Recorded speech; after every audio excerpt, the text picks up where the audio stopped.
Good evening, folks. I hope you're doing well out there. Welcome on into the stream. We'll be with you in just a couple of minutes' time, just sort of finalising all of our tech side of things. I'll just leave you on the splash screen for Catane, or with the Quiz Night logo with the music in the background. But we'll be with you in just a few moments' time.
Good evening, everybody, and welcome to, well, Quiz Night. It's not really Quiz Night tonight, but you know what we're doing here. Yeah, absolutely. We're doing some Keep Talking Nobody Explodes.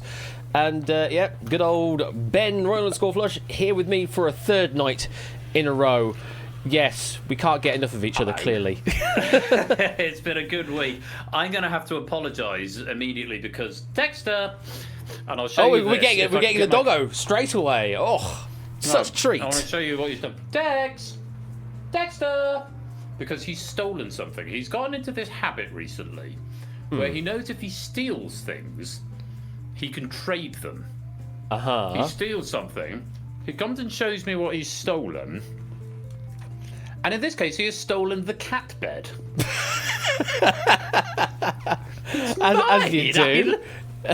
He's stolen the entire cat bed, and now he knows that I know he's got it. Yeah. He will go off, wander off, and he will trade it for a Scooby snack. And he knows that's the drill. So I'm just going to have to go and barter with a spaniel. Alrighty. I will be back. Alright. It's not your bed. As that's going on, we have a 51-month resub coming in from Mr. David J. Bodicum. Cut the red wire, not the cerise one, or the burgundy one. Indeed. The other red one. The other red one, yes, indeed. Thank you for the 51-month resub. Though I suppose, so long as you knew that everything was a shade of red in different brightness values, then you probably would be able to do that, David. Whereas if it's actually different hues, that would be much more difficult for you. But thank you very much for the resub there. Appreciate that. And also, another resub coming in a name I have not seen for a good while, but is very, very welcome here. Elias the Panda with a 23-month resub. Thank you very much for that resub.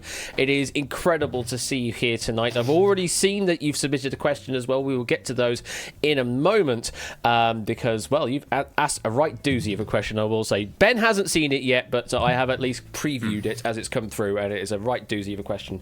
For those out there that do want to just ask any old question, either of me or Ben, both of us, or neither of us, if you really want to just ask a random question, then you are more than welcome to submit a question through the channel points redemption. It is just worth one Duke coin, so you should be able to afford it, but we are limiting you to 5 per person for this stream, so just so that we don't get questions from the same person throughout the entire stream. I'm aware that it's probably going to be a quieter affair tonight, not going to be as many people attending, but it's, you know, we're chilling out after what ended at like 1 a.m. last night. A very late stream last night and a very chaotic stream the night before. It was absolutely. So this one is going to be, well, it may still be a bit chaotic with how we go about solving bombs and that, but I think it's going to be, you know, much more relaxed affair. Like it was snooker or something, shapes, yeah, something like that. Oh, don't do very with polite clapping. Unless we get the snooker module out, then that's going to be requiring a lot of mental calculation that I do not have the capacity for right now. This is going to be carnage. For the time of year, but I would always encourage when it's an AMA, try and keep your questions open-ended. If you sort of. I mean, I don't mind the odd questions like, you know, who's your favourite band, because that can lead to, you know, such as, you know, for example, because that can lead to interesting discussion. But open questions are generally more interesting than closed questions. And yeah, just I mean, you ask. It's your AMA, so you can ask us anything. Whoa! Noise in my ears. It is a Matt the Ref coming in with. Goodness me, do my eyes deceive me? No, they do not. 72 months. That's 6 years. 6 years of resub at tier 3 level. That's incredible. Just waiting for the music to still play out because, of course, I have a massive, massive sound for it. And he says the following. 8 Twitch babies and 6 years. Always great fun watching and participating. Thanks to Quiz Night and Game Night Less Than 3. Less Than 3. Thank you very much for the incredibly generous 72-month resub there, Matt. Thank you for that. And also the love sent over to Ben's side with Game Night as well as here with Quiz Night. It is incredible. Thank you for that. Ben, what do you want to do first? Do you want to just kick off with a simple bomb, or...? I think, yeah, let's kick off with a bomb. Yeah, and then questions in a bit. Incidentally, forgive me eating, everybody. You know how much I hate eating on stream, but I had quite a late lunch, and I had like dinner at lunchtime because I finished work at 3 on a Friday, so I had dinner after work. But I knew I was going to be hungry tonight, but also knew that I was, because I literally just got in from a rehearsal, so I'm straight into stream. Knew I wouldn't have time to eat, so I thought, well, let's have a main meal at lunchtime, which is why I've now got my all-day breakfast, which I just spilt on myself. But the very nice girl in the co-op reassured me, don't worry about having it, because it's all day. And I said, oh yeah, so it's fine. So it's valid to have it now. Absolutely. I mean, it's There's nothing wrong with having a sandwich with a can of lager.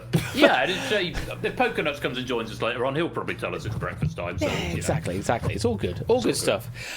So what? But yeah, I'd love to play a bomb. I haven't got audio from your end. I don't know if I'll have Catane audio. Well, you probably shouldn't need it anyway. I mean, that's true. I can certainly do a bit of a sherry poo, but the whole idea is that you don't. Don't worry about it. Yeah, so I don't have any audio. I shouldn't even be able to hear it because that might give me clues. In theory, I'm also yes. going to minimize that monitor, such as that I cannot. That I cannot see. What you're doing in real time. I'm very tempted, and I probably will later on, go and get my actual Catane... the actual binder? My actual binder. In fact, I'm going to get it now, because I might need to make some notes. Note-taking. So, is it worth explaining to everybody... Oh no, I've let the dog out. He's going to go steal things. Who let the dog out? Who? No, he's back in now. A brief description of what Catane is, or what it means to us. Well, I mean, probably both, but certainly, yeah. To give the context of sort of how a little bit obsessed I became with it. This is the manual. And this isn't even all of the mods. This is just mods that I played at this particular moment in my life. This is the bomb diffuser manual. It's spiral bound, and it's. I enjoy it on my bookshelf. I also got these done, which are little things for note taking, so you can divide things into sections. Nice. So got a little bit of that going on, and I've got the website, the repository of manual pages in front of me. You know, the irony about that website is I tried going to it tonight on my PC and I can't load it for some reason. I don't know why. There are 40,000 mods.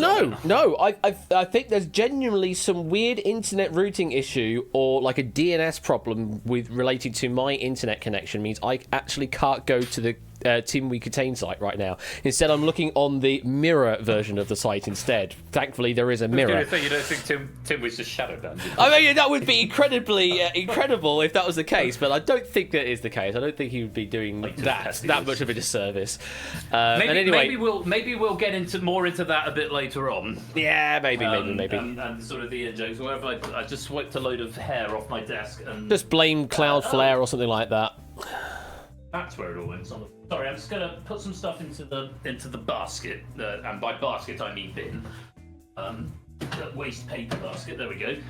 So yeah, I've actually got some desk space now, so I can write some things down. Fantastic. But yeah, Catane, keep talking, and nobody explodes. That is the premise of the game, certainly. I mean, that's the title of the game and the objective of the game, pretty much, isn't it? Yeah, indeed. It was first designed to be a VR game, specifically. It was a Game Jam VR. Was it a Game Jam thing? It was a Game Jam. It all spurred from a Game Jam game from Steel Crate Games. That was Bitstim and Ben Kane, the two main devs for that. I forget the names of others that have also contributed to that. Liam something for the Brian music. That's Bitstim. Brian is Bitstim. And Oxtrot was one of the community manager at one point as well. But it was mainly between Brian and Ben, the two lead devs for that. And yeah, out of the Game Jam idea came this VR game, essentially, which was an incredible idea. But it was sort of at a time where VR. It was gaining popularity, but it wasn't necessarily massively popular. Neither was it that everybody could run it, even though this is a very simple game to actually run in VR. So ended up also being supported in just sort of standalone PC mode as well. And a massive sort of community sort of bubbled around that, initially around the TeamSpeak world. Oh, those that remember the TeamSpeak days of Keep Talking and Nobody Explodes. Now, those are some days. 2015. Was it 2015 this came out, I want to say? So this would have been around very similar sort of time to when Discord was coming around, but obviously no one had actually created a Discord for that at the time. It was a TeamSpeak. That's where I came across Acrylic Stain and Hendrid and Catnip at the time as well, which was it's crazy to bring those names in so early on. And then like a year or so after the initial release came the modding support initially from them for the Steam Workshop. Well, no, not the Steam Workshop. That came a bit later in the process. It was just regular modding when people were posting stuff to the r/Catane subreddit, and I have the distinct honour of posting the first official mod on there in the shape of Colour Flash. That was the first one I did. I'm getting nostalgic for mid-10s internet. You keep this up, I'm going to start missing dial tones and things. Go back even further. I missed them as well, Panda. I missed them too. But yeah, after that, then came the Discord. sort of Discord. So just side note, Catnip's actually on my OQL quiz team. So it sort of came full circle. So Came full circle, that one, yeah. And there's a couple of others from the community as well. Sorry, that's Indeed. Just as a side note. Then came the Discord, quote unquote. Wasn't really officially a Catane Discord. It was just Market decided to create a Discord that was related to Catane at the time. And when I joined, within like a few hours of me joining, just went, yeah, do you want moderator status? Fine. There you go. Do things. And at that point, I was then essentially the moderator / admin of the Catane community on Discord. Fantastic. Thanks for thrusting that upon me there, which is fine because I was really you did it brilliantly. I was really into doing the moderating side of the sort of the moderating and the mod side of things.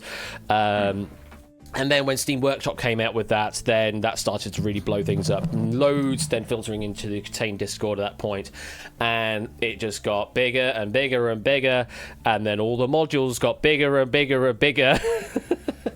And we're now at the situation where we're with, what did I say? 2,200 plus items currently listed on the repository. Not all of them are going to be modules. Some of them will be tools and utilities that also enhance the game, which we may be seeing a bit of that in a moment. Most of them are modules. But most of them, the significant majority of those will be modules in various incarnations, incantations, I was going to say, and variations. I'm looking at the front page of the Catane repository. The bottom module, so the 20th most recently posted, is called Connected Quiz Bowl. Oh, fantastic! So we actually has reached into the quiz world, it would seem. It would seem that way, yes. That kind of all happened, and then stuff happened, and then more stuff happened. And then more stuff happened, but we'll get to that. Stuff kept happening. We will get to that later on because I think there may be some questions related to it. Shall we actually get into this first bomb of Catane? Let's do a bomb. Let's start off with some fair game. Oh no, that's too easy. Let's do 8 minutes, but we'll do it in less than 8 minutes. It's 8 modules, so we should be able to do this one quite quickly. 8 modules, 8 minutes. Yeah, that's the one. Easy peasy. Easy peasy. It is a 3-strike bomb, yeah, indeed. Right, you are. You all good to go? We go? Oh, no. I'm just going to check that I have got the vanilla. Oh, yeah, don't get a rule seed one out yet.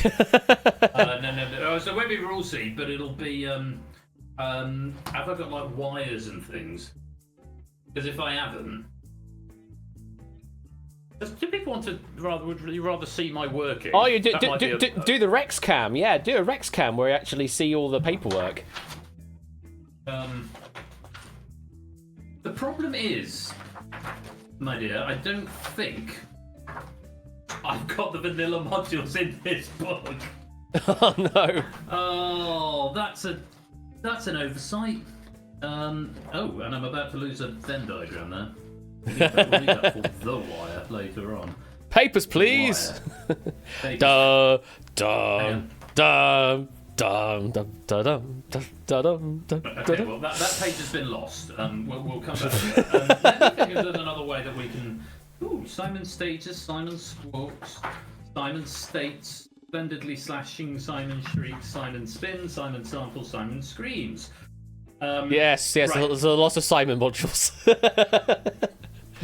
With deep sorrow, chat, I fear I'm going to have to use the digital means. Unless you know what? Since I've got the capability at my disposal, right? If everyone doesn't mind hanging on for 2 minutes. Are you going to do something with your OBS-y thing? No, I'm going to print the fucker out. Oh, wow, okay. Real-time printing, folks. Loose pages. Actual paper, I'm one of folks. about 4 people. I'm actually one of about 4 people in the country that owns a working printer.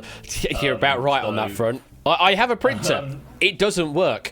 It hasn't worked in years. Is it an inkjet by any chance? I've got a black and white laser printer. It is, yeah. It was You cheap. use an inkjet printer once, and then you don't use it again for That's like half an hour. That's the problem. Yep, that is exactly the problem. It was at a time where I was still printing music out for my own folders and that, but I've now gotten to the point of using iPad with Fourscore because it's just vastly superior. I mean, in that regard. for myself, I use iPad and PeerScore for myself for piano stuff and for conducting. But when I'm running choir rehearsals, I need to sometimes print a piece of music that I've arranged that are 5-6 pages long for 80 people. And rather than outsourcing them, it's much easier and also earns me a little bit more money to print it at 5p a side and then bill it back to the choir. That's fine. Yeah. And yeah, black and white laser printer was the best way to go about this. If all you're going to be doing is black and white printing, then that will definitely make a lot of sense. And it also means, on occasions like this, I can be spontaneous and print some manual pages. As your chair drifts into shot. Yes. Yeah, Lingo chat says, at least the vanilla manual isn't more than a couple dozen pages. Now imagine printing out the entire repository. Well, this thing cost me about 80 quid, and that's like 10 years ago. So yeah, but that binder's only got like maybe 150 modules worth in.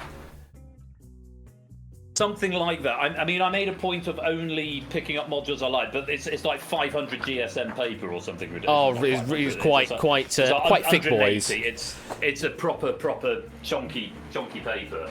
But yeah, the official manual is only 23 pages long. So, yes. And it's warm, gang. It's warm, like everything else in this. As it's come through the toner, come through the laser, it's nice and warm.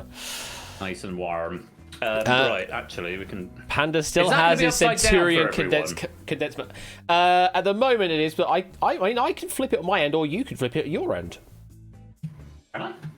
If this is an OBS-C thing, then you should be able to just flip what you're doing in OBS, right? Oh, of course I can. Course, fam. Right, flush cam. Or rotate, unlock. Rather than flip. Yeah, that's whichever or. Right-click, transform, rotate 180 degrees. There you go. Hey, perfect. Look at that. It's almost like we planned this. And it's like, the root, lose your root. Let's rotate the camera. Where is my Wanganum button? This is where I failed to find the button again. Yeah, I don't know where it is. Only Whiskers knew where that button was, so I'm just going to leave it there. Right, are you about ready to go? I am just about ready to go. For anyone who's not seen this before, what Ash is seeing with the bomb, I cannot see, and he cannot see my notes or this diffusal manual. That's Correct. the whole sense of the game. Is that's the idea. We have to communicate with each other in order to defuse the bomb. Yep. Right. So 8 minutes, 8 modules, 3 strikes. You ready? I'm ready. All right, let's save the world. Go for it. Diffuser, our bomb will explode. Timer 360. Okay. Right, let's start off with the keypad. A keypad. Yeah. Keypads. I found some keypads. Lovely. Fantastic. Only one column below has all four. Okay. What? Describe your symbols for me. We have a copyright. Okay. Yeah. We've got back-to-back Ks. Back-to-back. We've got the lambda with a dash through it.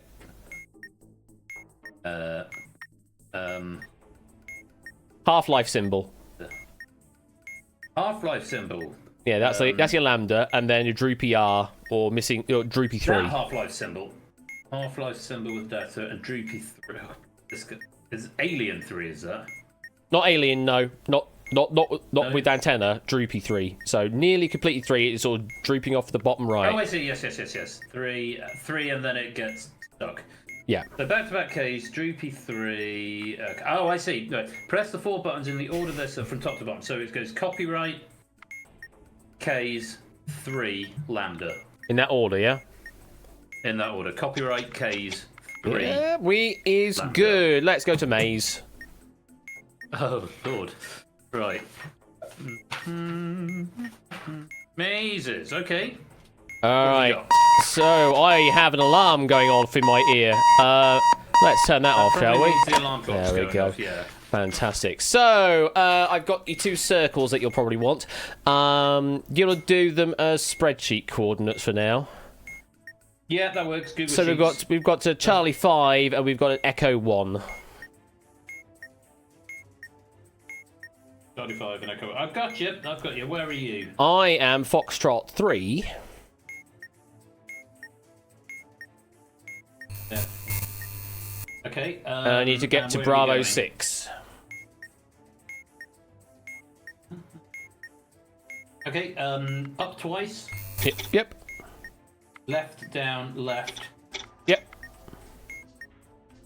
Down to the bottom. Yep. And then left over to B6. Fantastic. We are there. Shall we do big button? Yes. It is blue and abort. If the button is blue and the button says abort, hold the button and refer to releasing a held Oh, button. it's just straight up held. Blue strip is 4, I think. Nice. It's a nice switch statement, this one. Yeah, it was a 4. I can remember things, ruining the manual. Yes, it is that. Sorry. Also, I can click that one for free. Shall we do Simon? Oh, yes. Good egg. Simon says. Good old Simon. We haven't had any strikes, have we? Oh, does Correct. the serial number contain a vowel? It does have a vowel, yes. Yes. If the serial number contains a vowel and we're on no strikes, what's flashing? Yellow. Then press green. Okay, next we've got yellow, blue. That's going to be green, red. Okay. Add a green. So it's going yellow, blue, green. So you want to go green, red, yellow. Yeah, now we're done on that one. It's only 3-stager. many Simple blocks. wires? You could probably do this without me, but Which, I mean, I could probably humanly. just guess 4th at this point in time, because we've got 6 wires right now. 6 wires.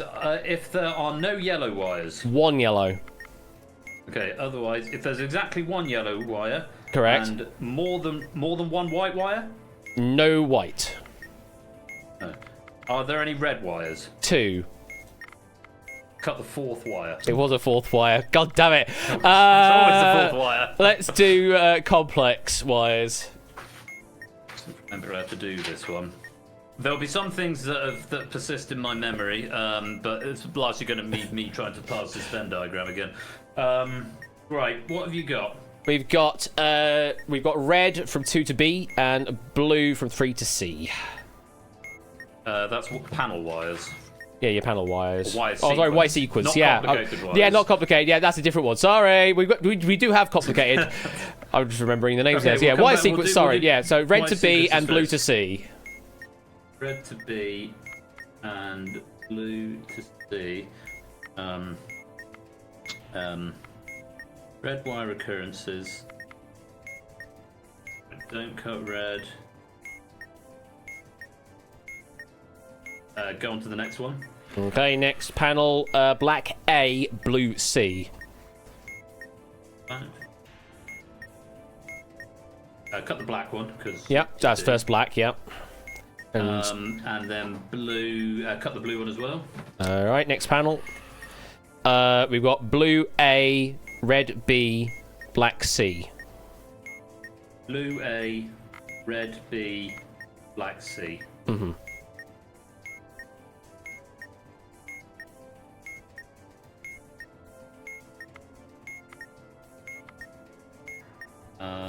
The third occurrence of red. Leave the red wire. Third occurrence of blue. Leave the blue wire. Second occurrence of. Cut the black wire. Incorrect. We must cut at least one more. What? We must cut either another blue or red here. All available experts, please report to room A9. Wonder whose voice that was. Oh shit! It's only the second red wire, isn't it? Red wire, second occurrence. Yeah, cut the red wire as well. Sorry. There we go. Final panel: black A, red A. Black is leave the black. That's your wire third and third, isn't it? And cut the red one. Cut the red one and the black. Not the black. Not the black. We're good. Right. Let's do complex. Oh, what do we need to do on this one? It's the battery count is 2 ports. Yeah, we do have parallel. And did it 2? All personnel, please evacuate to your nearest lot and report to your supervisor. We've got 2 ports. One of them is parallel. LED above. Let me just remind myself how this works. Look at each wire. There is an LED above the wire and a space for a star symbol. Oh, there's 3 batteries for what it's worth. And diagram. I mean, I could probably. Let's just go through the wires. I'm going to Red punt star. that one. I know you always cut red star. And punt star, that you one. I got it. There's a 2 in the 4th position on memory. Then 3 is. I haven't played this game for 7 years. 1 in the 2nd position for stage 1. What? And now we're out. Out of time. Out of time. Oh, what already? Yeah. Oh, I feel a great shame. Why is my monitor saying check the cable connection? It's pretending my monitor's off, but it's clearly not because it's on. That's annoying. Anyway, no, you're on. I promise you are. I was going to turn it on again. You know that thing where it does the thing that flickers around the screen? Yeah. I know what you mean. Yeah. And I feel my camera's a bit too low. I don't know if that's screwed up any of my high right now. There we go. visual stuff there. No, I think your stuff is coming through okay. But things back where they were. There's Discord. So we did explode. We did unfortunately right. explode. Yes. Do we give that another go? Yeah, can we? Because I feel like How far were we off it? We were on to the final module there with memory. Oh. You started talking about things like, we only played this game last week. Yeah.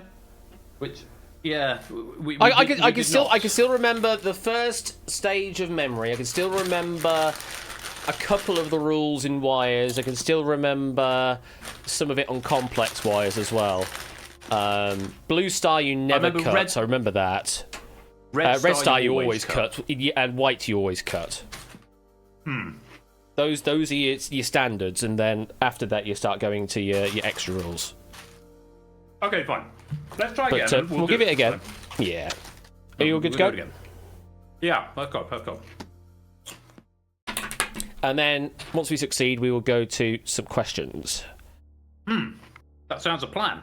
What have we got? Let's start with a white detonate button. Ooh, that feels like a tap. Right. How many batteries are there on the bottom? There's 3 batteries though. There's more than 1 battery on the bottom, and the button says detonate, press, and immediately release. Oh, it is actually that rule. Okay, fantastic. Simple wires, 5 of them. Okay. Is the last wire black? No. Is there exactly 1 red wire? There is. Is there more than 1 yellow wire? No.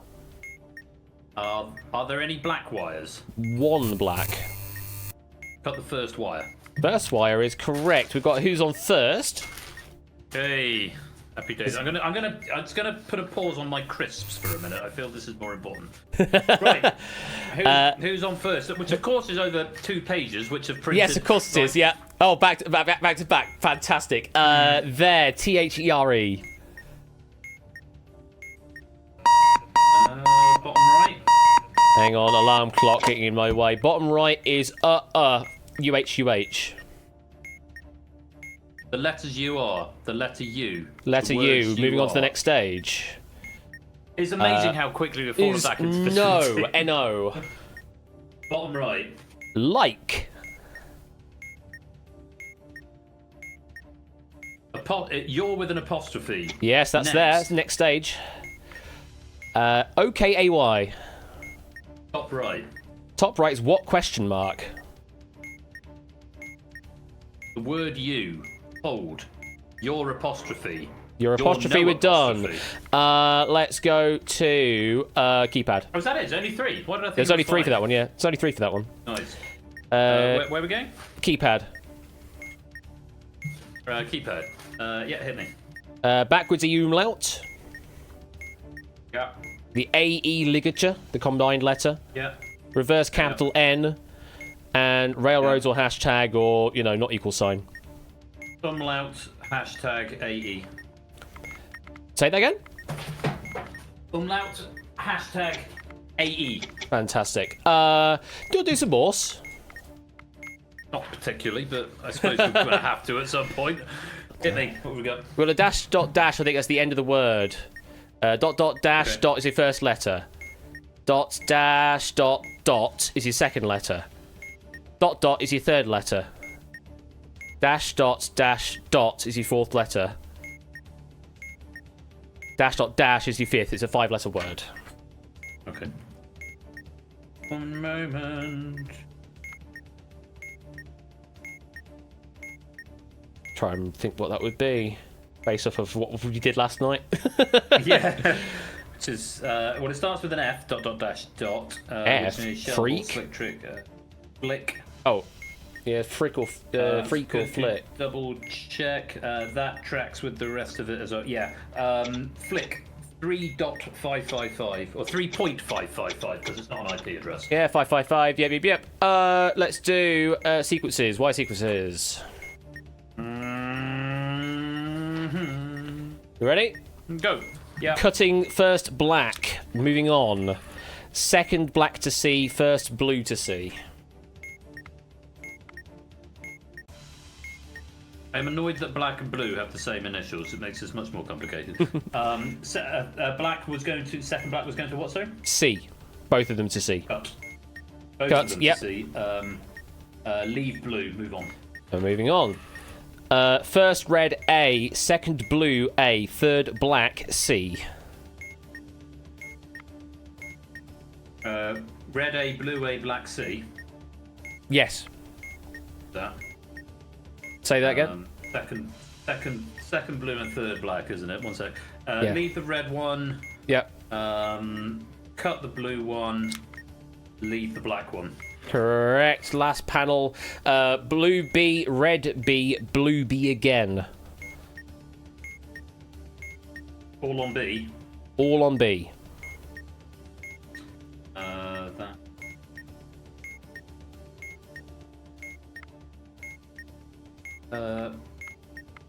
Cut the first blue wire Yep.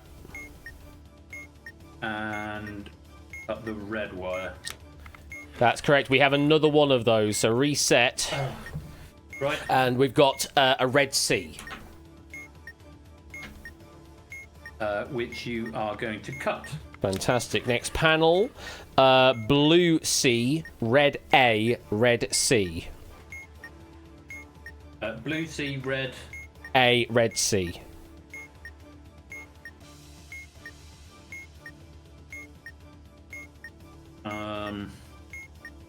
Leave the blue one and leave the red ones. Okay. Cutting first black, second black B, third black B. 3 blacks all going into B. Yep. Obviously, you cut the first one. Yep. Then BB. Mm-hmm. Cut the third black. All right. Last panel. All to C. Blue, blue, black.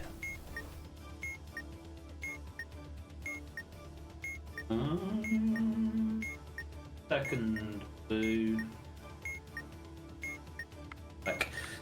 So, cut the blue. All available experts, please report to Hang room on. Say that 89. again.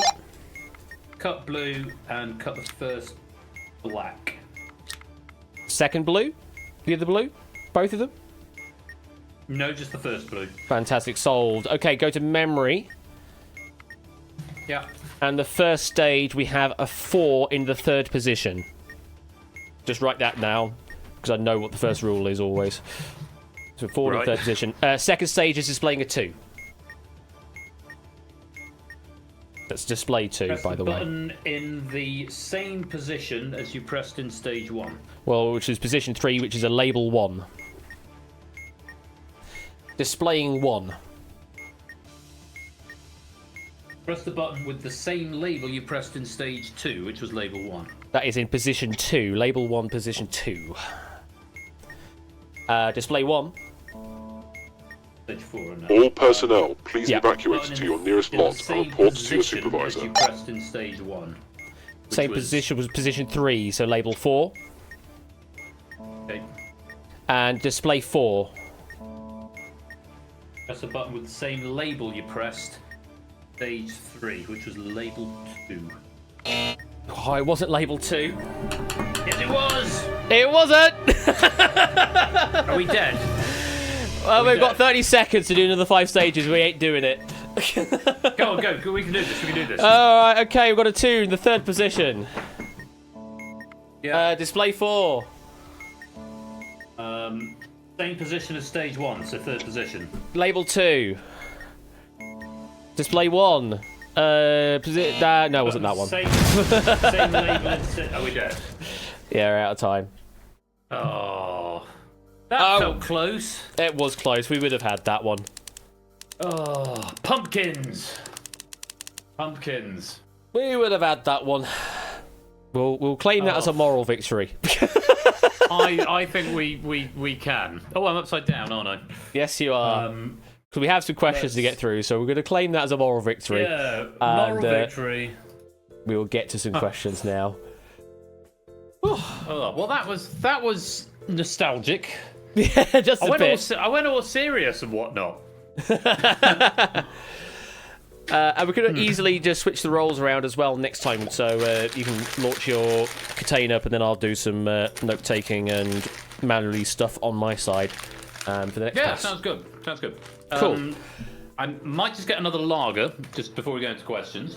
Absolutely. Stay there. No, you just stay here as well, Doggy Bear. Stay. And I'll be back in a minute. to address your point there, Panda, I was hovering in a couple of places there because I had still remembered bits and bobs here and there going, I think it's probably that. So it was like, I'm just going to wait for Ben to confirm, and then I'll actually click it. It's amazing what your memory. What goes Oh, to yeah. long-term persistent memory after. I mean, all of this is. I mean, just looking at memory again, I was just thinking, shit, I can't remember what I'm supposed to write down after each one of these. It's From the time on Team 4-2, exactly, yeah. Good times that. I think. Do I still have the video from the recordings of that when we did the tournament play of that? I think I might do, actually, Panda. It's kind of crazy. I think I may still have those. For when we were trying to solve 3D, not that 3D maze, the other 3D maze, the one where you actually have to turn in 3D space. Whatever that one was called, I can't remember right now. But we were messing around with all the bloody rotations and all those combinations, and figuring out 3D tunnels. That's the one, Panda. Absolutely, 3D tunnels. Yeah. That was who's the guy who made that? Yeah, well, I was a can't Dutch remember guy. right now. I've got the website in front of me. Let me have a look. I can't remember the name of that now. But 3D. it was a very clever module. Groover. Oh, Groover, yeah, of Groover. course, yeah. Just complicated to get your head around with all the 3D rotations of that. But once we did that, then we found the knack for it, or at least a knack of it. Anyway, questions time. I think we're just going to start from the top here because it kind of makes total sense as to kind of why we're here and sort of explaining our history somewhat. So Colin asked us, to both of us, how did you move from modding Catane into making quiz shows and game shows? Well, I know I have the exact answer for me, but what's your story, Ben? Well, I was going to say your answer. Your journey is slightly more elaborate than that. I think, but my journey is found this game. Keep talking and nobody's. But in fact, I found this game years and years ago. Not a million years after it came out.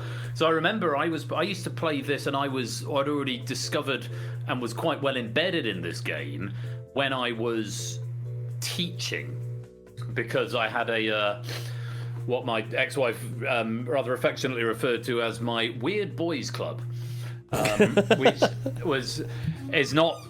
Please don't make aspersions or even jokes about that sort of thing, because it's not funny. It's all played out. And what she means by weird boys club is the slightly nerdy, geeky, but quite intelligent lads. So the ones who were probably going to go on to become programmers and software engineers, a lot of them. So not the so this sort of group of lads, and we used to play social deduction games and computer games on Friday lunchtimes. And we'd play things like Catane, and we'd play not Secret Hit, Resistance. Resistance is a game we played quite a lot. And then we played sort of more conventional card games as well, like Whist and Rummy and things. And it was a really wholesome thing for a group of, slightly uncertain, probably quite nerdy teenage lads to be hanging out with a slightly more certain about himself nerdy grown-up, which is effectively what I was. So I'd been to Catane, a bit on my radar for a while, and it wasn't until 20. So that must have been 2015, 2016, like not long after it came out. I can't remember where I saw it. It might have been in a PC Gamer magazine. Anyway, it sort of went from there. I discovered the modding community, and it took me a long time to figure out that mods were a thing. And eventually, I stumbled onto Discord, set up an account, and then realised I'd previously set up an account with a different Royal Flush pseudonym. I was like, oh, okay, fine, I should use that one. Stumbled into the Catane Discord. I think one of the very first messages you sent me was, "I see you've encountered a wild." Insert name here. may have been the very first DM that you sent me. Wow. Goodness me. And this was because I was asking questions. I was going in as a non-programmer. I had no experience with programming, but there was a tutorial which I sort of managed to follow up to a point, because it was basically an introduction to the Unity engine, which was just a piece of software as far as I was concerned. I didn't know anything about game engines or programming. So it was just a piece of software, and I was following a tutorial. I didn't know what all the buttons did, but I could follow a tutorial, and that seemed fun. And I had this idea of something that I wanted to create. And then it got to the programming bit, and it sort of said, "We're just going to assume you know how to program." I was like, oh, I'm fucked at this point then, because I did not know how to program. So I must have started throwing some feelers out, and this person called AT_Bash appeared and started offering me some a little bit of a crash course in some of the basic concepts of C# programming in the context of Catane. And it must have been for the first. Well, I mean, I would never claim to have done learning programming, but it seemed every time I made a new module, I felt like I learned something new. And Ash was there for a lot of that creation process. It was like, "Ash, how do you do this?" And I was like, "This is how you do a list." It's like, "How do you clear a list? Do I have to call this function where I remove every element one at a time from this list?" And no, you just do list.clear. Oh, is that a thing you can do? Oh, that saves me a lot of time and lines of code. Anyway. So I did that for must have been 6 months or so, before realizing I had learned enough about Unity and enough about programming to do something more substantial. So 6 months, was it 18 months? Maybe it was 18 months. It must have been 18 months. I think it was 18 months. Yeah, when I realised I reached a point of I wanted to do something more substantial. So I made my first standalone game, which was called The Jigsaw House. And around about that time, I then did my second game, which was Atmos Holodeck Training, which was basically Catane, but from a first-person perspective. And it was around that time you had knocked together the Wonderwall. It would have been around that time, yeah. A standalone project, sort of summer 2019. Mm-hmm. I think it must have been before that. Well, that was January 2019. January 2019. I was releasing Atmos in summer 2019, and I think at some point, not long after you'd done the Wonderwall, I thought, I like Quiz. I do a lot of quiz stuff because, for context, those of you who don't know, I've been the university quizmaster since I was 18. I've always enjoyed quiz, both partaking, hosting, and watching. I wonder if I could do some quiz on Twitch. That seems like a lot of fun. So I knocked together a countdown app. And started doing some local games on Twitch. It didn't have any Twitch interaction or anything. It was just an app, a standalone single-player app, well, multiplayer app, but not online or anything. And then I just sort of ran with it from there and started developing more and more stuff and recreating stuff. I mean, the too long didn't read answer is that Ash was doing it first. I thought that looks like a jolly good bit of fun. I'm going to have a go at that as well, because I've got quiz credentials and I like quiz, and it seems like it'd be fun. So to answer your question, Colin, how did I go from modding Catane to doing quiz show stuff? I've been involved in quiz for a long time anyway, and also Ash was doing it, and I took a huge amount of inspiration from him to the point where you would have been forgiven for saying I was just copying him. Which, to be fair, I look back now and I could probably say this with less worry that what Ash was going to say. That's probably exactly what I was doing 6 years ago. And I mean, I think, to be fair, in the intervening time, the last 6 years, I think we've both very much found our own unique style and our own unique absolutely. way of doing things. Yeah. So we are now, whilst we have a lot of crossover of community, we're completely different entities, both in the formats that we do and the style that we have when hosting. But effectively, I was a pirated version of Ash. I feel like you wouldn't download someone else's Twitch personality, no. Yeah, anyway, but use but also pirate the font when you do that advert. But anyway, that's my story, Colin. From my side of things, obviously I've been programming for quite a few years at this point. I went through university doing computer games programming as my that was my main subject. Got hired in 2012 to do that as a full-time job, though that was working in C and C++ at the time. And I was sort of, tangentially interested in other things going out in the gaming world there with Unity and that. Keep Talking Nobody Explodes was also a bit of an interest as well. And was happened upon the community on TeamSpeak because I didn't really have anybody local that was wanting to play it at the time, so that was the easiest way to just jump in and find a game and have a bit of fun on there. Though actually I do recall playing a couple of games trying to discover people through the Steam discussion forums and connecting via Skype. Yeah, that's no longer a thing anymore now, is it, Skype? Bloody hell. But yeah, we did a couple of Skype games of Keep Talking Nobody Explodes at some point. I forget exactly who that was with, but it would have been just a passerby at the time. But anyway, fast forward, then there was the modding community, modding aspect to Keep Talking Nobody Explodes, and that was around the time that I was starting to get my hands on Unity, and of course the company's also starting to work in Unity as well, moving away from our own engine into moving stuff over to Unity. So it kind of worked out perfectly as a get me to do a bit of test coding with all of this modding stuff with Catane, just to see what Unity is like, just to use, more broadly speaking. And yeah, started just developing a couple of modules for that, and really got stuck into it, and then went, well, I know quite a bit of C# from a previous job, can I do some more complex stuff for this game, like tooling and that, rather than just the puzzles, to really extend the gameplay experience.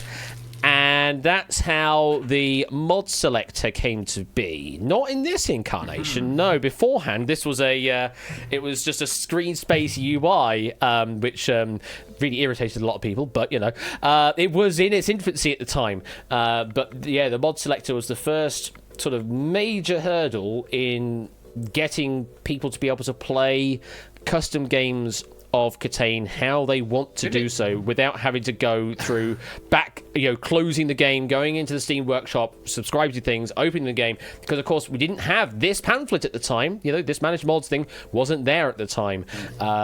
So you had to go and manually install things before Steam Workshop became a thing. Once it was a thing, then you still had to subscribe and unsubscribe manually.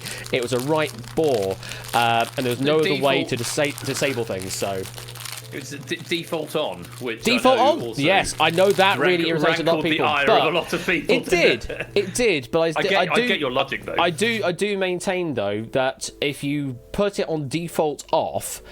And people subscribe to things, they expect those things to be on and to be usable. And so when they subscribe to things and it's suddenly not there, and they don't know why, because they don't know, they don't know the innards of what a mod selector is necessarily, then they're gonna be an outcry because of that. I know that is counter to many other people's arguments about that, but I do maintain that still. Anyway, I think I was one of those ones who was on the other side of the fence for a while, because if I just downloaded like 70 new mods and I didn't want to have them all in my face in one go, I can definitely say that's probably I was on the other side of the fence. But being older and wiser, I can fully understand your logic on it for sure. Yeah, I mean, it's all a bit different now because there's now tweaks which helps to sort of expedite and sort of reduce the friction between launching the game and actually going into an actual bomb. It just sort of makes that a much nicer process. I didn't do anything to do with tweaks. That was a lot of Sam fun originally. Sam fun did that. Tim, we adding a bit to that, and broadly other community members also adding to tweaks over time. It's all reflection. Well, a lot of it certainly with reflection, just sort of poking into the game's innards. But anyway, alongside that, I also did the factory scene, which you saw just then. That allows you to just actually play a string of bombs in a go. There's a specific look. There's this special thing from Kate Sith that has all the different factory modes where you can just play bomb after bomb after bomb for all eternity if you really wanted to. That was made possible through that particular factory scene, because otherwise there is a limit to how many bombs get spawned in, and that does all sorts of other crazy stuff behind the scenes for that. And then after that, I ended up at this time I was doing the odd Twitch stream here or there, just sort of showing off some of the things that are going on in the modding scene in Catane. Mainly Catane with a trumpet, if I recall playing Catane correctly. with a trumpet was part of that as well, very much so. Double-decker bombs, that was when bombs were big, was double-decker bombs. Not your Centurions and not your Praetorians or anything like that, no. But that's where that came in, and Twitch Plays, yes, indeed, that's where it all came to be, because I've been doing this Twitch streaming for a bit, and I know that Twitch Plays is a thing in other games, like Twitch Plays Pokemon and that kind of thing.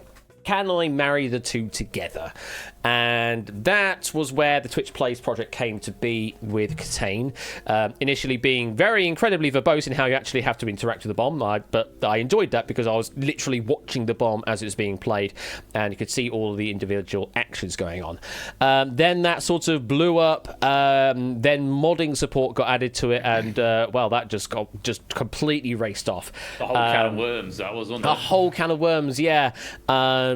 Suddenly, there's some modules that have been designed without Twitch Plays in mind. Yeah, exactly. That fundamentally broke the bomb on Twitch Plays, but because Twitch Plays have become such a massive entity, people had to sort of compromise on what the module was originally supposed to be, so that it would work in this format as well. I remember that being a source of great contention. Yeah, Twitch Plays, it literally became its own running thing, with GoGo BMN running a stream, Mark Sam also running a stream at one point. I think there may even still be a stream running to this day of Twitch Plays currently. But those are basically self-running things, whereas I didn't actually envisage it to be a bit like that. I know that's how Twitch Plays Pokemon runs and things like that. It is a self-running thing, but when I was envisaging it for my streams, that was more akin to how Lieutenant Hummus did his Twitch Plays games where you basically intentionally hide the game away and talk to the chat and ask for instructions, and he would follow what the instructions were. That was sort of my initial vision for Twitch Plays, but yeah, it diverged a bit, and handed control over to Samfun to maintain that project and continue on with that, and I'm pretty certain it's been handed over many times since then as well, with loads and loads of support for that for across the all of the Contain modules right now. So yeah, that's sort of where the Twitch Plays kind of thing came in. And then around that, I then posited, well, I've now done this code to interact with Twitch with Twitch chat. Can I do any more with that? Can I actually get Twitch chat to do more clever things? And was that just the Twitch lib library that you were using? Sorry to jump in. No, that would have been just an IRC own? connection. That was just an IRC connection, right. just sort of standard kind of WebSockety kind of thing at the time. Right. Yeah, I've been a fan of game shows on TV for quite a while at this point, and I just went, could it be possible that we can do Twitch Plays on the internet through the means of Twitch chat? And that's where the Wonderwall initial project came along. That was sort of the literal start of quiz nights happening here on stream. Literally at the beginning of 2019, this was like, I am going to set 1 year out to try this experiment out and see if it will stick. 1 year, and here he is, Here I am, 6.5 years later. But yeah, that year, 2019, was my experiment year of doing this Twitch Plays quiz stuff. And it started off with Wonderwall, then 1 vs 100, then there was Impossible, Wipeout, 15 to 1 came along, and then various other games also came along in its way. Wiki Walker was a thing. Wiki Walker was, well, it was certainly a thing, and then it suddenly became not a thing. But then it became a meme. It became a meme, and now it's come full circle again. It's definitely been a very long year at this point, Rahuska, almost like COVID. Yeah, that's kind of how I got into doing game shows, quiz shows on the stream, is because I had done previous work in Contain with Twitch Plays, and because I had done previous work in Contain modding, and because I've done previous work in gameplay programming, and because I've done previous work in actually learning to do gameplay programming. That's how I got there. It's always been building on additional blocks from what I've previously done. Yeah, that's sort of where we are right now. Fast forward to the 5.5 years to this very day when we are regaling all of our stories of how we came to be.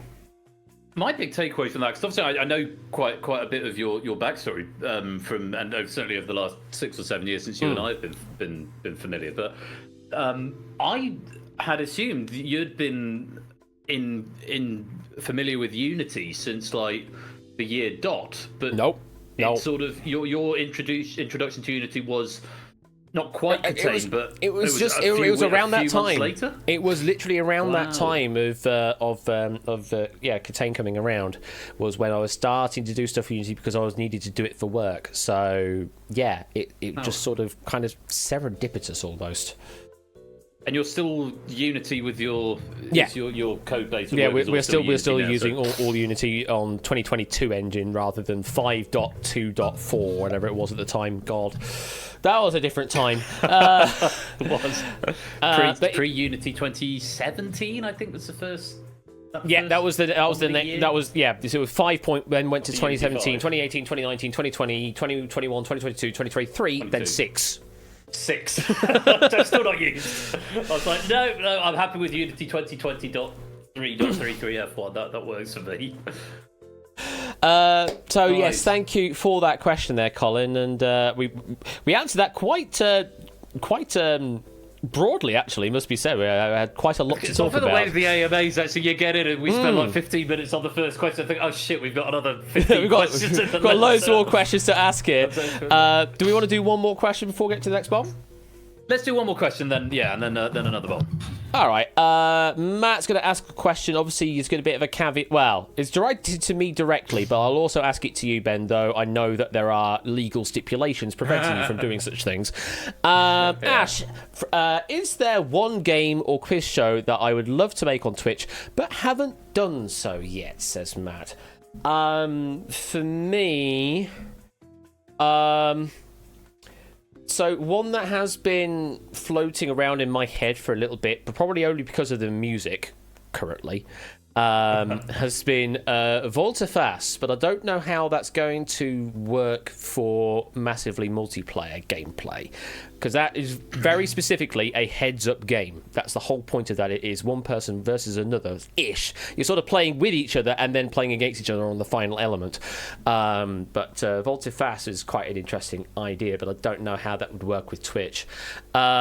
Beyond that, I mean, I've mentioned before 19 Keys. Wanted to do that, but again, I don't know how I would do massively multiplayer of that. It's going to be that is the problem to solve, as always, is how can I do this game, maintain all of the essence of the game, but make it so that everyone can still sort of contribute in some way.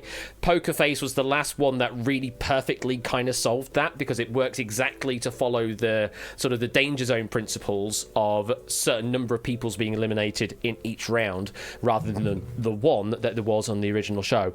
The rest of the formula stays exactly the same. It's kind of incredible. So yeah, it's just finding that balance is the issue. If I just did stuff where people join me in voice and play games, yeah, fine, no problem with that. But I kind of want to make, because everything has been on the foundation of Twitch plays and has always been everyone can play along at the same time. That's what I've been wanting to maintain throughout, if possible. I think with the evolution of things like Hackbox and the Universal Controller, what started out as Twitch plays games for us has now evolved to a point where there are interfaces and signaling controllers that that can be bespoke, and as with anything that gathers a following and you know continues for any length of time, it's evolved into being its own entity. So it's sort of, you know, and that's one of the things I thought about with the Universal Controller and having everything. And the operator software that I've got, it's going beyond Twitch now. Of course, Twitch is still a very useful platform on which to broadcast, and it's where we both built our audiences. But it's now getting to the point where, certainly from my point of view, I'm thinking outside of the boundaries of Twitch. And if Twitch suddenly decided to change the rules, which you know wouldn't be without precedent. You know, however they change the rules, how would I be able to continue streaming, you know, my stuff if that wasn't a factor? It's in terms of games, obviously my situation, because I work for KPX Limited, who make probably about 75-80% of the game shows that you see on UK TV, games and quiz shows. So we do Only Connect, we do Who Wants to Be a Millionaire, we do I can't think of any, a Weakest Link, Jeopardy, Wheel of Fortune, House of Games, basically anything that's not Tipping Point or The Chase. There's a good chance it's been passed under our notice. So one of the caveats is that I can't develop new formats. It's the reason I don't have any classic formats on my channel anymore, not because that's necessarily baked into my contract, but if I spend, you know, part of my day job is literally building and maintaining and supporting the base code of Who Wants to Be a Millionaire in, I don't know how many territories we've got. We've got about 30 different territories of which Who Wants to Be a Millionaire is in. And I am on the front line. I have got access to the assets, to the base code, and then I go onto my little Twitch stream with you know an audience of 50 people. You know, if one of the execs at Sony or someone stumbles onto that and says, "Hang on, doesn't that guy work for you?" What, you know? Questions are going to be asked, and even things like, you know, in the past, because I know KPX in a former life did Winning Lines, the game show, and other things as well. So it's just all one of those ones where it's better to err on the side of caution. Where you know, my formats are my formats, so it's just not worth. It's just not worth taking that risk. But I mean, I always had ideas. I always loved the idea of doing some form of quizzification of the Crystal Maze, because obviously I quizzified Big Break, which was a limited success. I think it was a bit of a question burn. Round one is red I'd hot. love to. It was, yeah. Here's past Ben to explain the rules. So I always like the idea of doing that. The one that I come back to in all of this is catchphrase, because that was one of the staples of my childhood. I'd love to be able to do it, but that's such so a difficult one to get right. You would have to hire multiple artists on that as well. Yeah. The closest I feel I've come to replicating catchphrase is the picture round of Data League, where it pixelates and comes into that. That's as close as it's come. And I suppose you've got in that sort of ballpark with Snap It Up as well. In a way, yeah. It's sort of scratching that same itch, but not not a sort of an animated catchphrase to solve, as it were. The other sort of hankering I have is that, as well as not being able to develop or not being able to play sort of classic TV formats, I'm not allowed to now develop, as part of my contract, I'm not really allowed to develop my own original formats anymore, for perfectly understandable reasons. In that, there's a show that I built the control system for that was recorded in March and hasn't gone to air yet. Probably going out later this year, depending what ITV end up doing with it. But I think it's a really good format, and it's snappy, and it filmed really well, and it read well on screen when we were in studio, and so it would be a perfect format to run in the community. People would love it. And I could probably knock a replication of it together in, a couple of 3 weeks in my spare time. Obviously, for very obvious reasons, I cannot do that. That would be a huge red flag and would cost me my job, and possibly a little bit more than that if I were stupid enough to do something like that. So, and the trade-off of that is that even if I didn't do a blow-for-blow copy of this format, because I'm being exposed to new formats that haven't aired all the time, there's the chance of, a really unique, quirky gameplay mechanic rubbing off by osmosis onto me that I'm then implementing in another game that that is just too much of a risk when I'm the front man for what I'm hosting, but also I'm on the ground working and developing the actual software. So that's sort of my reason why there's never really I've reskinned all of my formats over the last couple of years, but there's not really been anything substantially new. If I were to develop something new now, as I mentioned this in Discord the other day, I've just got a hankering to do a buzzer-based game, because I don't think I've done a regular, simple buzzer format game, and I have got a couple of ideas, but at this time they're not to be realised. But so because Buzz Off is about as close as I came to doing a buzzer game, but that's my 2 cents on that. Cool. Thank you very much for that question there, Matt the Ref. I'll mark that one as complete. Right. Shall we do another bomb? Let's do another bomb. Can we do one that we can solve?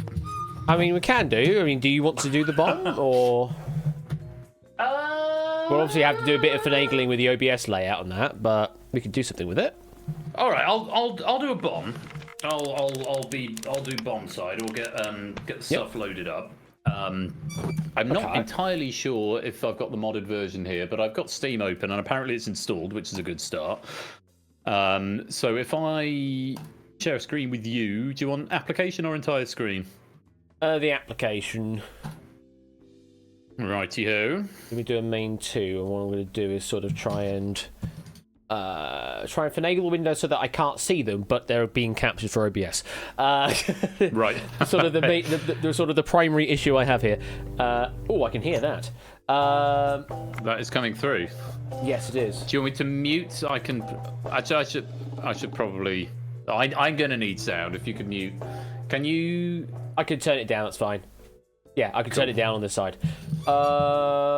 Let me sort this. I was about to change the game capture side of things so that we get that, which is middle display Unity asset, and not that. Yeah, that kind of thing. So you get to see the wonderful void, as it were, while I also bring this guy in as well. There we go. You can have some note taking. Now,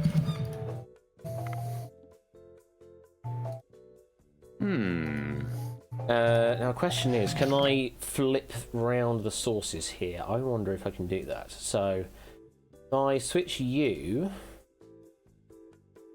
do some transform copying. Copy the transform. While you do that, I'm going to go through all of the many mods that I've got installed and untick the ones that I think, nope. I'm just going to leave a couple in here. That goes there. And then... Oh, it's going to do weird things, folks. Hold on. Let me do a game capture, copy, transform, flippy flip. Camera zoom. And camera 2, transform, paste. So that puts his game there now. Fantastic. Oh no, leave that one on. Gotta leave that one on. Oh, the ordering is a bit wrong though now, isn't it? So let's try and move that up a bit. Like that. That right? I think that looks correct now in terms of ordering. I know that the game capture is a bit too high now. Or sorry, camera 2 is a bit too high in the ordering. Let me bring that down. There we go. It's now behind the border. I think that's right. I think that's now the right way around. Are we happy? You've got me, and you've got my note taking, and you've got all of you, including sort of you cropped off halfway with your preview.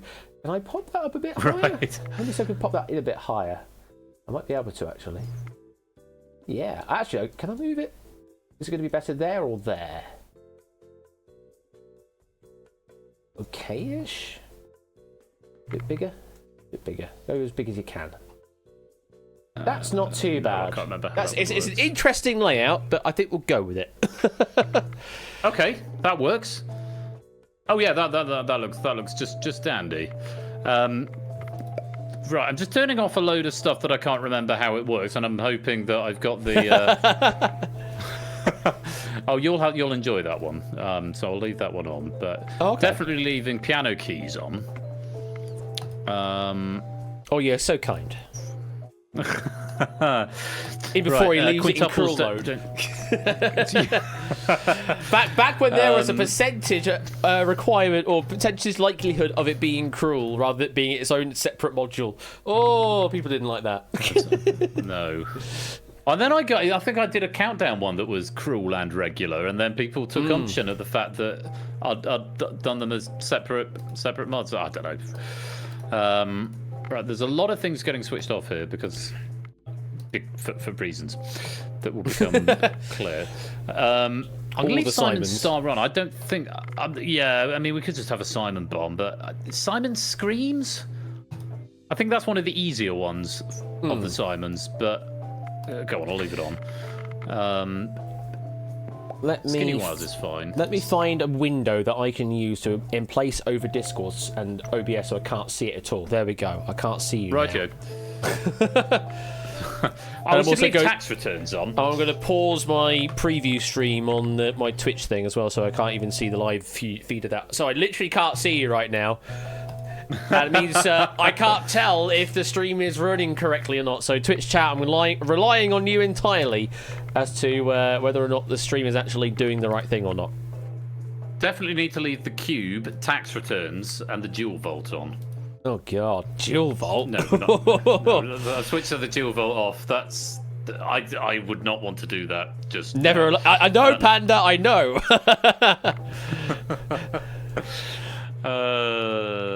That's probably fine. Yeah, piano keys. That's such a lovely module. Piano keys. That was my third module. I think it was. Color flash, semaphore, then piano keys. Yeah, that sounds about right. I do love how it's all still here. It's all correctly formatted as well, using the stupid Sibelius font. Yeah, right. Fonts I literally just ripped out Sibelius. Okay, loading some mods. They're not all mine. There's a few of mine. There's a few of yours. Yep. And some that... Do you want to mix it up with mods and vanilla? Well, let's try and get an actual vanilla under our belt first. Good plan. And then later on... Joking it's a good suggestion, Panda, actually. All Ashben mods. That could be... If either of us can remember how they work. Right. We're in. We're in, are we? Okay. We're in. I trust you. Oh, okay. Yeah, it's always louder when it's not in the menu. Okay, free play or bombs or... I mean, I just went into the regular contents. Chapter 1. Oh yeah, bombs. Contents, missions. Ah, here we go. Oh, for God's sake! I'm such an amateur. I've not unlocked anything beyond level 2. Okay, if you've got free play, we'll just do free play then. If you've got free play, we'll do free play then. Fantastic. Right. Shall we do something similar to before? 8 minutes, 8 modules. Yeah, do 8, yeah. No needy, no hardcore, not mods only. Yeah. Oh no, this is going to show mods, isn't it? It will do. Do you have mod selector? You can just turn all the mods off in that. Create a profile and turn all the mods off. Mod settings. Oh god. Profiles. Okay. Create new profile. But at least that one does have the option to do select all and disable. No mods. Create. Solvable modules. Disable all. And then make sure that profile is enabled. Needy modules. Disable all.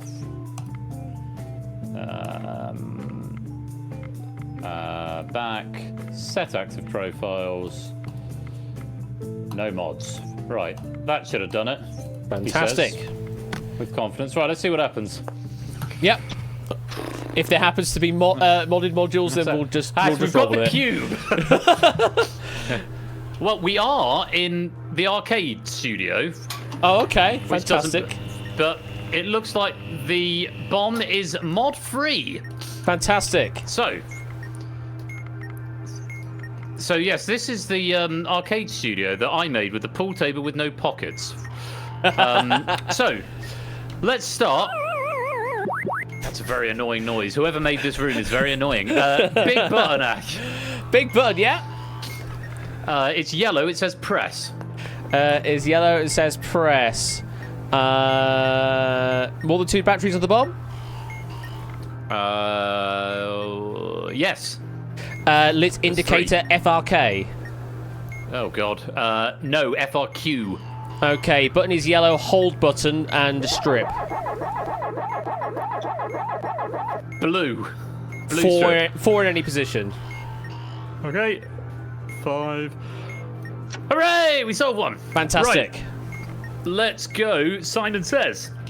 Simon says, yes, so 0 strikes vowel. CX7. Yes, vowel. Vowel, okay, what colour? Blue. Blue, press red. Blue, green. Red, yellow.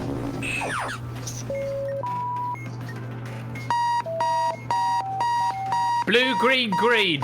Red, yellow, Sorry, yellow. I've got an alarm and the studio is making noises. Sonic boom! There's a sonic boom. Blue, green, green, green. Red, yellow, yellow. And we're solved. Passwords. Cool. Oh, 2 passwords. Nice. Oh, God. All right. Okay. What have we got first, then?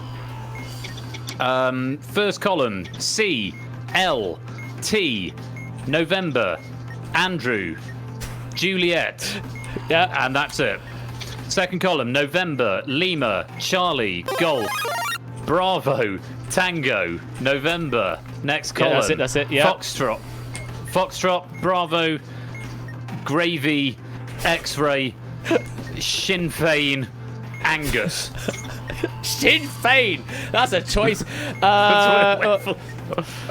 Is it going to be curd? It's not going to be a curd. L-A, no. L-E. It's not an L. A-B, no. That's a sound and a half I'm hearing. The lights just went out. It could be again. Could be again. Again. Not going to be that. Again, looks good. Yeah, All again. right. Again. And again, another password. Delta. Igloo. X-ray. Beelzebub. Persephone. Quarantine. Thanks. Next column. Sri Lanka. Verdigris. Abstain. Zulu. Oktoberfest. Llama. Yeah. Next column. Bacon. Whiskey. Jack Daniels. Pizza. Shithead. Iota.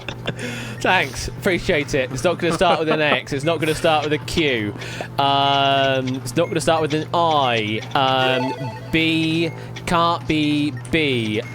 D. Can't be D. It's going to start with a P. PL. No. PO. Point. Probably. Point. Point. Yep. Point is good. Who's on memory? No, who's on first? Who's on memory? Who's on first? Okay, yes. There, Their. Their, middle right. Youou. Where are you? Sure. You are two words. Okay, next. Nothing, Nothing. Where are you? Middle left. Wait. Three H's. No. Blank. Yes, 3 H's. Read, READ. IAD middle right. Like. Like is your apostrophe. Next, letter U. Letters U are. Hold. Yep, letters you are. On we go. Right, 3 and a bit minutes to go. Morse code. Oh, fantastic. What we got? ... S. That was the last one. Dot dash dot dot. Then dot. Then dot dash. Then dash dot dash. Then dot dot dot. End of transmission. End transmission on that one. Dot dash dash dot is an L. That's going to be an E. A. Dash dot dash for completeness sake is K. Leaks, which is 542. Clear. Panel wires. Okay. Yeah. Blue to B. Black to C. Yeah. Which I'm cutting. Yeah. Red to A. Cut the blue. Move on. Okay. Black to A. Blue to C. Black to C. Cut first black. Cut the next blue. Skip one. Moving on. Black to C. Yeah, cut it. Final panel. Blue to C. Blue to A. No, yes. Clear. Complicated wires to finish off. 1 minute 50. Fantastic. What we got? Light blue. And then just white. Just white's on its own is good. What? Cut. Just white on its own is cut. Cool. Red with a light. Red light. Oh god, I forget how to read this bloody thing. Red with the LED is that one. Batteries. Is what? Batteries. What we got with batteries? Oh, 2 or more. 3. 1. Yes, cut then. Yeah. Yes, cut. And then red and white with a light is the same as red with a light, isn't it? Correct. Red without a light. Red on its own is serial number even. Serial number does contain an even number. Cut. Yes, it ends in an even number. There you go. 56 seconds left. Easy. Easy. Hello, puppy bear. Oh, that was a terrible room. What the hell made it? That was a horrible experience. It was the games arcade, so it's constantly playing video game noise. There's lasers flying everywhere, and it's dark, and the lights go off, and everyone screams. That was a horrible room. Whoever invented that. So, it was me. It was me, chap. It seemed a good idea at the time. Well, you can certainly turn that room me off now if you want to. So Yeah, I think it was the first thing I've done in a 3D environment. Possibly. Thank you for my bath, Dexter. ooh, You're lovely. so kind. You need it in this warm weather. I do. Apparently, I can't turn off gameplay rooms in the mod selector. Really? Yeah. They're not listed. Turn off. It's listed, but it's greyed out. Gameplay rooms total 2. Why is it greyed Doesn't out? give me an option to. It's fine. I can live with it. Okay. Do you want to go again? It might be the set operation. You might be right there, Yellowtail. Yeah. Set operation. Yeah, whether it's inclusive or exclusive kind of profile. Yeah, there you go. Disable all. There we go. There you go. Bombs. Disable all. Just have vanilla-y things. Services. Keep some of them. Disable all except for factory and tweaks and cam zoom. Everything else is disabled. Right, you want to go again? Yeah, let's go again. Let's go again. Same. Some mods. I haven't got the mod selector thing, which the purple one that you've got, which lets you. Oh, that one, the Katith one. Yeah. That's nuts. That won't be available anymore, I don't think. I had that you had it on downloaded. yours. Yeah. No, as in I have that I downloaded see. on my machine, and I've kept it on my machine, even though it has now been made unavailable. Oh, I see. Okay. I think. Anyway. Why don't we do one more vanilla and then do some more questions? And then we'll maybe dip our toes into mods in a minute. Yes. I think shorter time. Yeah. Fewer modules. Yeah. Hardcore. Ooh, okay, fancy. 5 modules, 5 minutes. All right, we'll go with it then. No margin for error. You ready? Fantastic. Yes. 1, 2, 3, go. Still butts.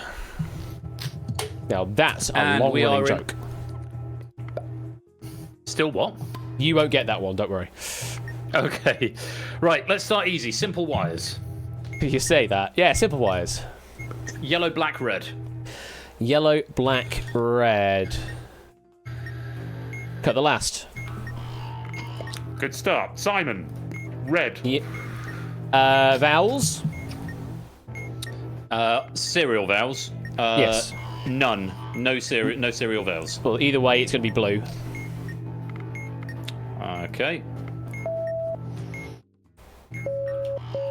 Red, red. Blue, blue. Blue.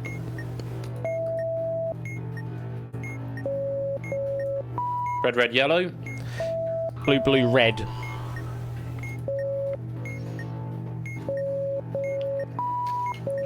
Add red. Blue on the end then.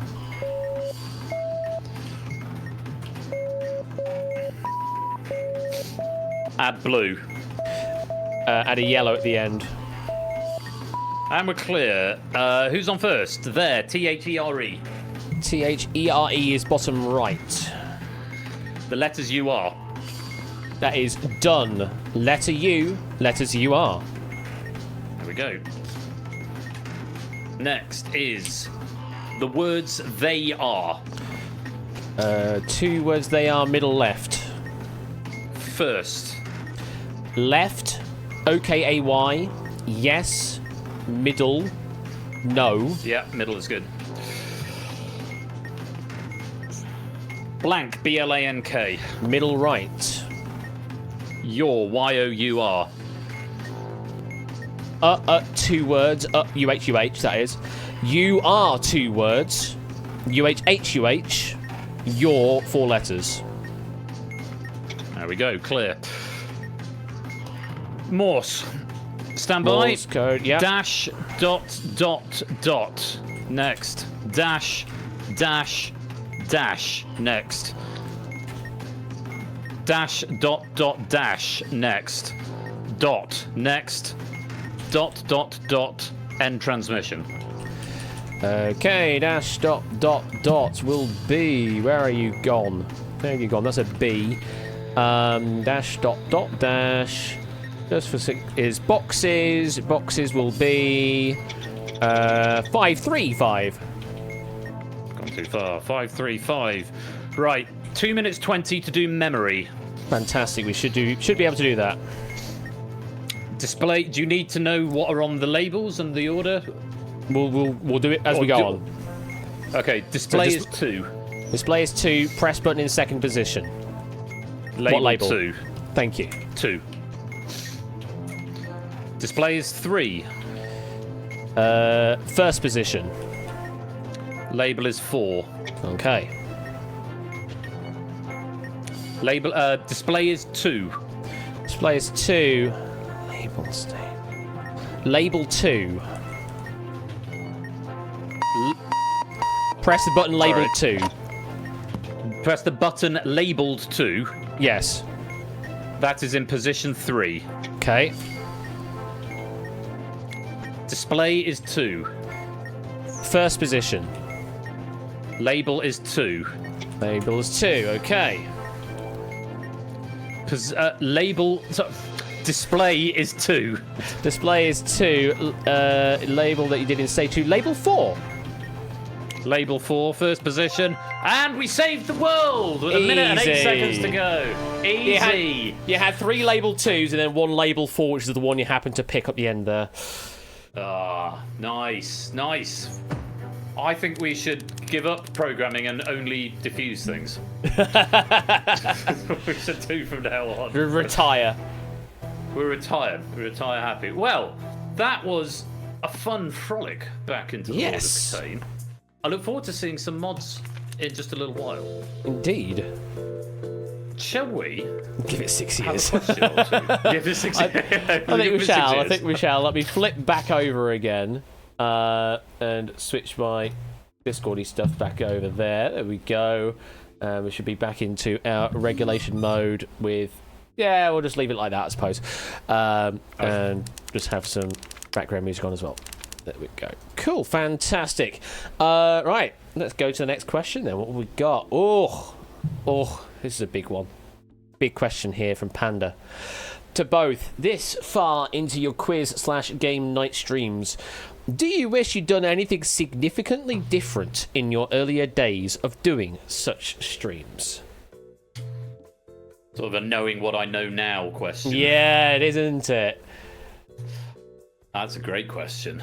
I didn't actually see. You've obviously seen this question because I know you hinted at a good question from Panda. Do you have an answer handy? I do have an answer. Yeah, while you have a think. Yeah. So yeah, I think probably. I mean, I've mentioned it a few times on stream, and it's something that you do your streams that I haven't done. It's stuff that Topper also has done on his streams as well, is maintaining a full history of who is winning certain games and looking at medal cabinets and that. That is something I do not have, and I regret missing that out so early on because it's such a job to go back and recalculate all of that. And unfortunately, there's now a season a bit's worth of Quiz Night that is just lost to time because it got eaten at one point in time on Twitch, and now obviously we've had the massive Twitch VOD deletes as well. Means that there is no history of those episodes ever existing anymore, which means there's 4 or 5 months of streams that I can't remember who won on anymore. At the moment, I know Tip has certainly been looking into sort of retroactively counting the winners on certain games, going back to the VODs and that in that case, and Poker's been helping out on that front. But yeah, I think that to make life a lot easier and to just add that extra little bit to the community gameplay aspect of it is to have those accolades of people achieving grandeur in certain games. And I know that people can maybe use that as a bragging point, which is not the whole point, not the point of that at all. But it's more to showcase the fact that various walks of life, various people can win at these quizzes, and we're showcasing that off as as the victors of Quiz Night, Game Night, Quizzical Evening et al. It's just a very, very nice thing to have, and I'm sure that's people that attend your streams really do appreciate the fact that there is that medal cabinet available for them to see how well they have done on all of your streams. And similarly with Topper, with all of the medals, including the good old verdigris 4th medal as well. The verdigris. It's a fantastic little addition to proceedings there. That's sort of the big thing I've missed. And then maybe, considering I'm having to go through all of the backlog right now, is of uploading VODs on a more regular basis to other sites before big VOD apocalypses occur. But I weren't to know that this was going to happen this year, so I was sort of hoping that all of the VODs could just stay where they were on Twitch. So maybe less of that, though. I guess I know that with uploading the VODs, I would have probably gotten greater viewership earlier on, because so many of you came across at me through the Wonderwall preview video and that Briggs shared all those years ago. And so if I kept that momentum up, if I actually bothered with social media on an extensive basis, then there's maybe a completely different situation that we'd be seeing ourselves in 6.5 years time in comparison. But that's what could have been rather than what is now. I don't have any regrets necessarily because of that, but it's certainly something I would have liked to have done at some point previously. That's my sort of answer to that. What's yours there, Ben? I mean, it's a really good question, and so much of what I feel I might answer in this is less to do with I wish I'd done that, and more of a I wish I'd known how to do that. Because I've sort of got into good patterns and things that I think are important for longevity. I got into a habit of doing early. It's stupid little tiny things like the format of the episode titles. I mean, and if I was to pick on a particularly specific example of that, I wish I hadn't run season 1 for quite as long as I did, because season 1 went on for 9 months nearly. 6 months, 9 months, something like that. And also I didn't use the game night nomenclature immediately. I was streaming for about 9 months before that kicked in. That's more of a sort of a branding thing, which isn't really that much of an issue. But I got into the habit of, and score count, yes, you can post that one image of the Doctor Who episode again, because there was one lost episode of game night that I presumably I didn't highlight at the time. I say you've already referenced the VOD apocalypse of 2025, where we all had to, buy new external storage and then migrate everything to YouTube. That process was. I didn't actually hate that process, not least of all because I had Colin and Silent Marine, who were incredibly helpful with Silent Marine with the Google Sheets input on filter views, and Colin with the Python scripts to rip all of the data from the VODs for the episode titles. So again, that's another thing that... Fucking hell, Hendrid! My God, how are you doing? Really? That's uncontained. Wow, we're really bringing out all the stops tonight. Jesus Christ, how are you doing? It's like 2019 again. It really is 2019 again, isn't it? Sorry, I just completely derailed you there, but I had to say hello. That's crazy. It's crazy to see that name. Anyway, sorry. Let's continue. I think so much of it is. I wish I'd done. Seasons hadn't been as long as they were, and similarly to you, that I'd got into a regular habit of migrating stuff to YouTube. I sort of threatened to start using social media when I created a clip of a particularly happy moment of distinction and made a YouTube short. And it's just finding the time to maintain and push out that sort of content onto multiple platforms. It's one thing to prepare for a live stream, to host that live stream, to do your routines and get your pack down stuff. So like for me, post stream, it's close down all the software, close down all the windows, double check that all the pennies have and the medals have exported as they should, push that data up to Gitkraken, set the title for the next episode, review logs from the game, review bits of footage just to make sure I haven't said something stupid, or review clippable moments and stuff, because that's always gives you a bit of a buzz afterwards to make sure it's still things are still good. There's nothing massive that leaps to mind, other than, I suppose, knowing what I know now. I mean, if I was starting again now from scratch, I would do things differently. And these are things that have become habitual. Like, whenever I've got one of the big reasons for the reskin, it wasn't just to give them universal controller compatibility, though that was a big reason. It wasn't just to give them a graphical update, though that was a big reason.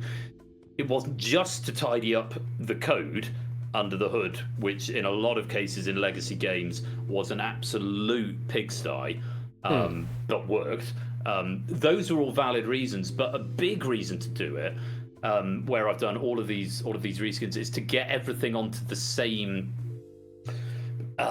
model, I suppose, get everything into the same broad architecture, so that if somebody flags something as a suggestion, either as a bug or could you think about implementing that, it doesn't matter if they're suggesting something for data leak or risky business or the escape artist.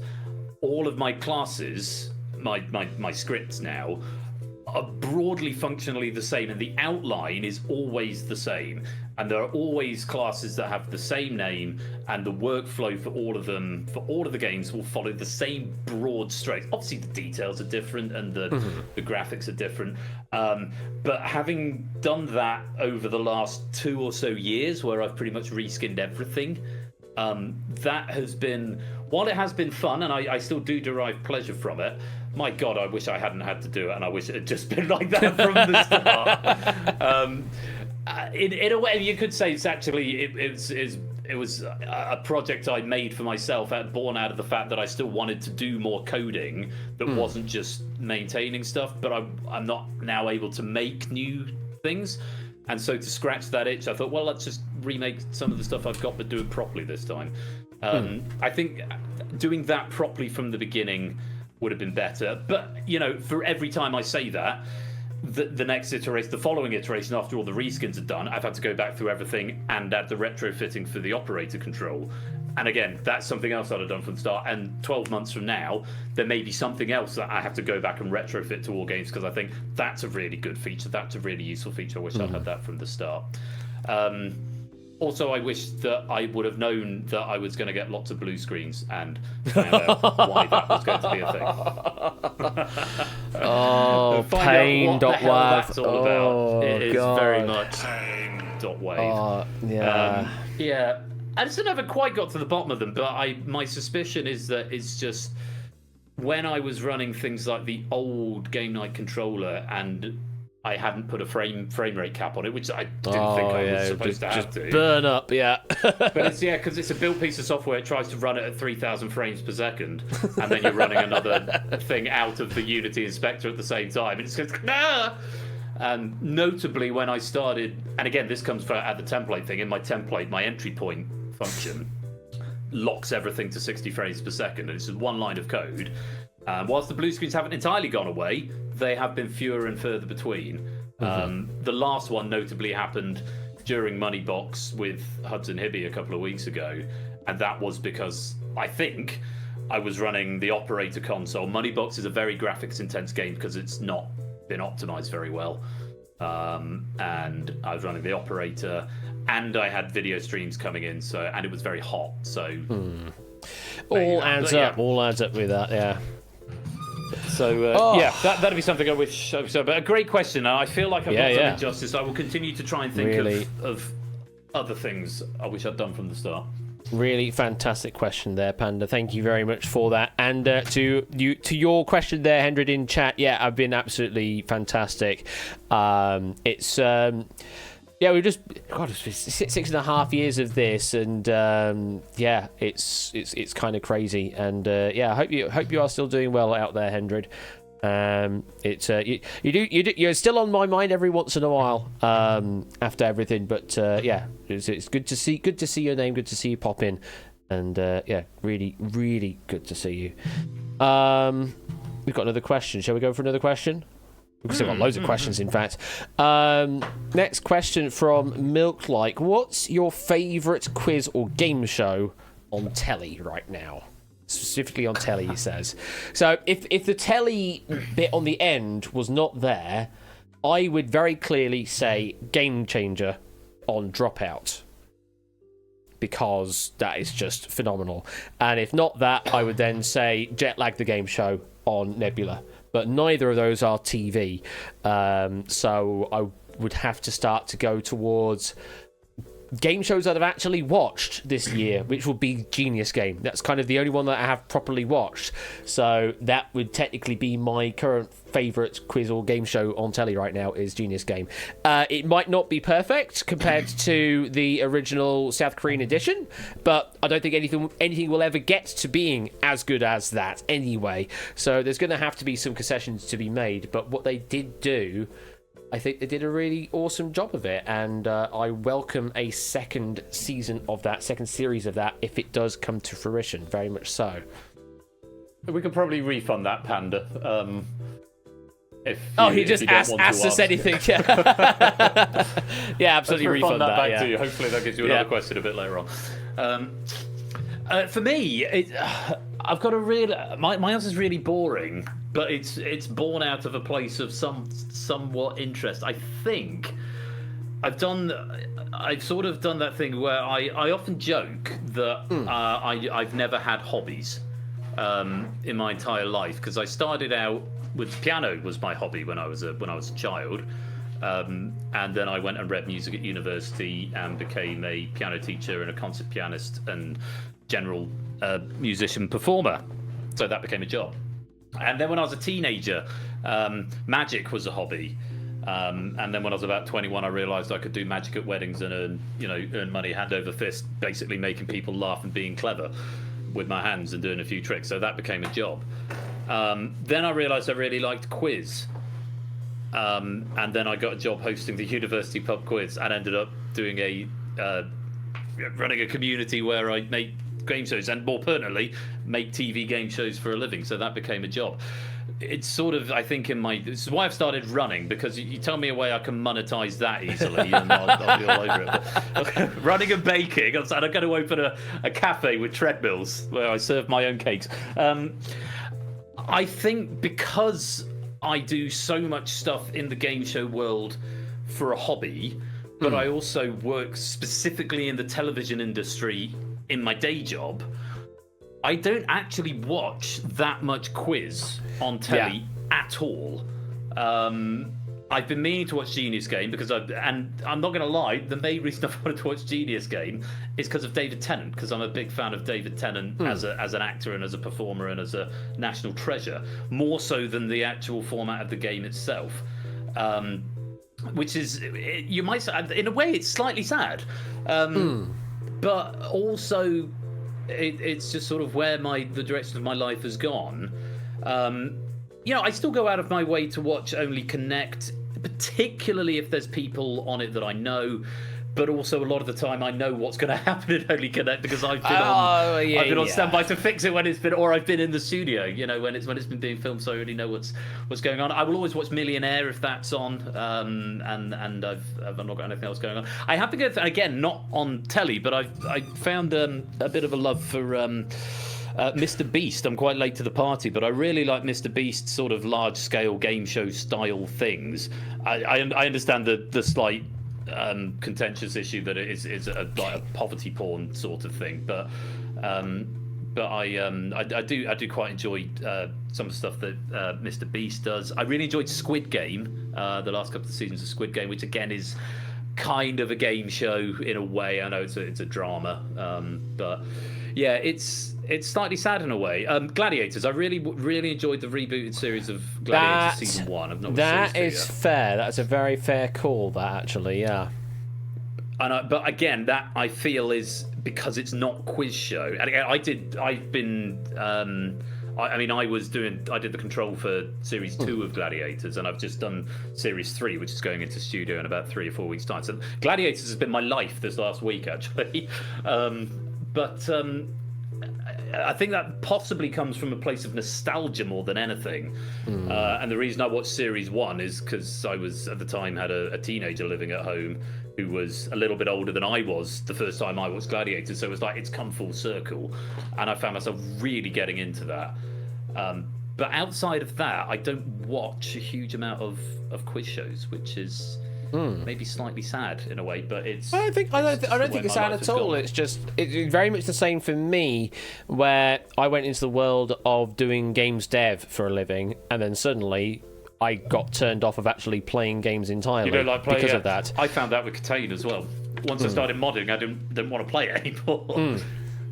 Yeah, it's just that kind of thing. Once you know how the sausage is made, it loses all of its allure in a way. Appetizing. Yeah. Thank you for that question there, Milk. Appreciate that. Let's put that one away. Do you want to do one more question before moving on? Let's do one or two more. It's cool. Fucking hell. We should be able to do two more. So from Colin, going to us both, what's the one piece of advice that you'd give people that wants to get into developing games, etc., either for Twitch streaming or for a profession? Just give it a go. just if you think you've got an idea, literally just give it a go. It's probably the easiest time right now to be able to just get any idea off the table. You can use any sort of engine out there. You've got Unreal, you've got Unity, you've got Godot, you've got Scratch out there, you've got VR chat. You have an endless number of available tools out there to make any sort of idea happen. And if you think you have a decent idea and want to have it, and just want to give it a go, then by all means do so. You learn by making lots and lots and lots and lots and lots and lots and lots and lots of mistakes. That's just the case. I can speak to the veracity of that. I was very much a learn by doing. I had it's not fair to say I had no programming experience. I'd done a little bit of small basic when I was in education because as part of the curriculum they needed to bring in computer programming, but we were a new school, so we got a bit of leeway. But then they said, Ben, you've got space in your timetable and you're a bit of a nerd. Can you learn some coding so that you can teach it? So I spent a weekend learning a little bit of small basic and sort of a framework of a project to give to a bunch of 12-year-olds.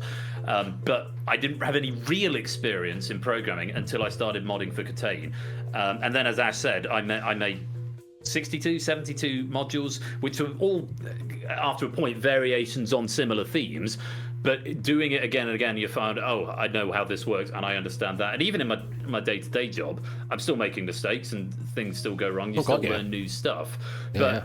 But for all the ills of living in 2025, one of the advantages, as Ash alluded to, it's the easiest time in the world, because if you've got a question, the odds are someone has already asked that question. Particularly if you're just starting out and you want to get to grips with the basics, you've got a billion YouTube tutorials. You've got 100,000 different Stack Overflow forum web pages, as well as the Unity forum or the forum of the engine that you're using.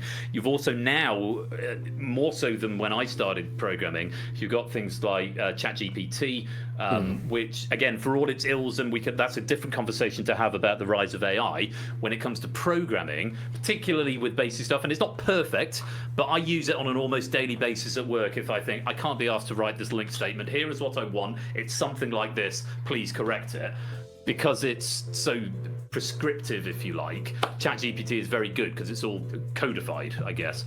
So it's very good at just saying, I think you're probably after this, try this out and see what you think. So yeah, if you can describe it and say, I'm in the C#, I'm in the Unity engine, I'm using C#, I've got a list of this object and I want to order them by this and then by this. I think I can do this using link, but I'm not quite sure of the syntax. How do I do it? And it will just spit it out for you, and you copy and paste and away you go. So there has never been an easier time in history to start developing games. The offshoot of that is that there are a billion people doing it, because it's never been easier than ever. It's like, when the internet first arose, it was like, oh, brilliant, it's free advertising, but everyone's got free advertising. So it comes with its different level of problems. But if you want to get into programming just for your own, for your own gratification, for programming as its own reward, or the joy of creating something, rather than I want to make a game and become a billionaire and buy my own private island and retire. If you just want it for that creative experience because it's something that you think you'll enjoy, just dive in. Yeah, absolutely. Just to add to Score's point, ChatGPT might not be necessarily the best way to start from, because it will just regurgitate information at you that is potentially hallucinated, and you'll just go, well, I don't know any better, so I'm just going to take it as gospel truth. Once you have gotten a bit of knowledge under your belt, then it suddenly becomes a little bit easier to actually use ChatGPT it's as with everything, it's used with caution, and don't just take it as this is definitely the way to do things always. But it certainly can help you get out of a rut in certain cases. Certainly for me, recently I had used ChatGPT for just getting a go on starting my my VOD website. For when I actually do upload all the VODs, I'll have a special website that will list them all in a special catalog, and I didn't know how to deal with like Google Sheets data directly into Express.js, but it was able to spit out mostly correct code. There were still mistakes in there that I had to come along and fix, because I've had some experience in there, but the actual conjoining of the two specifically I had not done. It had done most of that job and corrected after the fact. So it's good, but not perfect for said job. If you are interested into getting into specifically like Unity in that, Bracky's tutorials are still very relevant, even though he's not doing them anymore. Although I think he's doing Godot these days. But he's doing some other stuff now, isn't he? But always worth looking up on Bracky's YouTube tutorials on pretty much anything within the Unity engine you could ask for will be in there. It might be a couple of years out of date, so the actual videos might look like they don't match the current editor version, but most of it should still carry over to this day. Just to add on to Score's point, don't use ChatGPT. Now, I do concede it's not, I wouldn't, say it's an ample replacement for example, the experience I had in learning to code, where I basically had Ash as my own private go-to tutor for a specific thing. Ash GPT. Ash GPT, you could call it. One of the great things that, of course, ChatGPT will just give you the answer. Ash very rarely just gave me the answer. He just made me think about things in a way that meant I could work out the answer for myself. Yes. Which meant I learned better. Yeah, I was very, very adamant on not telling verbose answers, not just giving it straight, because you don't learn by just being told code. You need to understand the code that you're being presented, and that's why I'd always sort of break it down a bit, get you to think about it, and then sort of spoon feed it, almost as if you came up with the answer yourself. So I'm more of a genius than he. Exactly, and it just emboldens you when you do that as well. It just emboldens you, and then really encourages you to learn more and more about the language. So, although I did learn something from ChatGPT the other day, but that was because I had a problem at work, which it wasn't a major problem, but it was something that I'd put together in one way, and I thought, this is really inefficient, this is really clunky, I don't like the way this is doing. Is there a better way of doing it? And ChatGPT, I asked ChatGPT, I said, this is what I've done, this is what I'm trying to achieve. Is there a better way of doing this? And it spat out something to do with bitwise operators, which I previously never used. So it gave me the code, and I actually took the trouble of rather than just copying the code and pasting it to the project, I actually read where it broke it down for me, understood it, and thought, that is a much cleaner way of doing this particular task, and I've learned something, and that is something I can now apply if I come across the same problem in the future. So it has its places, and I know it's got its detractors, and I know there are issues, legal and moral issues around the use of AI, but as a tool, for me as a professional software engineer, I find it invaluable. Absolutely. I would agree on that particular front there. Thank you, Colin, for that question. And we will just ask this one quickly as well, because I do have an answer for it. I don't know if you will do, though. From DMC, are you aware of the VR chat game show community? And if so, would you consider getting involved in some way? Are you familiar, Ben? VR chat games? I don't think I am, to my shame. You don't think you are? I am aware. I no. don't know. I actually don't know if they're still doing it. This is just sort of showing my potential age on this one. GS Genesis runs or certainly did run a series of VR chat instances for various different game shows where they basically do the entire studio out in full 3D. And you get people to actually play all the individual roles in the studio. So you get an operator role or multiple operator roles. You get camera operators, host, contestants, and then everybody else can sit in the audience while it all goes on. Things like Wheel of Fortune was one of them, and Who Wants to Be a Millionaire was one of them. Various other games as well. Hello! Massive raid! Kaboom! Kaboom! Sploosh! Welcome, Raiders. HUD601. Great to see you there. Yes, we're still doing this thing. It's day 3 of the lock-in, as it were. Hope you're doing well. How was your stream, Huds? Tell us all what you're doing. And while you do that, I'll just quickly give a summary about me. You don't normally come into raid into my side of things, but it's normally this guy down here. You know him very much, so you know Royal_Flush. But me, mate. I am 80_Bash, also known as Ash. I do very much a similar kind of thing that Ben does, but on the Wednesdays and Friday evenings here in the UK. Where we do all sorts of game show recreations played live on Twitch, and there's a couple of there that are also my own creation as well. But more often than not, it's going to be a game you have seen broadcast on TV in the past, though not officially so. Tonight we're doing something a bit different. We're doing an ask us anything, should I say? Asking all sorts of questions, and in between we're playing some bombs of Keep Talking Nobody Explodes, which is a game that we sort of that's where we came to know each other originally, back in the dark days of 2016 or something like that. Yeah, kind of crazy all the way back then. And so yeah, we're coming back to it and then learning that we forgot how to do bombs. Pretty much. Great. We're building the Blue Cross Rehoming Centre in Minecraft. Jesus Christ, I haven't played Minecraft in a good number of years. Well, appreciate that. And hello. It's another raid coming in. Proasec, thank you very much for your raid coming in. That's the second raid all of a sudden there. We're getting the Fort Boyard running music for a second time tonight. Thank you for another raid coming in. I hope you're doing well. What have you been doing this evening? Anyway, I need to... My outro ran long. Also, fair enough. You got trapped in outro with the stragglers. Fair enough. Well, welcome, stragglers. You're also more than welcome as well. If you'd like to ask either Ben or myself a question regarding... well, anything, whether it's relating to stuff that we do on Twitch or quiz or game shows, or you just want to know something a bit personal about us, there is a channel point redemption currently available downstairs if you have a single channel point. I don't know if you'll actually have any right now if you are brand new to this stream, but if you wait around a bit, you will get enough because they only cost 1 Doot coin. Once you do that, you are more than welcome to submit a question. If we get to that point, we've answered like 6 questions and it's 2 hours in this stream, so 2 hours in. So it's an interesting pace. We'll see if we can pick the pace in some way.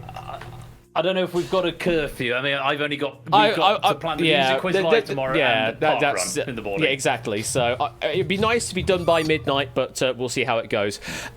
Just to quickly go back to the question that I was answering there from DMC. Yeah, so GS Genesis I am familiar with I think Starskunk was one of the first few people to actually introduce us in this side of the community. Like I'm sure Clive has gone over there on a couple of occasions, and probably your good self there, DMC, have gone over there and had a few games with GS Genesis. Beyond that, I don't know. I don't know much more about the VR chat wider community, if there is beyond the GS Genesis world. If there is, then I'd be more than happy to know more about it. At some point, I did want to do a bit of VR chat stuff. I was considering doing the exit list at some point, but it was a case of finding time and finding out how Udon all works, because it seemed like a complicated process, but I understand why it's a complicated process, because it's massively multiplayer while in a VR chat instance. In that massively multiplayer synchronized code is always a bit of a problem. So I understand why Udon is there to solve that problem, sort of make it easier, but it also kind of complicates things for those not familiar with that kind of protocol. So yeah, it's one of those on the to-do lists kind of things, and it's like position 20 on the list right now. But yeah, at some point I would like to get more into the VR chat world and try and poke my head through there and see who else is out there that may be interested in some more game show and quiz show content. So thank you for that question, DMC. I'm going to mark that one as complete. We now have 15 questions left to answer. Do we want to go back to a bomb? Yeah. I feel like this next question from Panda at the top might be the way back into doing the bomb. Sorry to go AFK, by the way. It's reached the point where I've had to open the door because it's too hot in here, and I've gone to the cage. Both of the cats are out, so I've put the cat beds out of reach of the dog, so he can't claim one for trading.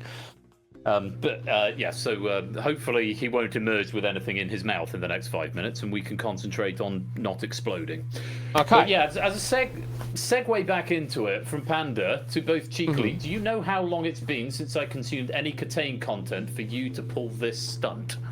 How long it's been since a Panda has consumed any Catane content? I have no idea. I don't, because I'm not over on the Discord anymore. I have no idea if you're still lurking around there. Is it going to be a couple of years at the very least, Panda, I guess? That would be my guess, I suppose. Some would think a couple of years. Maybe, if you're still... Because I know that you were being badgered at some point for doing another Catane League / tournament thing again. I don't know if that ever took off again, so... yeah, I don't know. My last interaction with Catane was probably Peanut DMing me saying, "Can we make this change to this?" And it's like, so many things in my head.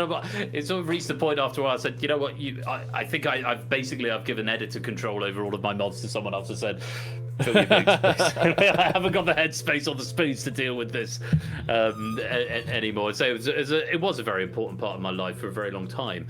And I was quite precious about ownership of my mod repositories, because at the time it was effectively, it felt like a show reel almost. It was the only coding that I had, and I was reluctant to relinquish control of those. But I feel I now have a slightly different show reel, not to mention an actual CV. So yeah.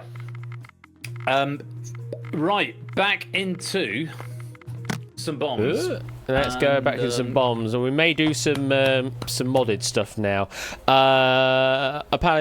Panda saying, yeah, gave some support to the league, less said the better. But don't think I've watched anything Catane about it since I finished my last league in 2021, so within 4 years. That's like 4 years.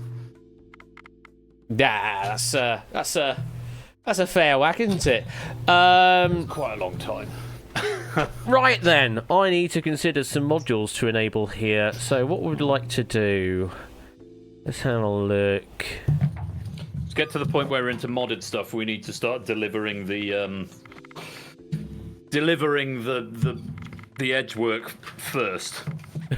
Oh god, when that meta became a thing, yeah. Where is piano keys? Piano keys, is that one there? We'll enable that one. Also, it means I get to use my my actual. Do we have tangrams? Oh, we do have tangrams.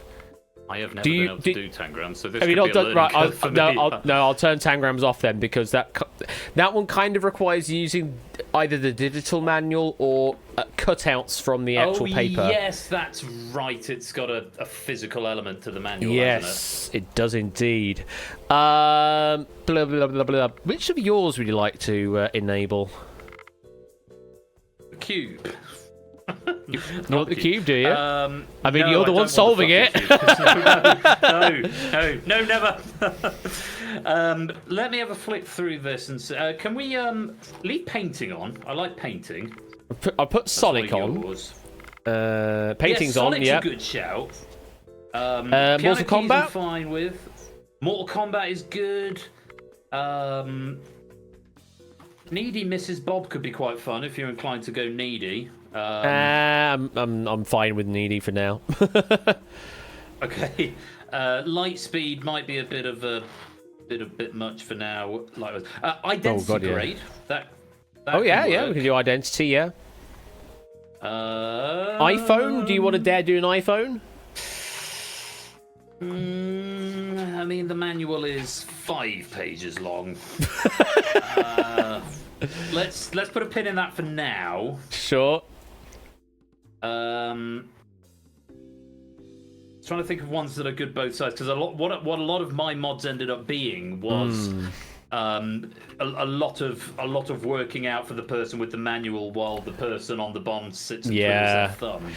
That's sort of the meta that ended up developing Where over it went. time, was just send information over to the experts and then wait. Basically, that's how it came to be. Which was sort of counter to the original design, but yeah, symbolic, yeah. Symbolic coordinates is good. Poker would be good. The Swan, if you're feeling masochistic. Spinning buttons is quite fun. That gives you some interaction. I don't know if I've actually got spinning buttons on here right now. And just No, because I don't have that one actually. Okay, and snooker, and that's probably enough. Snooker? Do I have snooker? Do I not? Oh. Surely. Do I not have the snooker? Apparently I don't have the snooker. What a shame. What a shame indeed. No, I don't have it. Looking at your screen briefly to see if there's anything else Luke out of me. You want to just click back a couple of pages? And Got moon and sun. No. Certainly not the moon. The sun maybe in a pinch, but not the moon. Back another page. I'm watching on the stream, so Yeah. I'll wait for that a second. Oh, jukebox. Leave jukebox on. Oh shoot, yeah, good point. That's a lot. Right, yeah, there you are. Light cycle. That's one of yours, isn't it? Is that? No. Oh no, it's Light cycle's Colour not Flash mine. is yours. Yeah. Colour Flash. That's yours. Leave that on.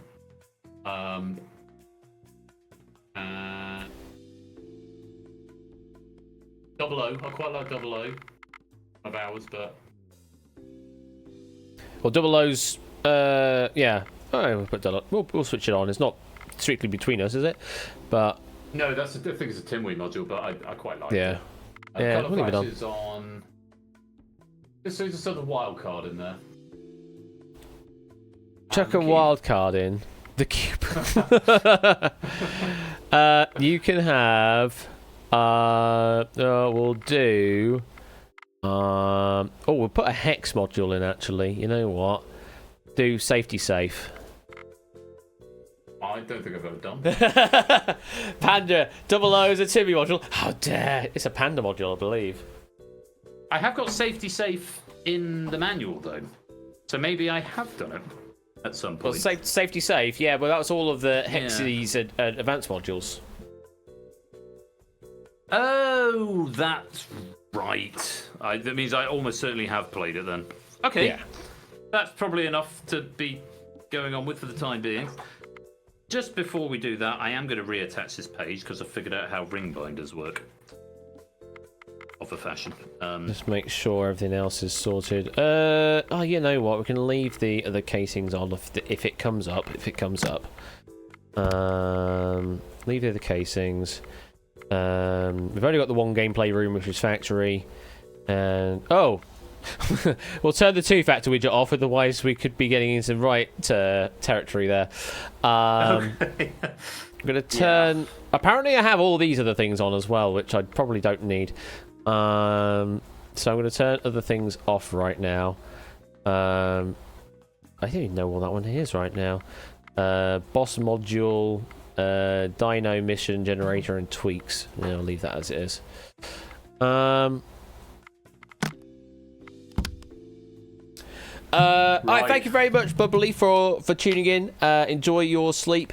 Yeah, any other questions that we don't get to tonight, we may be able to just do a text response at some point in the near future and post them in our Discord. Does that sound fair, Ben? I think that sounds reasonable. Yeah. I'm Alright, just so... going to check the...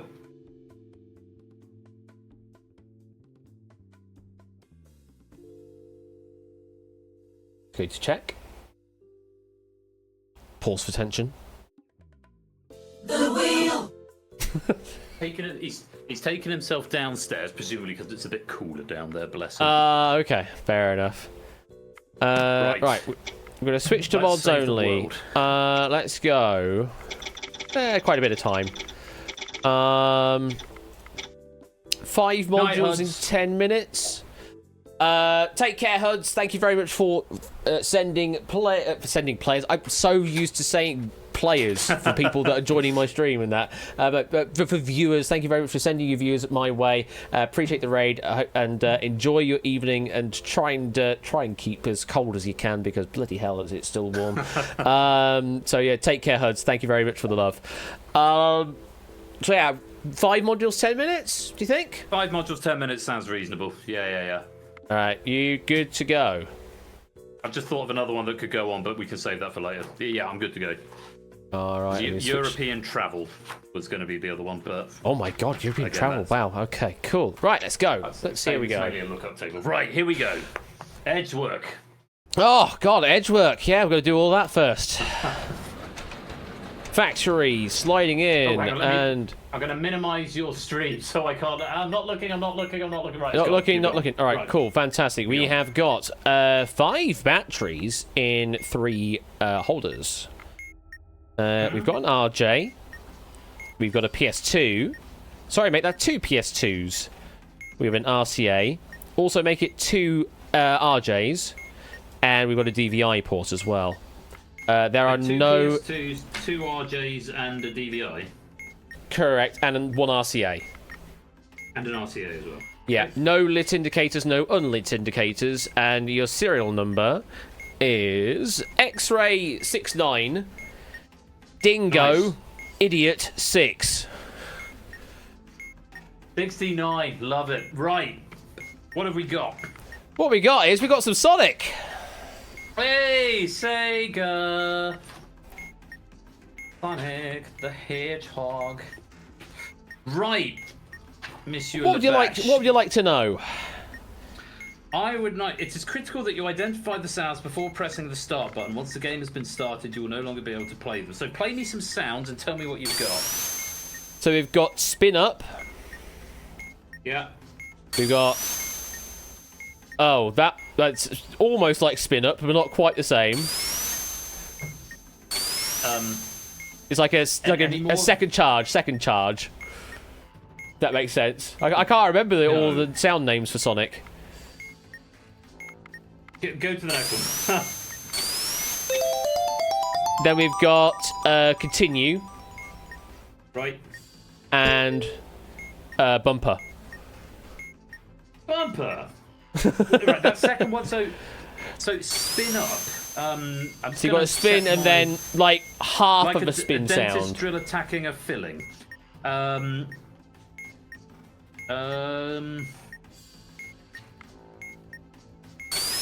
the first one starts lower and goes for quite a long, and then the second one sounds like it's also a spin sound, but it's shortened. Is it like a tinny high-pitched sound that slides Yeah. even higher? A Spikes. little bit higher, yeah. Spikes. I don't know if they're necessarily spiked, but yeah, we'll go with that. Yeah. Spin, spikes, continue, and bumper. And can you tell me the monitors that are on those? In that Yeah, order we've as well? got speed boots, then invincibility, then one up, then rings. Right. Badnik, switch the TV on. Start. And then press start. Right. I can't even remember the name of this Badnik, but blue with drill mouth and running tracks. What? Blue with drill mouth and... what is it like a Pointing to the left. Oh, it's like a little mole. Mole kind of thing, yes. The Burrowbot. Okay, is there a level theme? No. Is there a repeated sound? No. Does the running boots monitor play the emerald or spike sound? No, we don't think so. Otherwise, D. Right, press the RG. Ring? Press the ring? Press the ring? No, incorrect. I failed you. Okay, we need to start again then with new sounds on the Sonic one. Unless you want to move on to something else. We can go to something else, yeah. So we'll come back to Sonic. Let us do Colour Flash. Ah, yeah. Okay, easy win. Right. Yes. Colour Flash. Mm-hmm. A Colour Flash module will repeatedly flash a sequence of 8 different words represent colours in different colours. Possible colours: red, yellow, green, blue, magenta, and white. Only one of the yes, no. Okay. The colour of the last word in the sequence. I need to know that. The colour of the last word is green. Okay. If a word occurs consecutively with different colours... It does. Consecutively with different colours, yes. Press no on the 5th entry in the sequence. No on 5th, okay. We will do that. 1, 2, 3, 4, 5 is correct. Hey! Would you like some double O?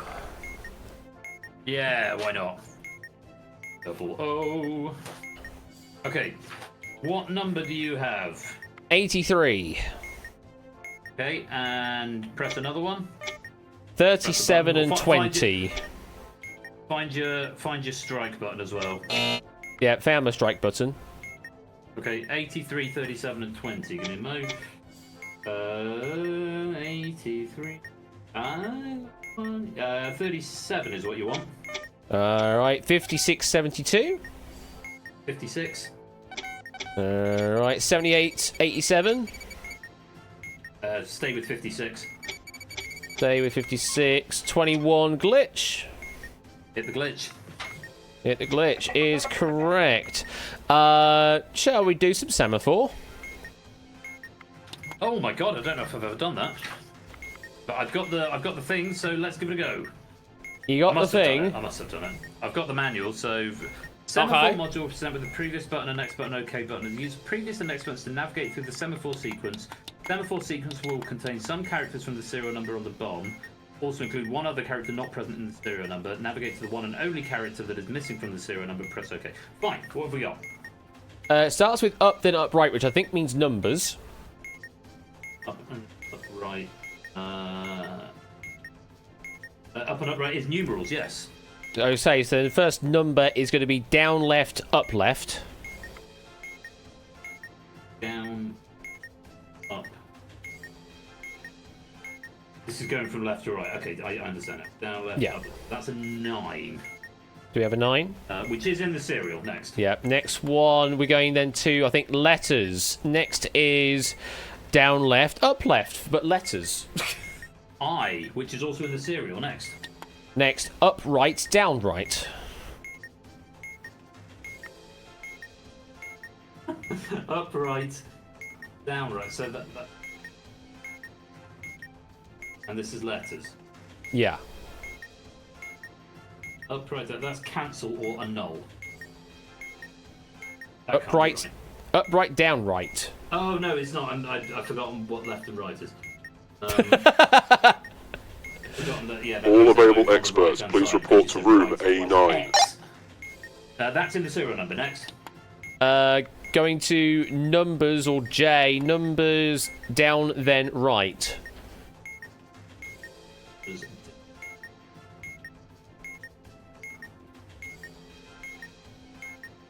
Six, which is in the serial number, or F. Letters up, then down.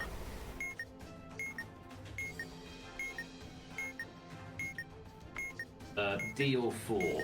Oh no, there is a D in the serial number. But we are in. We are in letters. Yeah. Okay. Up, right, then right. Up, right. All personnel, please evacuate to your nearest lot and report to your supervisor.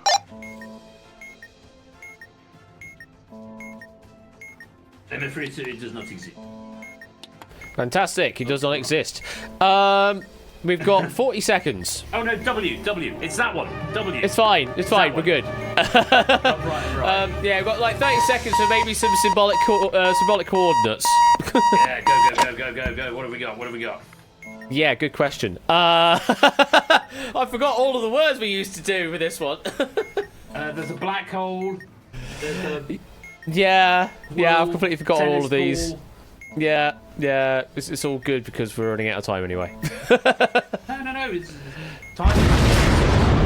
We'll do this. No, we can't.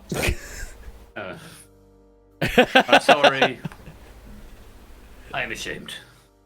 Shame.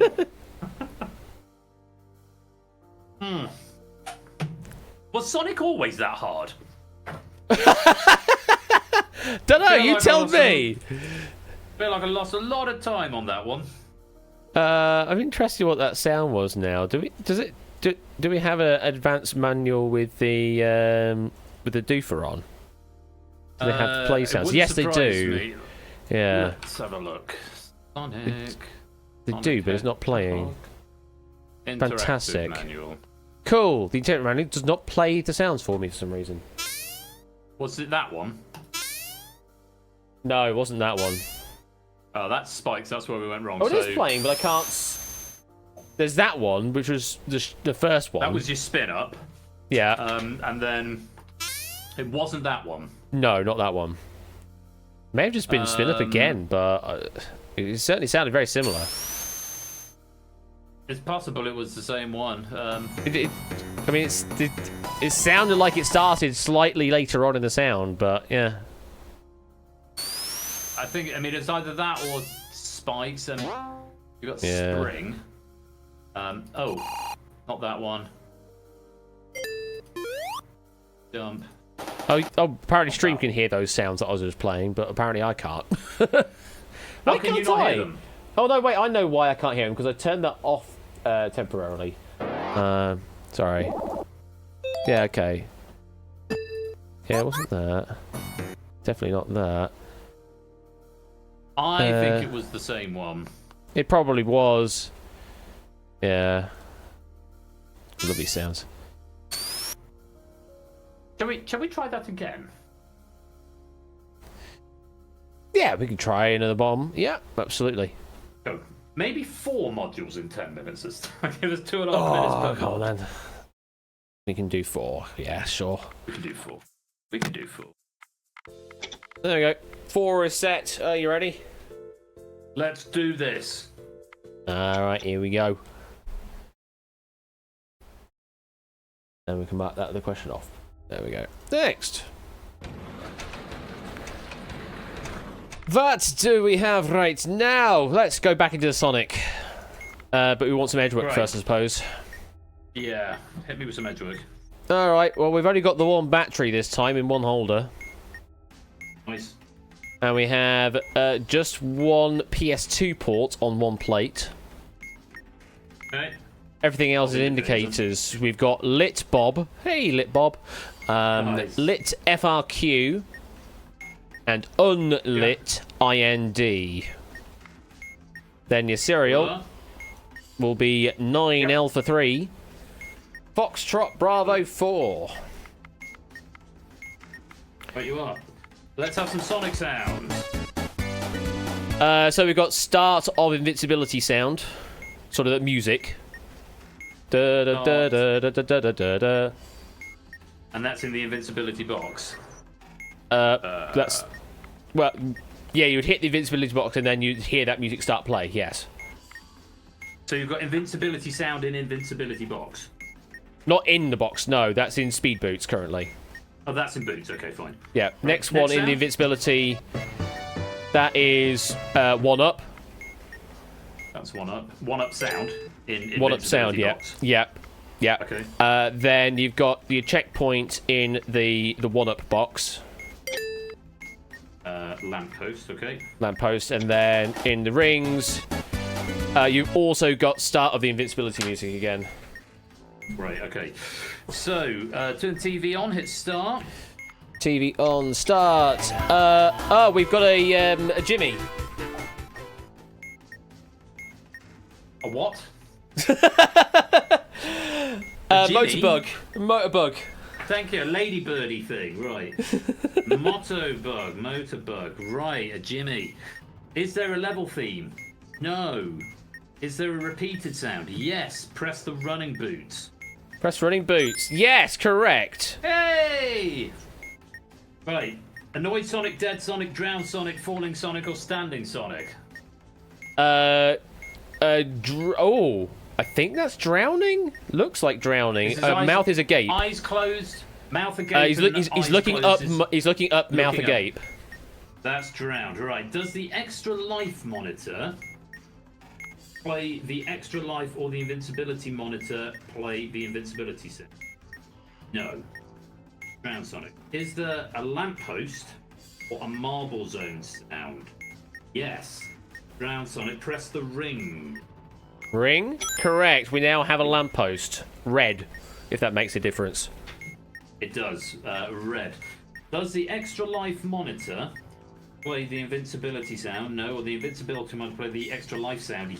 Yes. Invincibility plays extra life. And it's a red lamppost. Yeah. The ball is red, yes. Running boots. Is correct. We're done! Hey! Lovely! Fantastic. Shall we do some painting? Oh, I love a bit of painting. Love some painting. After all that hard work defusing bombs, Bob wanted some time to relax and express his creativity. He didn't take his colour blindness into account, however, so he's going to need some help. Right. First off, determine the type of colour blindness he has. The total amount of batteries, 1, plus indicators, 3, plus ports, 1. That's 5. Is Henry still in chat? Because this is the one that he came up with. Yes, that's right. 1 battery, 3 indicators, and 1 port. That's 5 plus 2 is 7. Is equal to the amount of characters in the name of one of the colour blindness types. Use that. Not. Otherwise, determine the highest scoring colour blindness type based on the number of occurrences of characters that correspond to the status of all indicator labels. Oh, got a lot of labels for this one. 5 for the topmost score, move on to the next rule. E.g., MSA plus NSA results in distinct letter sets AMNS. Example, both no right.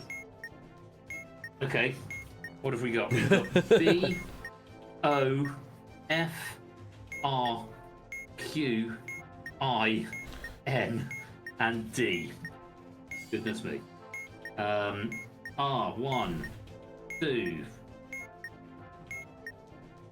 3, 4. 4 in Crota. Deuteronomy. 1.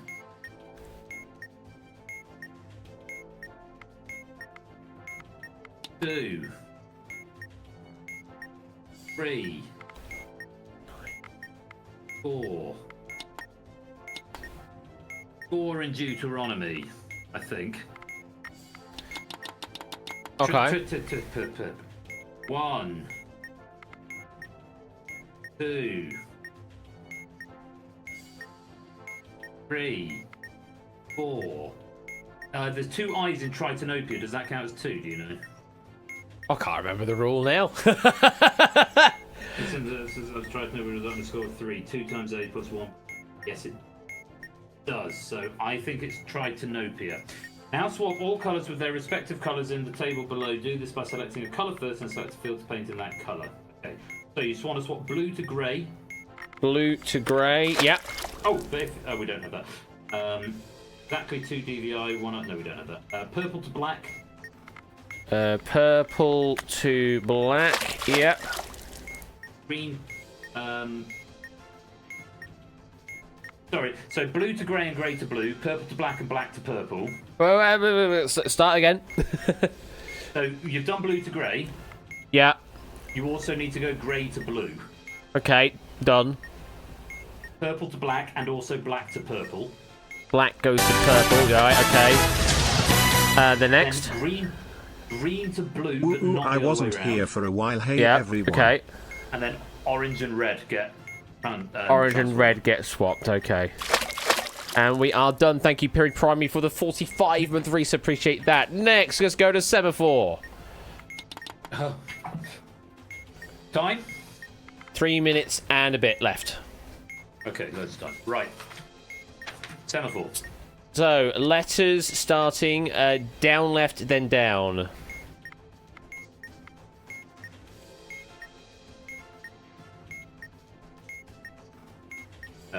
A. Or asteroid. A there is an in. Then numbers up, down. 4. Yes. Yes. Next, also numbers down left, up left. Oh, it's that one again. Now, Was that a 9? 9. Yeah. Yeah, we're in. Letters up, right, then right. Right is that one. W. Is that W's one? not in. No, we're out then. W. Okay, it's some identities, an identity parade. Ooh. Right, yeah. Time to convict Identity someone with 2 parade. minutes to go. Loads of time. Give me some suspect names. Names, Oh, no, is we've it all got 9? All available experts, please Oh, hang report to on. room Give me hair A9. colour. Give me hair colour. hair colour. We've got white, grey, blonde. And build. Muscular, hunched, fat. Tire. T-shirt, tank top, suit. And away you go.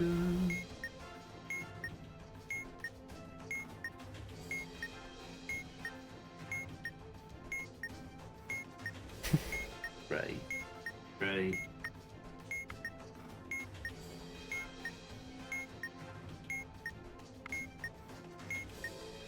Grey. Pretty sure it's blonde. Okay. Blonde, fat suit. Louise. All personnel, Fat please suit evacuate Louise. to your nearest lot and report to your supervisor. Where's Louise? I don't have a Shit, Louise. Okay, I've forgotten how this works. I'll keep looking. Blonde, muscular T-shirt, Penny. Penny, we're good. Yeah. Yes. 28 seconds to go. Cleared. All personnel, Loads of please time. return to your Easy. post. And the bomb's gone. What? And the bomb's gone. Gone- That was it. It gone has off. been disposed of and has gone through the factory. It's been taken on to a better place. Yes, absolutely. That's what's happened. I feel proud and good. Very well done. That was not close at all, Solomon. We had 28 seconds still. Easy. Easy time that. Acres of time still. And Sunny Could have Cat done a whole 100 other bits. module Yes, in that Rico. time. Kaboom. Exactly. Kaboom. Yes, Rico. Kaboom to you too. Thank you for the 100 bits there. We got through those, didn't we?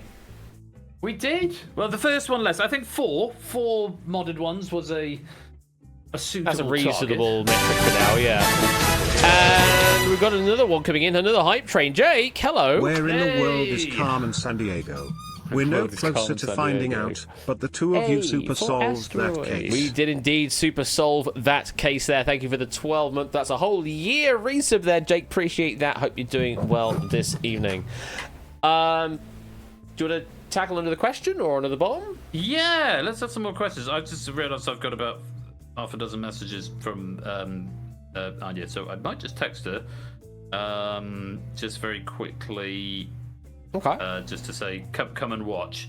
We'll catch up in a sec. Currently on twitch.tv PV/AT_dash. And Okay, so watch. free publicity. Yeah. Twitch.tv. So there we go. Right. And I'm back in the room. Back in the room. All right. Well, we have a very philosophical question here from Oni. How much custard do you reckon you could neck in one go? It depends if I'd eaten or not at that day. Yeah, not much for me, really. In optimum circumstances, I quite like custard, but I can't ever imagine a world in which I would want to neck it. Yeah, I'm indifferent to custard. I'm not, not opposed to it. I'm not like super drowning everything in custard. Half a pint. I think beyond that, I'd start to feel nauseous. That is a reasonable guess. Yeah, half a pint. I would probably be able to neck that and then call it. I mean, it also depends at what serving temperature this custard is as well. Yeah, I mean, if it's piping hot out of the microwave on an apple pie, less, because that'll lead to blistering otherwise. Test icicles. Test icicles. Thank you for the 100 bits there, only for the test test icicles there. But yeah, maybe half a pint. That's going to be our remit there. And we have another question from Oni straight after that. With what's the biggest obstacle for you? Is this related to the custard question? Probably the temperature. I mean, it probably is now. Yeah, what is the biggest obstacle for you? I mean, answer that however you wish, I suppose. Procrastination. I maintain I've got a latent undiagnosed ADHD. Getting in my own way and missing the wood for the trees is probably my biggest obstacle in life. It suddenly got very serious after the custard question, but I can really easily get in my own way. I can, to the point where I will miss the wood for the trees. I will miss the bigger picture of something I'm trying to solve. That applies both in my professional life and in my personal life. And obsessing over, and people may have noticed this in Discord, but even when it's Discord and I'm like 100 times worse when it comes to emails, obsessing over emails that should be 1 or 2 sentences and I should be able to fire off in 5 minutes, and spending half an hour composing an email that should not take that long to compose. If you ever notice me typing in Discord, you will probably notice that probably upwards of 80% of messages I type will be marked as edited because I've spotted a very minor typo or a very minor inconsistency in the grammar, or I've realized I could have shaped a sentence in another way. I shudder to think how much time over the course of my online life I have lost to obsessing over stuff to make sure that in my mind it is presentationally perfect rather than just adequate, because I think I worry that, and this comes across in answering questions as well, and on stream when I'm talking normally, I want to make sure I get across the exact message that is in my head, and sometimes that means obsessing over the exact words I'm using to a fault, or saying the same thing several times in a short space of time. If that is something that I do, and it's something that you've noticed, it is something I'm very aware of. It is a character flaw, and I have come to peace with it. Yeah, there you go. I'm exposing my inner faults and my my own foibles to you. But yeah, I would say that is probably my biggest obstacle, is that I get in my own way because of, I suppose, an inherent perfectionism, maybe. On certain things, particularly language. Yeah. For me, it's the existence of YouTube. Down the lines of procrastination, insofar as I will just continue watching things on YouTube because they keep getting recommended to me, and I'll just get lost in it, and then I've just lost track of time at that point, and suddenly the day's gone, and I go, well, I should have done stuff with my day, and it's gone now, and that just continues the cycle. So yeah, just the existence of YouTube being there, and I'm on YouTube Premium, which makes it even easier because, I suppose if ads got in my way, it would discourage me from watching more of it, I suppose. But it's just damn convenient. That's a good argument against Premium, which I've been umming and ahhing over for a while.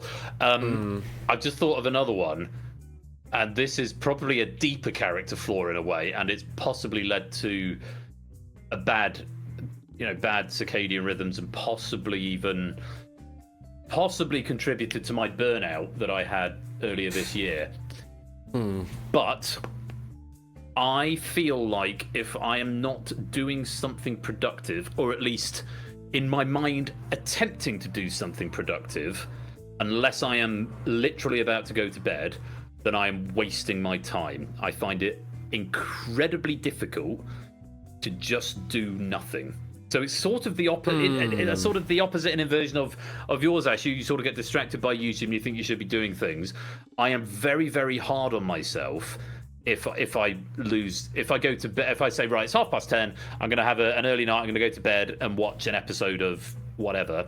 I would say, no, I've got more stuff I could be doing for stream stuff, or I could reply to that email. And then what invariably ends up happening, because my brain knows it's had enough for today, I will sit with a project open, doing nothing, and doing the distraction thing, and then I will have a deep sort of sense of, you're such a fucking idiot. Why didn't you do anything? Rather than actually just accepting, actually, it's kind of fine. Just you are allowed to watch YouTube. You've had quite a busy day. You've been quite a productive day. Just go to bed and watch it, rather than staying in the computer and beating yourself up because you're not working. I find that really challenging. I'm getting better at that. At just doing nothing, switching off. Last Friday, I think I finished work and I went and I walked the dog, and Anya came over and we ordered some food. And I sat on the bed and I did what you just said. I watched YouTube videos from the recommendations on the YouTube app on TV for about 4 hours, and it was great. And I really interesting videos, sort of stuff I wouldn't normally watch if I was just in front of the computer. And it felt great. It was really lovely. And I need to do that more. Whereas I need to do that a lot less. Quite considerably, I need to do that a lot less because I'm just spending far too much time watching YouTube stuff and just not getting stuff done, which I really should be doing. So yeah, swings and roundabouts on that one. Thank you for that question. We're all deeply only. Flawed. Absolutely, we are. We're all Despite human. the public persona we may put on. Or are we dancer? Yeah, it's a good question. We have a question for you, though, Ben, from Silent Marine. Ben, has being invited to work TV changed your attitude on streaming? Good question. I think it probably has. I think I have a slightly higher threshold of quality, of a sort of quality acceptance in terms of. I mean, this is not exclusively to do with TV, but more also to do with, like, the success of the channel and the quality of the questions that we get, and the quality of the contributions from the writers. I've gone on the record of saying this, but it's reached a point where it's so good that and I'm talking particularly about the questions here, are so high quality and so well written that having something that is even slightly subpar doesn't go unnoticed, and that is much more difficult to maintain, because it means a lot more work needs to go into QA and proofing and back and forth with the writers. Fortunately, we've got an exceptionally good team of writers who do contribute, and it's but so that has sort of raised the bar for me. But from a broadcast point of view, I think going into again, it's not specifically TV, but now obviously I do programming professionally and obviously on someone else's payroll to do it. My understanding of what I am capable of doing, and more broadly what I am capable of doing, has increased, and therefore I feel I should be delivering higher quality stuff than I was 3 years ago. I mean, that's naturally going to happen because I've been doing it for that much longer anyway. But in terms of the specifics of TV, I mean, there's things like I think I'm quite. I think I try and treat Game Night a bit more like a TV show than I perhaps would have done 3 or 4 years ago before I was in TV. So things like I'm quite. I talk about catchphrases quite a lot, which I know Topper didn't want to do with Moneybox last night. I know, actually, you don't tend to go in for catchphrases. I've got quite a few, and they might seem quite trite, but the fact that I start every stream by saying good evening, good evening, good evening, good evening, and I end every stream by saying thanks very much for watching. You've been watching Game Night with me, Royal Flush. Until next time, take care, peace out, and good night. it's a bit of a script which you get when you're doing, ironically, when you're doing unscripted TV shows, you still have a script that you follow. And a lot of that, and even things like down to the buzzwords in my head when we're doing the formats, like start the meter if we're playing the Purge, or let's drain the puzzle in Data Leak, or let's reset the podiums in Google that, or let's go to the VR headset of news in Distinction. And all of these, they just trip off the tongue, and they've sort of become a script in my head. And I think things like that and that consistency has been more. I've certainly made more of an effort to make it feel more slick, more professional, more like it would be in a TV studio since I got into TV. I'm more conscious of that, and I don't always get it right, because whilst I do all those buzzwords and things, there are also times when I'll just sit and my foible from the previous question will come to the fore, and I'll just chat bullshit for 15 minutes. I think, oh shit, it's 8:30 and we haven't played a game yet. So it's striking that balance between, suppressing my own personality, but also letting my personality come out, but also trying to keep things slick and professional. So yeah, I think it has, and for the better, but it also comes with its own challenges, because I think it's made my standards higher, which I think is a good thing, because we should all go through life trying to. I certainly go through life trying to be the best that I can be at anything that I take seriously, which is why now running, as an example, which is something I've started recently, I'm now taking really seriously and doing a lot because I want to be as good at that as I can be. It's obsessive personality disorder, I guess. It's with programming. I did nothing but I did like 12 hours programming a day for a year and a half before I did something outside of Catane. So yeah, it's all tied together. But yeah, since I've been in TV, I've become more cognizant of the fact that I want my stream to feel professional, and treat it as such. There you go. Oh, thank you very much for that question there, Silent Marine. We do one more question before we do some more bomb. From Chrono, what was, in your opinion, your greatest moment as a quiz streamer to date? Ooh.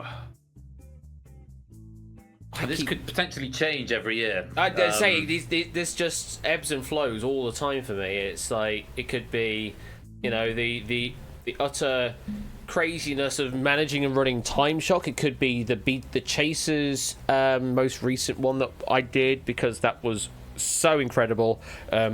Ending on that 1 second loss for Topper, like that's when you know you've done good quiz, good TV, when you get to 1 second between the opposing players. It could be duel, because the duel tournaments and that are always fantastic work to do. It's hard work to do, but there can be some big payoffs from that. But I think the one that keeps coming back to me, and I know that I need to do something along this line again in the near future. 500 questions, just that whole thing. Being able to do that twice over now, so that's 1,000 questions achieved in 500 questions, which is double that any version of the game has ever done on actual broadcast TV in any region. Is a phenomenal feat in order to achieve that, and for us to have also been able to get someone to achieve 500 questions in the form of Lucario as well is just that's a moment I will always remember. Being there at that moment, presenting Lucario with the 500th question about the Boston Celtics, butchering the pronunciation of the question while I was doing it, by the way. But that moment, I think, is sort of the biggest moment of Quiz Night. It's been a while since that's happened. Been many years now, and I do want to do some more charity stuff very, very soon. Which may be of the form of another 500 questions kind of thing, or something similar to that, some other marathon type quiz. But 500 questions part 2, where Lucario got the 500th question right, I think is sort of that's the greatest moment for me. Similar. There's lots and lots of individual moments that stand out for me over the last 5.5 or so years. I mean, I always talk about the first celebrity edition of Face Off, when I got to chat with Tom Scott and Lucy Porter and Paul Farrer and Dan Peake for 45 minutes and get this is actual celebrities. I've watched I must have watched that VOD back a few times. And there's a moment when I think when Lucy Porter first says hello. And I have a very, very slight voice break. I was going, hi! It's just like, and then very quickly we gain composure and just go into host mode and just start talking to say that was a really exciting moment for me because it felt like it's like shit. These are real celebrities. These are actual bona fide TV stars. Yeah. I get slightly less starstruck these days. It's like, oh, hey, there's Stephen Fry. It just happened upon. Bump into Jeremy Clarkson coming out of the list. Then I was like, oh, there's Sarah Davies. Oh, thank you for the lemon drizzle cake. And Victoria. My first day on the job, or second day on the job, Victoria Corin Mitchell bought me a bottle of wine. So there's. It wasn't exclusive. She will bought one for the entire crew of all Only these Connected name with that. drops here, by the way. All my friends are all on speed dial, but no. But I think just over time you get a little bit less starstruck. But that was a big moment, certainly at the time. Other great moments that that I'm really proud of. I think my first collab with HUDs. Because obviously we just had our 5th collab. Our very first one, when before he was as massive and big and famous as, because obviously he's Twitch partner now, and he's doing amazing things. He really and is. has done such a fantastic job with his Club 601 community, and he just gives it all back. He doesn't. He's got a full-time job. He doesn't want to be. He is a full-time Twitch streamer. He acknowledges that he is, but he's got a full-time job, and everything, all the revenue that he earns goes right back into his community. So he's got things like he does 2 or 3 big charity streams a year, so or charity months, so he must earn £10,000-15,000 for charity a year. He's got random acts of kindness where he literally just gives stuff away. I was literally about to say random acts of kindness. That's crazy. Yeah, absolutely crazy. But going back 5 years on our first collab stream when we came together and I think that's sort of where it comes down to at the nub is the community expansion and communities coming together, both on a micro level in individual communities and then on a macro level when communities come together. I remember Hudzax on that first one, he got very emotional when just stuff came coming in. We had to take a little pause before we went back to our Sonic race, and it's just moments like that you think, that's what this should be about. It's because we're all doing it because we love it. We're none of us doing it because we're just trying to earn a crust. We do it because it's fun, and it becomes a sort of self-sustained hobby in a way. And I know you and I, we do the things we give back to the community, because obviously people subscribe and people give bits, and we both got our end of season draws, and so it goes, and you've got a lot of obviously hosting stuff that needs to be doing with all your various technologies and things like the universal controller host and things like that. So moments like that really stick out with me when there's big communities coming together and communities doing really amazing things, both for great causes and for each other, are sort of defining moments for me. I really enjoyed the moment as well, just to bring full circle, Hudson Hibby hitting the top of the leaderboard in Money Box, and that was for charity. Anytime I've had someone with me live, so the 2 or 3 times when Ash has come over and we've had to do something live, that is, again, that's a sort of a visual representation of what I was just talking about in terms of communities coming together and people becoming, rather than just being, because with streaming you can get that very strange sort of parasocial relationship where you think you've got a person on a screen and people are effectively paying to be in their living room, but the one person in the living room has got the controls to the PlayStation, and you're sort of like paying to be someone's friend, which I don't. There is always the risk in any situation where there is an imbalance of power. Power is the wrong word, but an imbalance of responsibility and exposure, if you like. But I feel that something that we've done on the game night, the quiz night communities, is that it sort of transcends that, and people have genuinely become friends. So like Ash and I have actually become actual friends in real life now. Topper as well. Obviously David's come over before, Huds has been over before, and there's several people who met in London, and of course the combination of all of that, the logical conclusion is things like QNL, where people come together in the same physical room. So that is, sort of a combination of things. It's not any individual one moment, but those moments that really showcase the community coming together and real friendships and real quality time spent together, rather than just it's a person on a stream that we watch and we do this a couple of nights a week. It becomes it becomes greater than the sum of its parts. Mm-hmm. So, which is a slightly sentimental answer, but I'm going to go with that. That's a perfectly valid answer. That or Edinburgh. Edinburgh was a very funny moment. Yes, because I was there. No. Forget about that. Was complete. Thank you, Chrono, for that question. Bombs? Question mark. You good at bombs? I can bomb. You can bomb. I can bomb. You can bomb if you want to. Just don't leave your friends behind, all right? You need them. Absolutely. I'm rather wishing I hadn't closed the build now, actually, because I've just remembered how long this takes to load. Maybe it won't take as long this time. Enable mods. We'll soon find out. Game capture. Also, it occurred to me, I went through the mod manager, deselected all the mods, completely forgetting I had the mod selector. Well, if you went the mod manager route, that will speed it up this time round. We went the mod manager route, it will speed it up now. To load in, actually, yes. It's only loading in 67 mods rather than 218 or whatever it is. Yes. Probably. Let me switch over to main 2, there you go. Put you in big cam mode. Yeah, look at you. All big like. I've got an AMA. I need to get a question in on the AMA because I've got a question for you. Wait, what? Yeah. A question for me? But I can't access my Twitch on the other monitor because it's locked to this monitor while containing storage. So I'll just ask you, how do you do that thing with the transitions being so smooth? Oh, you mean when the things move around? Your elements expand and contract and they move around in real time. So that one doesn't look that good. That one doesn't look so good because frames are being moved around in. But like this transition, let's try this. This transition here, that one there. Good. Like that one there to that one there. That is. What? Is it fully modular now? Your overlay.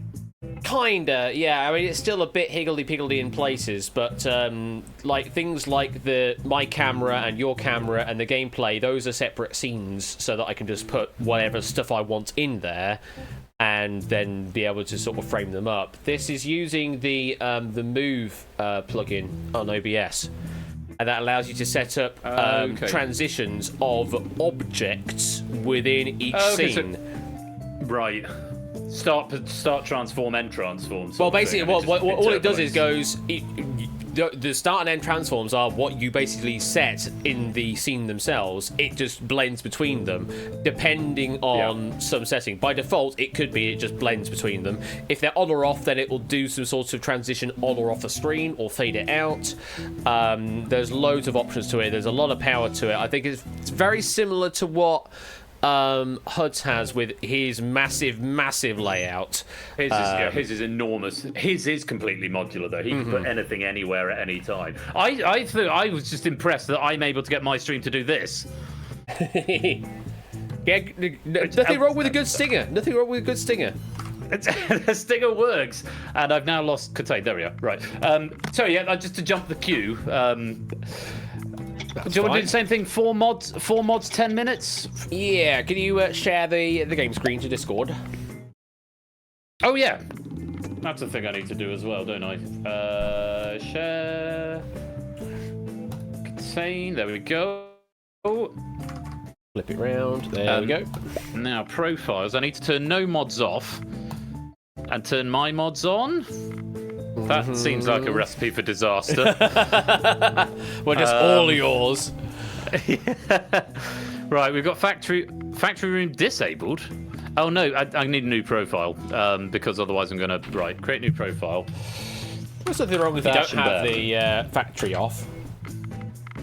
Right. We'll just do the standard one, so you know. No, we want factory. We don't want arcade room. Bombs, they can go off.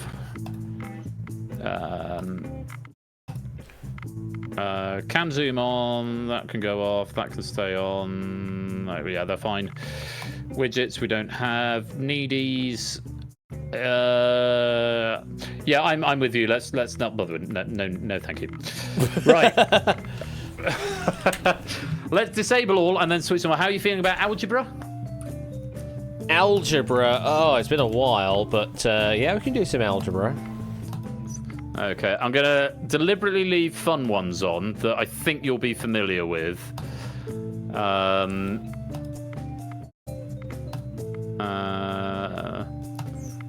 Festive piano keys? Ooh, festive. Yeah, let's go festive. Yeah, bit of festive. We saw Identity Parade earlier. I'm going to give you that. See how you fare. LED grid is fine. Okay. Mastermind. Well, you say that. Piano keys, painting, poker. Do you know Only Connect? Yeah, I do know Only Connect, yeah. Yeah, the Thank you. that one. T-words, spinning buttons. Yeah, that's probably enough. Spinning Press X. buttons. I can't even remember spinning buttons. Neither can I, and I made the damn thing. Right. Modules, number of mods. Why can't I have mods? Have I not set the profile? Set active profile. That's bash and burn. I want mods on. Go into a bomb, let go me- out, and then you will get the option back, I think. You may have turned them all off at one point, and then it's suddenly gone, no, I can't anymore. But usually, Profile, set jumping in active- and going out will reset that, so. That always used to be the way to fix it. Bash and Ben is set as the active Yeah, profile. so like I say, just go into a bomb, then come back out, and then it should give you the option. Oh, I see. Right, you are. That's what I'm saying. Right, let's do that. Right, and then how do I? Oh, sorry, yeah, I'm on the wrong walkie-talkie. one, aren't I? There you go. Have that one. Right. Thank you, There we Colin. I'm genuinely not looking at Ah. things, so because I don't want to spoil myself with the bomb info. Right. Do you think you do 4 or 5 in 10 minutes? 4. Let's go 4. 4. Right, you are. Here we go.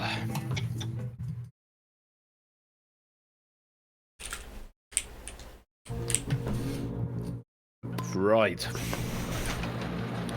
Incoming edge work for Yes. you. Serial 0, Mike 0, Papa Johnson 4. We have got 1, 2, 3, 4 plates. One of them, oh god, it's got like 15 dots and a little dash, and it's red. Is that a parallel port? No, that's not a parallel port.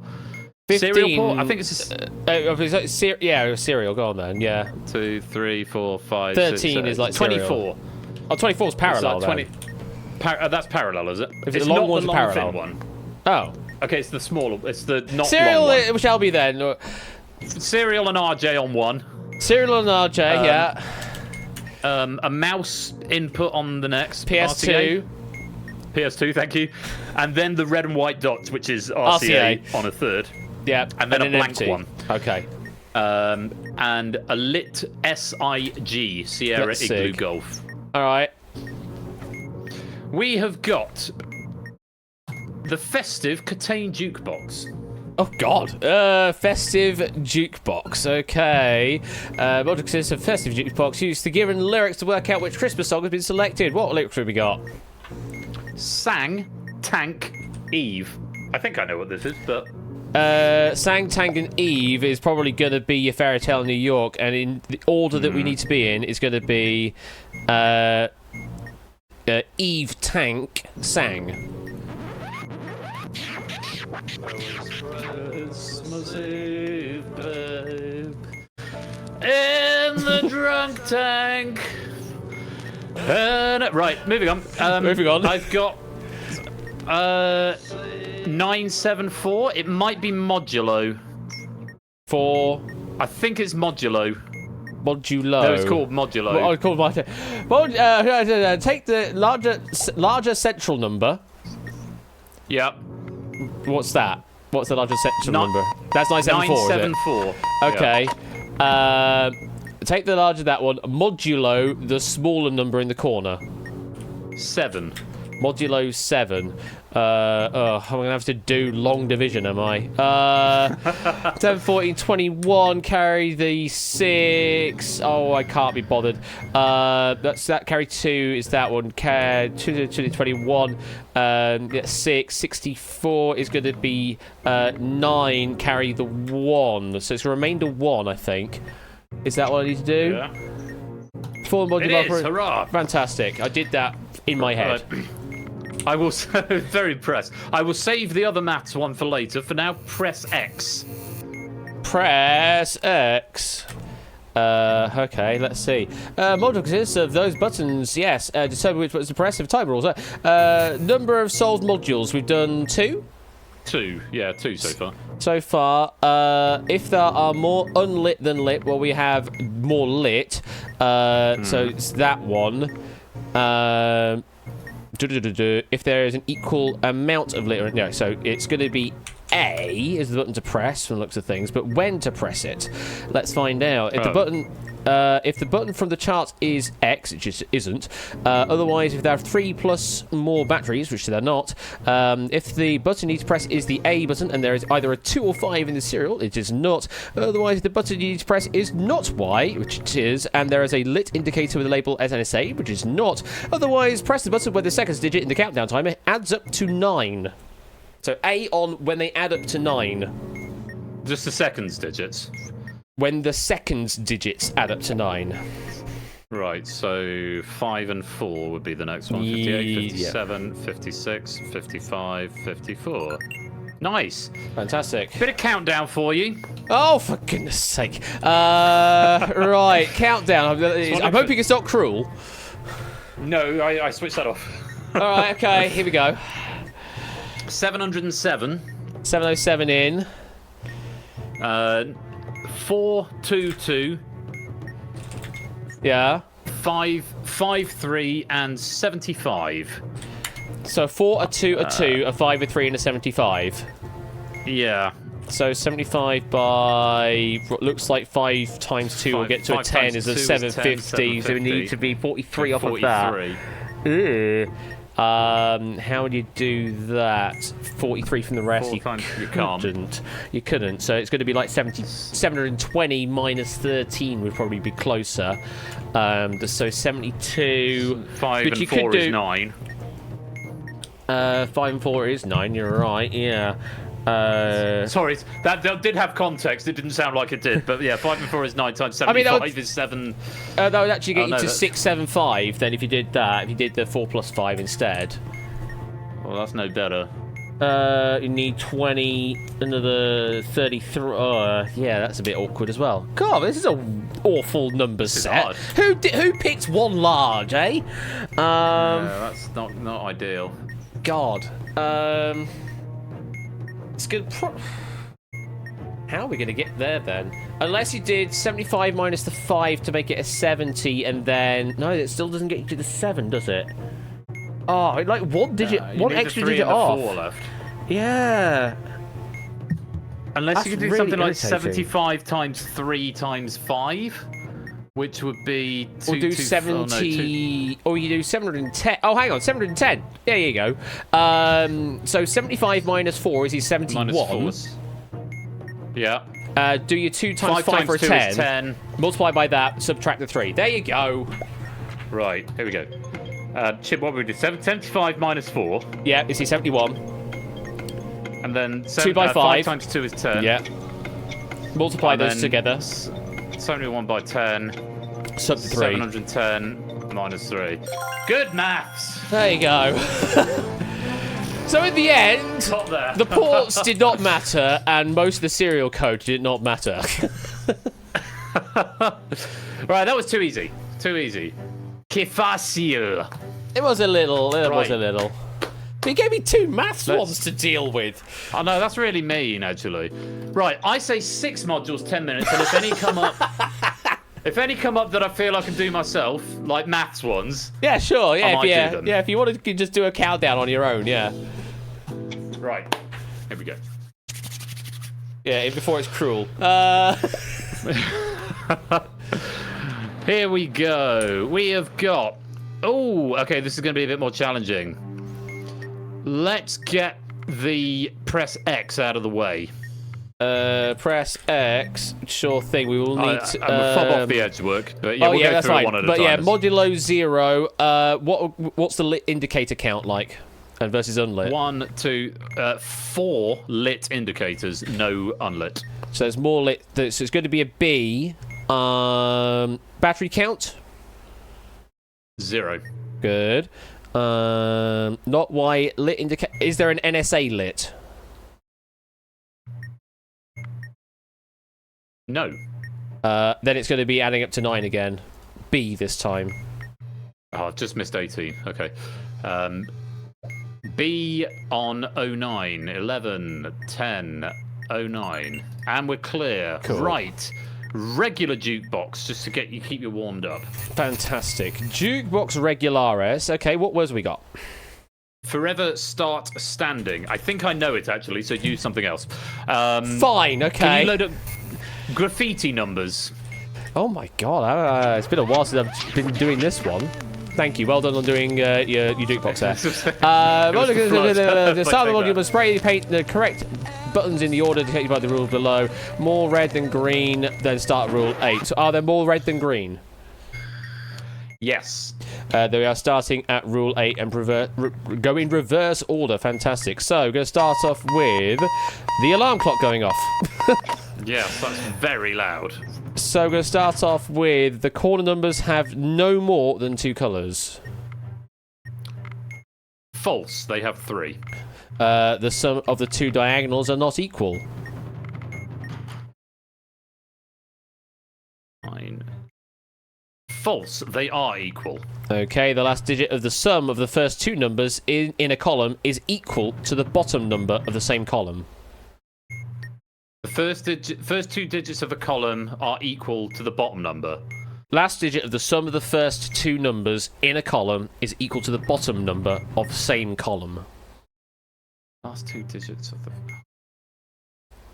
the last 2 digits.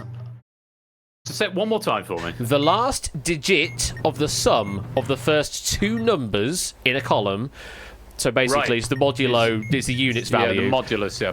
So I've got 5 and 4, which is 9, which does not make 6. I've got 9 and 1, which is 10, which modulos to 0, with the last, which modulos to 0, which does not equal 7, and then 2 and 8 does not equal 3. Fantastic. So next rule. The top row is mostly primes. Yes, it is. Rule 2 and 5 and 5. 9. That's rule 5. Okay. Next one. Should I be spraying things? It says to disarm the module must spray paint the correct buttons in the order dictated by the rules below. So that was rule number 5. In each instance, if that rule is true, spray that number. That I missed. Okay, let's start again. What was the first one? 8. We started on 8. Yes. So I need to spray 8. Well, no. Yes.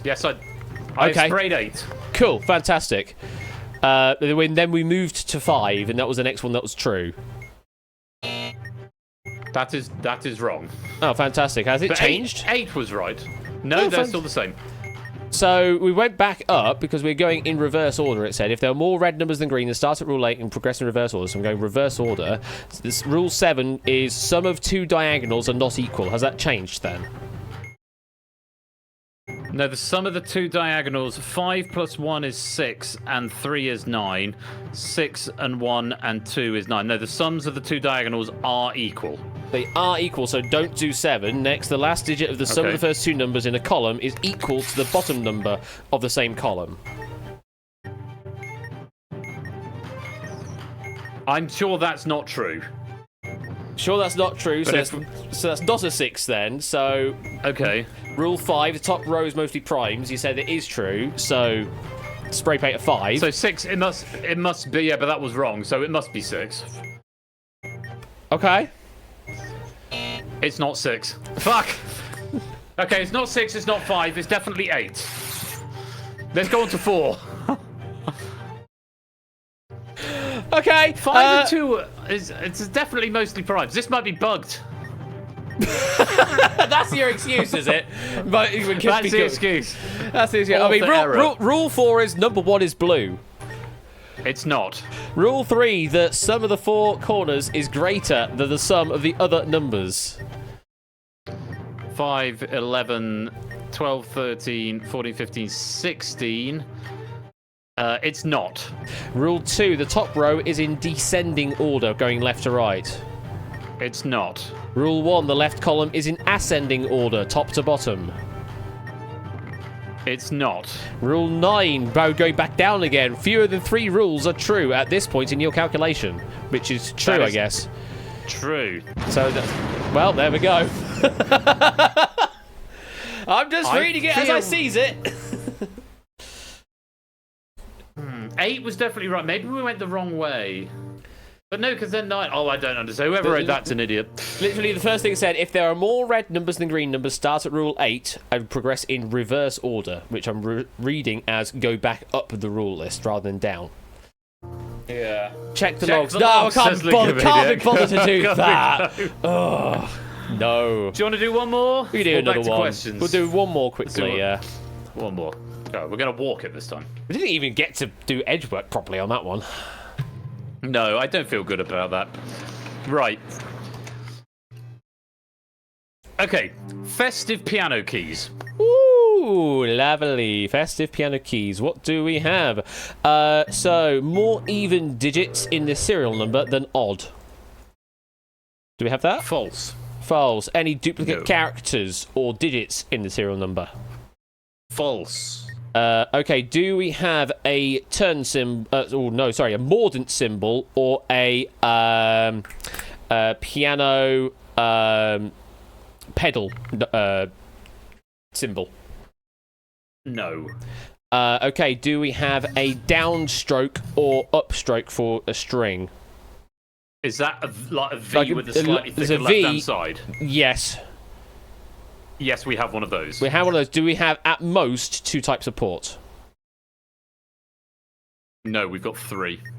Okay. Go the other way round with that V, so it's a hat. Lit indicator with a vowel? I don't have the hat V. Okay. Nor do I have a lit indicator with a vowel. Do we have semiquaver rest or semiquaver note? Nope. All right. Do we have a semi-breve and a breve? Nope. Do we have accent or hat or V? Yeah, we have a V. We've got V. Do we have a one? Do we have 1 or 9 in the serial number? We have got a 9. Okay, so which one is this again? You're going to press G 7 times. Yeah. Then a B flat, E flat, E flat, F G. No, not a second time on the E flat. I heard you. Sorry. Oh. So 7 1, Gs. 2, 3, 4, 5, 6, 7. B flat, E flat, E flat, F G. F G. Oh, it's Jingle Bells. Sorry. I should have That might have been possibly. Yeah. He just said Jingle Bells in E flat. Yeah, that's the one. Colour flash. Color flashy. Yes. Colour flash. Regular old one. What was the last colour of the last word? The colour of the last word is magenta, and it's also the word magenta. Fantastic. If a colour occurs consecutively with different words.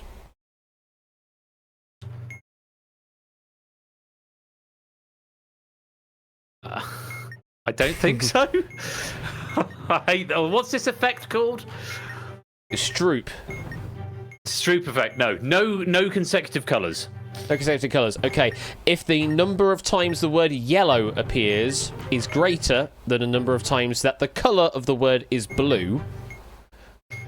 I've got no yellow. Oh, no, I've got. Oh, fuck. Okay, I've got one yellow, What's the other thing I'm looking for? Colour of the word being blue. Do you have two or more of those, basically? Yeah, or I've one got or more of two those. colours. So not that two then. blue colours. Yeah, not that then. Otherwise, press no on the first time in the sequence where the colour of the word matches the word of the 7th entry in the sequence. So what's the 7th word? 3, 4, 5, 6, 7. The 7th word is magenta. So you need a colour magenta. No on the first time it is the colour magenta. That's the only time it's magenta. And it wasn't. Well, okay. Well, that's not right then. It was definitely the last. Okay. It was definitely we'll the come last back to that one. one. All right, we'll come back to that. Fine. All right. Okay. We'll come back to that. We'll look at that. The bulb. Oh, bulb. Okay. Get a Timmy module in here. Begin at step 1. While the bulb is screwed in, a long press on either button will reset the module. Yes, indeed. If the light is on and the bulb is see-through, what's the situation of the bulb? It's opaque and it's magenta. Opaque magenta off? What, switch it on? No, it's on. No, so it is lit currently. It's lit, yeah. All right, so light is on and see-through, no. Light is on, bulb is opaque. Press O. It's turned it off. That's fine. Bulb is green. No. Bulb is... Would you class that as purple? Yeah, purple, magenta. Yeah. Then press O, unscrew.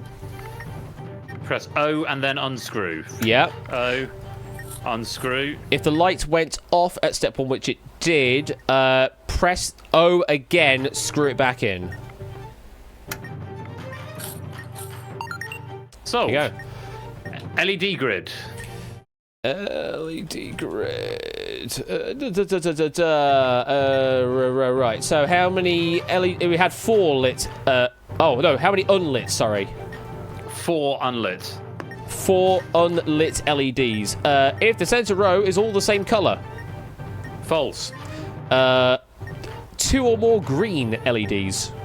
False. Exactly 2 pairs. False. No pink LEDs. True. DABC. Mortal Kombat. Oh my god. Okay. Right. Mortal Kombat. Scorpion versus Liu Kang. Scorpion and Liu Kang. Right, okay. So, what have we got? Scorpion and Liu Kang. Oh god, what's the order? Oh, they're the same number. What is it? What is it? I can't even remember how this all goes again. These tables should not be performed until 3 successful attacks. Determine the fatality. Start the top of the list and use the first one where the rule applies. Okay. Start at the top of the list. Use. What's the opponent moving? As in that. I don't even know. Hang on. I think I'm going to do 3 moves. Yeah. So Scorpion's move list and then, but in a particular order. Oh, so Scorpion's move list. Yeah, okay. Well, we can certainly... Oh, all right, hang on. Kang. Yeah, right. There we go. Against Liu Kang. So it's going to be that then. So left, right, Charlie. Personnel, please evacuate to your nearest lot and report to your supervisor. Yep. Left, Alpha. Get over here! Up, Yeah. Bravo. Finish him. Port counts, what we got? 1, 2, 3. Not enough. More double A's than single D's. Yes. Up, down, left, AC. There we go. Whew. And enough. we'll pretend we solved Colour Flash as well. We'll pretend we solved that last one. That's fine. Good effort. I was playing to the end of Mortal Kombat there. I thought if we solve that, I'll stay calm under pressure. Oh, I don't know what went wrong with Colour Flash. I'm not checking the log. I don't know. No, I can't bother, no. Oh, I counted to 8, not 7 in the colour one. That was my Yeah. bad. My bad. I killed us all. Counts to 8, not 7. I'm Oh, sorry. right, okay. Yeah, it did need to be first time that it occurs. So if it occurred a second time afterwards, then it would have been wrong at that point. There was definitely only one magenta, but if I miscounted, then my 7th one was incorrect. Okay. Fair enough. Fair enough. Well, that was fun. Shall we return to questions? I think we shall return to questions, yes. So, 14 of them looking at us. just menacingly. Let me switch back over to that one there. Bring that guy back up as well. Put some background music on. And I need to change the Discord capture back to you as well. There we go. All back to reality. There we are. Right. Fantastic. Questions. Let's try and be quick about these ones. Oni says, what's your next cross-play? Would you like me to help you find one?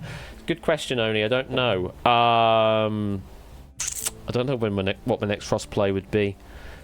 What's a cross-play? As in cross-gender cosplay. Because I did Sailor Jupiter. Of course you did. Yes. So it's what the next of that would be. I have no idea. Yeah, I really don't know. One to think about. It certainly is one to think about. Yeah, food for thought on that one.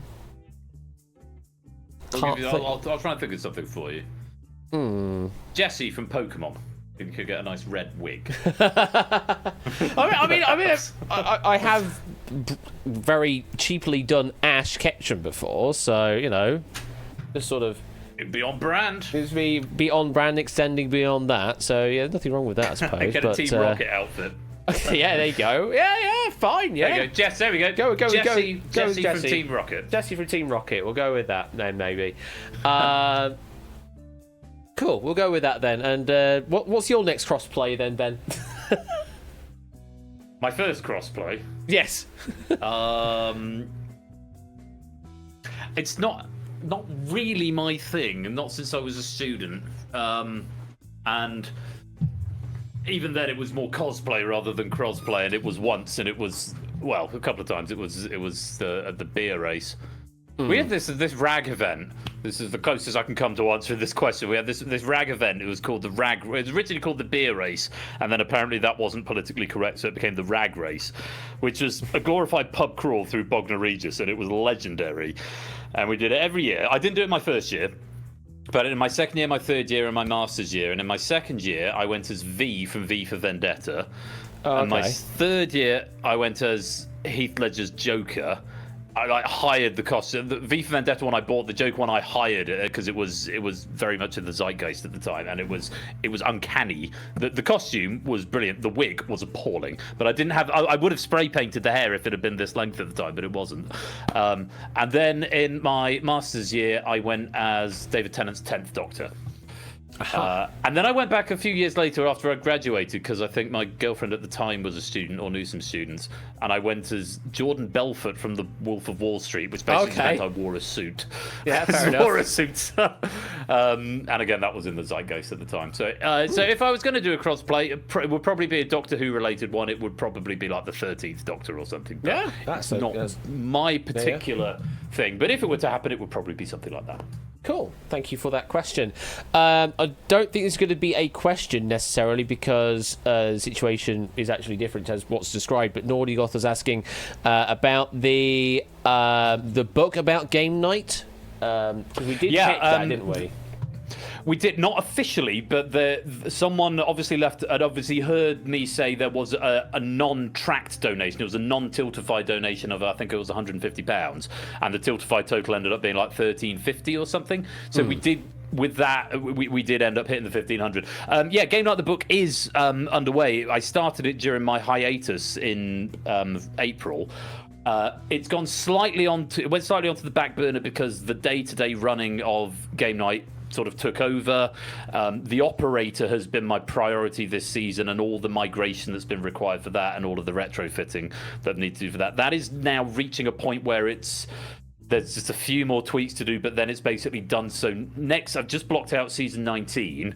There's one new format that I've got to reskin, but apart from that, the maintenance should be at a minimum, which means hopefully come next season I'll have a bit more time to focus on that. But it's underway. I've written the first 7 or 8 chapters, haven't forgotten about it, and there will be more news on that soon. But it will be a physical book. Cool. Thank you for the question there. Score Count asks, what would be your dream location to randomly host a quiz from? Barbados. You're going to Barbados. So somewhere hot. I like the heat. I won't say a bad word against the heat. The dream location. What, on stream? Well, just to randomly host a quiz. The control center is good. I don't know. I think it would be quite fun to do something like to host it. Not so much location, but events. Some big event. Like I think I quite like to do like the final of University Challenge or Only Connect or even like the final of OQL. So Zoom, but hosting the final of OQL just to see the top level of quizzes in their element under pressure.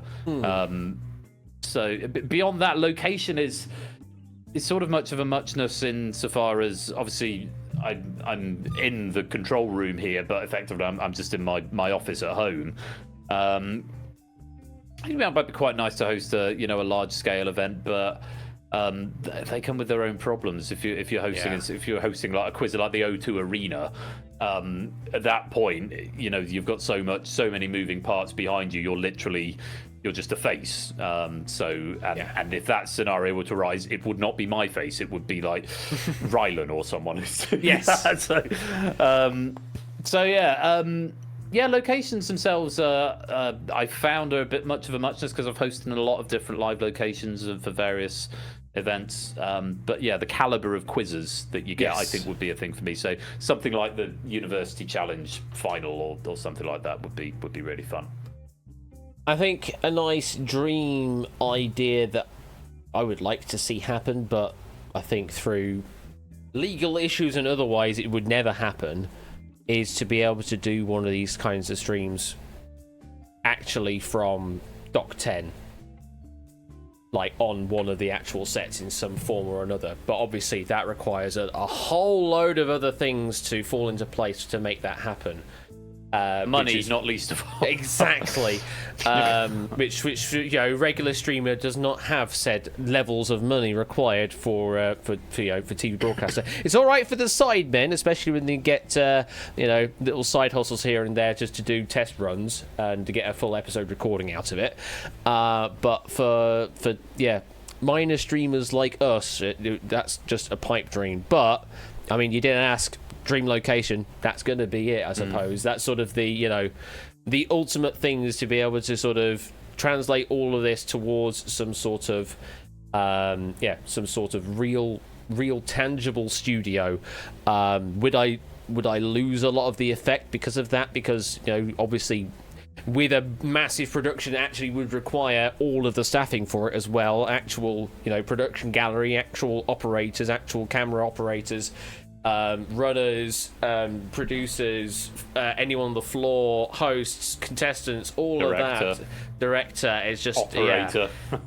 There's just so many roles required. It's like, obviously I like doing a lot of these little things while just being behind my PC right now. Would I miss doing that if it is going full scale like that? I don't know. It's I think it would still be a dream location thing to do that. Like being able to, it's somehow being able to bring one of my game show ideas to actual life would be incredible. Have you been inside Doc 10? Have you been as an audience member? I've been an audience member a few times. Not properly behind the scenes. The closest is like the entrance way to the studio, where you get to see some of the the external walls and that. Right. Yeah. All the walls when you're backstage. I don't know how much I'm allowed to say, so I'll this feels fairly safe. the walls of the external walls of the studio, 'cause it's a big maze. You go inside, and I've been there 3 or 4 times now, and every single time I've gone, I've got lost at least once. The walls of inside the building of each studio are a different colour. Oh, so you go in and there's this massive wall of red, and there's a massive wall of like aquamarine or something. So you know which studio. So I think that's right. Is that the walls, the external walls of each individual studio are all painted a different colour, so you know you can sort of find your way around. A little bit, which is a nice little fun nugget. But yeah, I mean the number of staff you have on a production is eye-watering. You see the call sheets when we go, and they're like 3-4 pages just full of names. And a lot of people are there in studio. There's still some remote people, both producers and writers and so forth. So it's a big operation. It's a proper eye-wateringly expensive. Yeah, but it would be right. It would be a lot of fun. So it is a dream location. It's never probably going to happen, but you ask for dream location, you get dream opportunity like that. Thank you for the question there, Score. Next one, more cosplay questions here. Lady Oni asks, what FF character I should cosplay next for Oni? A Chocobo, because it's the only character I know from Final Fantasy. There you go. I wonder how well you would pull off Alphinaud, maybe, from FF14. I'm thinking about that, maybe. I don't know if that's in your style. There's technically like 2 different styles actually of Alphinaud as well. You've got the sort of the white and blue garb, or you can go with the red garb as well. Those are sort of the 2 standard ones, but you can go all sorts of different ways with that, I suppose. Outside of Alphinaud, I'm trying to think of the other ones you've done. You FF9 characters. I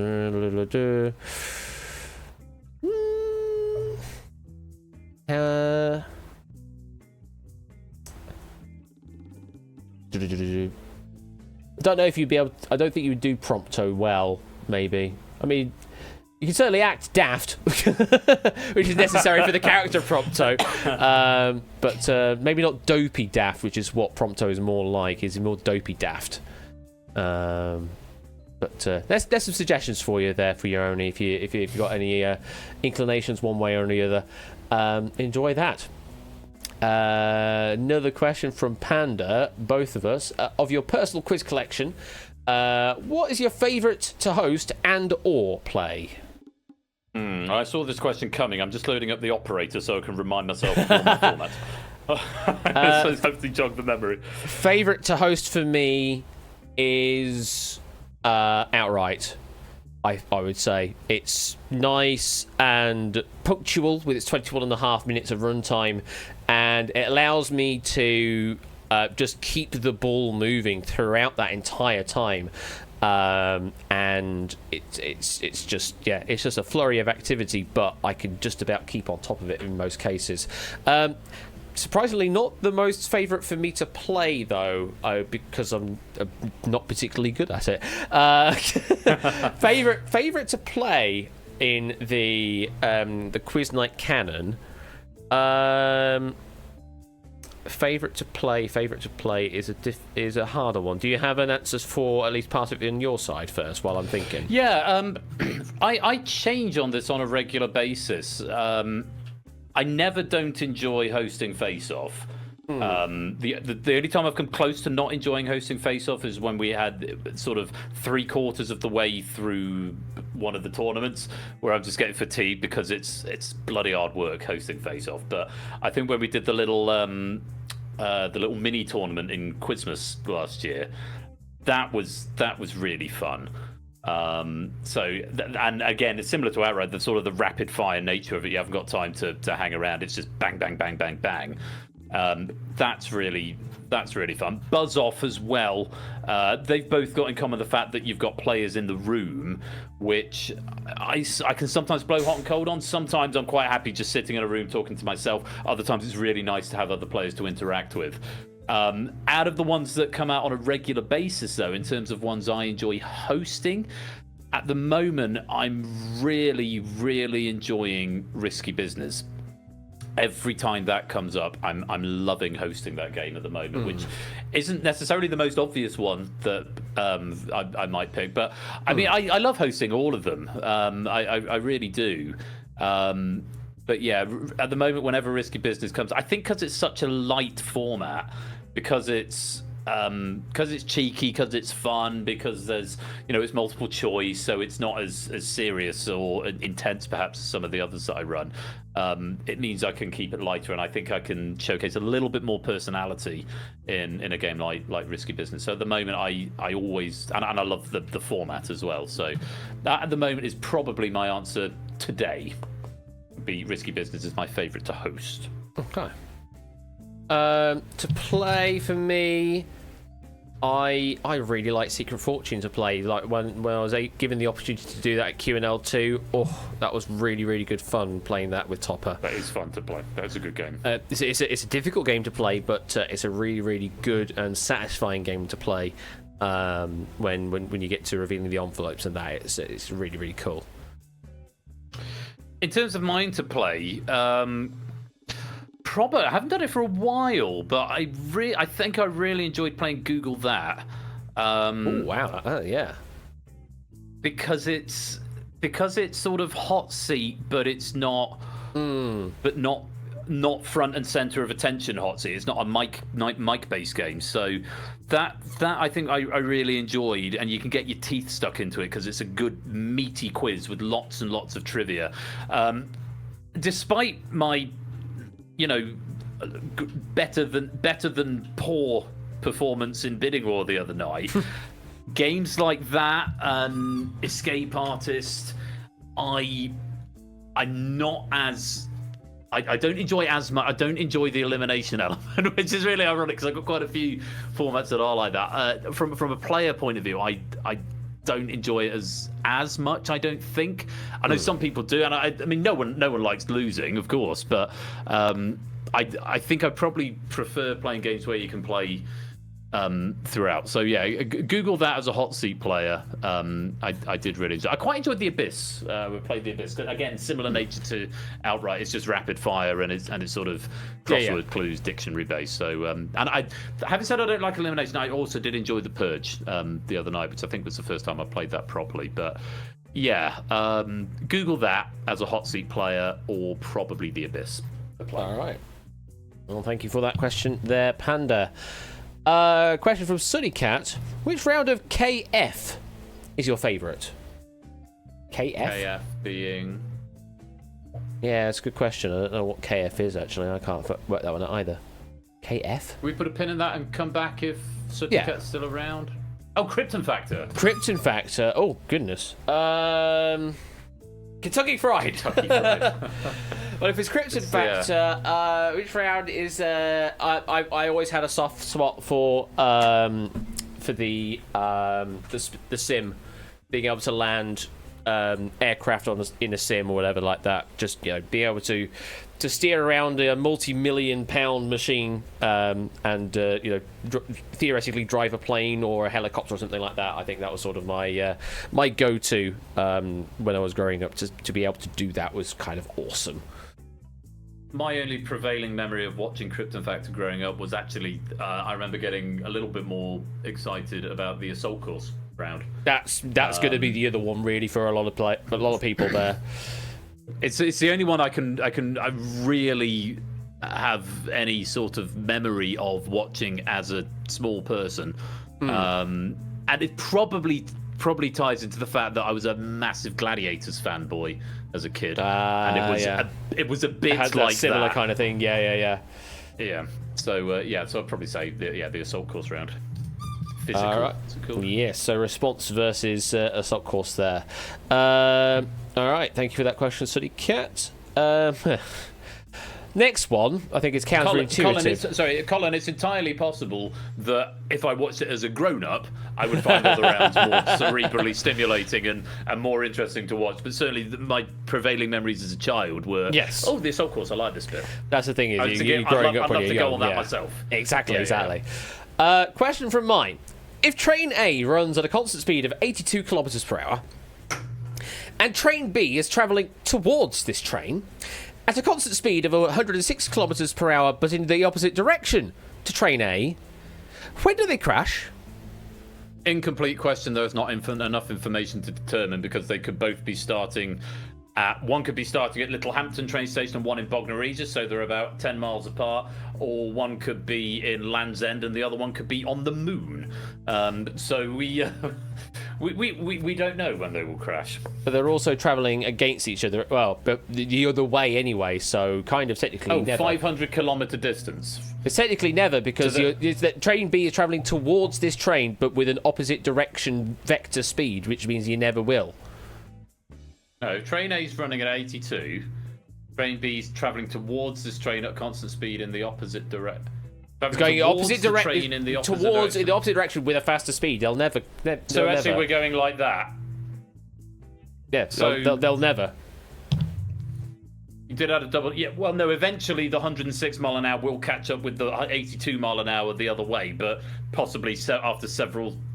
But what if B is already ahead of A at that point? There may be some distance apart, but you know.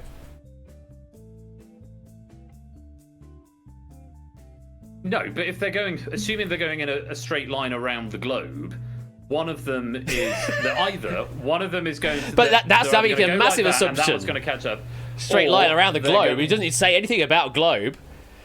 The front one is going to pull away and eventually rear end the back. We don't know. We don't know, Mike. What is the answer? The answer is give me a better question. Thank you for the question there. I think we partially sort of answered this question anyway. But Huds is we're gonna quickly go for it. Yeah, what's one game show you wish you could do on Twitch but can't for legal / copyright / other reasons? Yeah, I mean, I don't think there's anything sort of. Catchphrase Crystal Maze. Yeah, obviously for you there is the legal implications. For me, I mean technically there should be the legal implications, but it's a bit grey. People haven't come hunting me down just yet. Grey at best. Yes. It is grey at best right now, but always aware of the fact that it could be my day at any time. So yeah, kind of any of them really at the moment. I don't want to lose things like Secret Fortune, but I know that they could disappear at a moment's notice. So Secret Fortune isn't still produced anymore, is it? It's not. But are any of yours still produced? Beat the Chasers is, yes. Technically. Beat BTC is, yeah. And I've just done. Started doing Tout le monde reprendre sa place, which definitely is still running on French TV. Oh yeah. So yeah, I am slowly working my way into things that are actually running right now. So could run a cropper, but currently not. Hoping not. But yeah, it's not really an answering of the question there, unfortunately, Huds. But unfortunately, we can't. So also see the VOD. See the VOD. I also see VOD earlier on for a more detailed question. answer. Yes, indeed. Thank you for that. Right. We've got 6 questions left. It's just ticked over midnight. Do you think we can quickly rattle these out before closing stream? Yeah, let's run through the final 6. In which case, I am inclined to just pause redemptions on that so we don't get any more come through. Next question, totally not Seb Smith. I guess this has been asked before, so feel free to skip. But Bash, what made you decide to make the Centurion? Okay. Back to Catane. So the reason for Centurion was it was around that time, 1 year in, I think, to mods being a thing, and a sort of a community thing. I thought, let's do a bit of a celebration of all of the mods that we've done so far in the community. It's not quite enough to fill the entire Centurion. That's why there are some vanillas on there, and also the needy for the true Centurion test. But there are pretty much enough to fill the entire thing. And I just thought, what's a reasonably big number for the size of a bomb that people will go, why on earth have you decided to do this? But also, some would go, I really want to take on this challenge. And I figured that 100 sort of hit that mark, because it's like one magnitude greater than the biggest bomb you could do vanilla, on the video game, which is 11, because 1 was always reserved for the timer. So it's a magnitude up. It looks daunting as all hell, especially in the orientation it ended up doing, which kind of looked like a shield of some description. And having the name Centurion just sort of worked perfectly with the 100 plus 1 modules that are on it.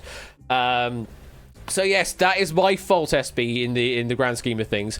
And tied in with that, I did do a stream with Timwee and with Legend and Cool Dude, where we attempted to play a few of those bombs the first time. And of course, there is some YouTube history of that, though I think I have probably privatized it since. There were 2 episodes of that, and the rest was lost to time of that particular stream. With me trying to do quick math for like 50 odd attempts and failed miserably. That's when we found out how fast 3, 4, 5 and 6 strike time were, because of course there were 10 strikes on that bomb. But that was sort of the rationale behind the Centurion, was to showcase what the community had achieved in the 1 year since modding was first enabled in the game, and then other things happened beyond that. Someone then created the what was it? The logical conclusion. What was it called? I think it was that. The logical conclusion was the casing. The casing thing that just magically size. created the bomb of any size you wanted, up to like 19 by 19. It was a bit just daft sizes, and then it also led on to other massive challenges of the Praetorian. There's something beginning. Praetorian is the one I'm thinking of. Praetorian, yeah, that's the other massive challenge. Again, that was sort of like, here is every single modded module up to this point, and then of course the one with absolutely everything, the OA. Though now that can't possibly have absolutely everything, so there's variations of the OA and all sorts of stuff. You could do it with the factory. Just have. It sort of can do, and I think some people have kind of set up missions to do that, to sort of play the absolutely everything in order in a way. SP saying, I remember seeing a video of the Centurion back in high school. Never thought that would come full circle for me. Bloody hell. That's me. Do you want to know another thing, SB, that is really weird, full circle kind of thing?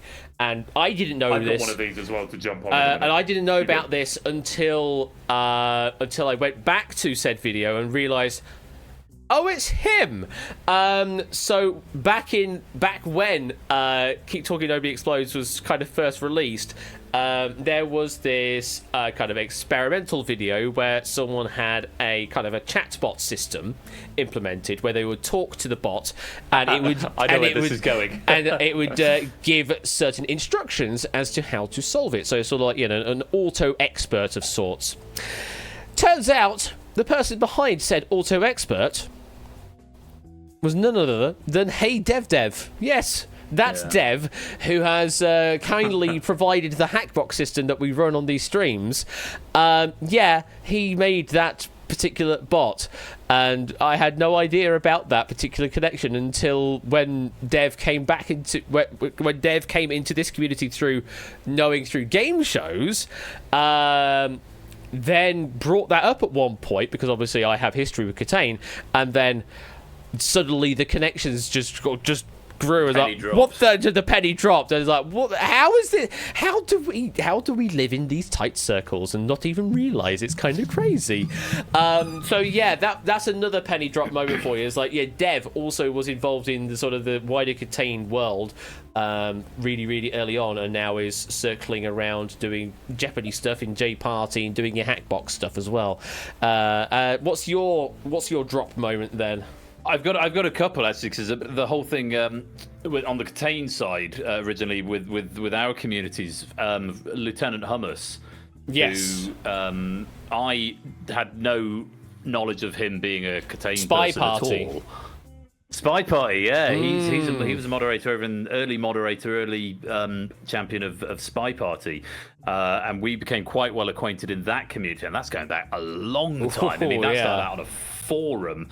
I got that in 2013, I think. I was one of the very last players in the closed beta. and I loved Spy Parties. About the next year, Spy Pie, then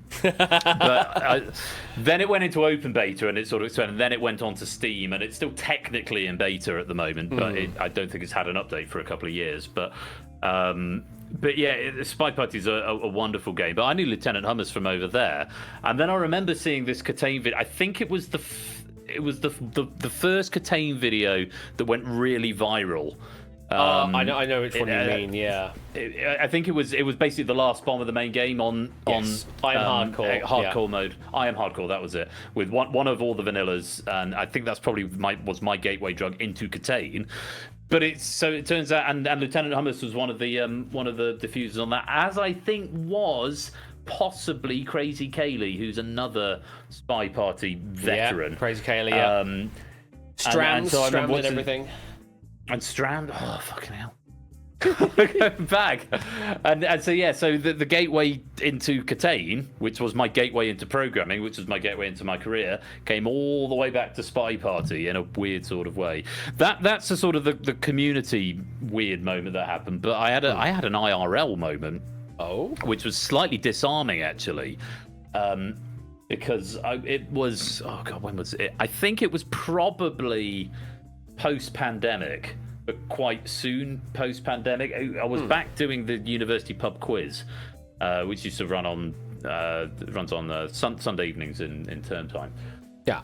And I'd run this quiz I think it must have been the first or the second one of the year. It was busy, I know that, and there were a lot of dewy-eyed freshers there, and everyone's having a good time. And I'm doing my usual personality thing, which, for the record, my personality on stream is very similar to my personality when I'm hosting a quiz in real life. It's just there's more movement. A guy comes up to me after the quiz and said, "Please don't be weirded out, but." Oh no! Sorry, that happened later. It was a Discord message. Sorry, I've got my wires crossed. No, it's the same weirdness, but in a way it was slightly more weird. I got a Discord message, and that was it. And someone said, "This hi, please don't take this the wrong way." So immediately alarm bells going off because they said, "But." Do you host the pub quiz at the University of Chichester? I'm like, okay, this is a bit. What the fuck have I got to stalk it now?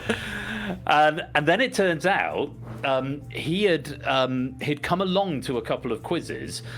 I think he'd recognised my voice, and then it turns out he had been weaned as a teenager on Catane and had basically gone through. He was would have been one of the members of the Nerdy Boys Club, not the school I was at, just some other school, who'd played all of my modules. Wow. And they said, and then it's like, you're the Royal Flush from Catane, and it's like, what a small world. But yeah, he ended up at the university where I was hosting the pub quiz, and then he came, and then a couple of weeks later he came along to the quiz, and he introduced himself. So nice to meet you. So it's moments like that when you just think that it's just a slight little snifter of what it must be like to be, properly in the public eye, where you're recognised, sort of going out in public. And I just think, I don't think I'd deal well with that. I mean, I get it to an extent insofar as I'm a public figure locally in terms of music making. So I run choirs that have got 80 people, but the most that sort of announced to is that people want to talk to me after concerts, and they might stop and have a chat if they see me in Tesco, and that's about the limit of it. But it was just sort of a little snifter of what it must be like to be an actual TV personality. And I I don't think I'd deal well with that. Yeah, we kind of went on a tangent on that one there, but it was a good tangent. Some great discussion there. Thank you for your question there. Totally not Seb Smith. Another train question for you here from Mai.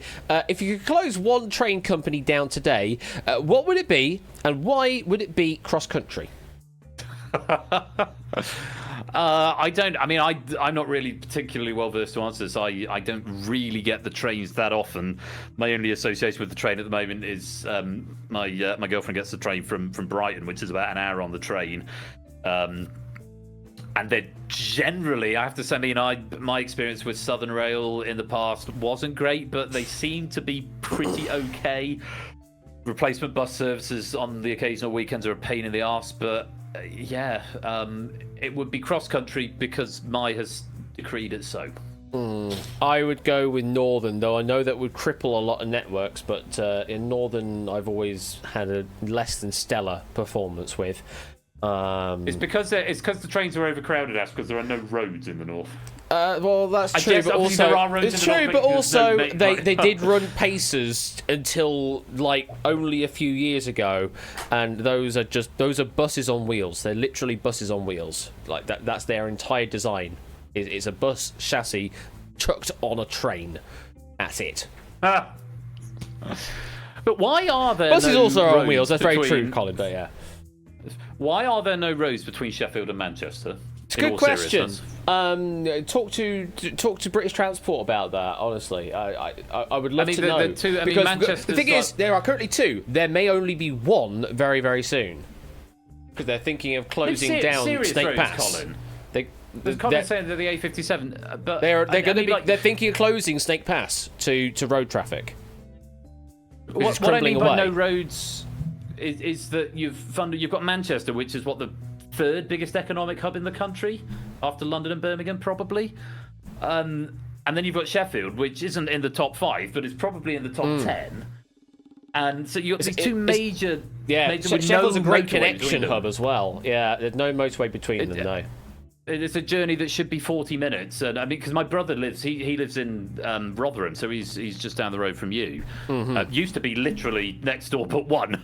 Yes, back indeed, in the day. yes. In strange coincidences of the world, Super my brother literally lived next door, yeah. but one to us. It was so weird.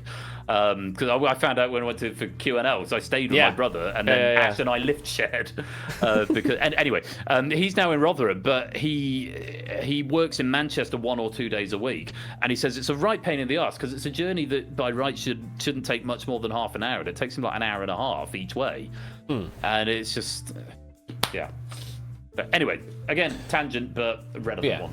But anyway, answer is, well, you've decreed it as cross country, I would declare as northern, so there you go. Thank you for your question. Bubbly Lass with the question of, what's your favourite Disney character? Ooh, that's a good question. Broad. Now, here's the problem: is that does that also mean any Disney acquired IPs as well? Darth Vader or Thanos. I'm going to interpret this question as classic Disney, but classic Disney Adam. Yeah. That I think is probably maybe allow Pixar if you like. Favorite Disney character for me, I've got a choice. It's a choice of 2 or 3. I really, really, really like the character of Professor Rattigan from Basil the Great Mouse Detective. Okay, It's wonderfully played by Vincent Price. One of the best songs in the sort of that 70s, 80s Disney oeuvre when it was sort of at the end of what I suppose you call the golden age of Disney. It was like 87, I think. Really like Professor Rattigan as a character, and I love the film. Basil would also probably feature in the top 3.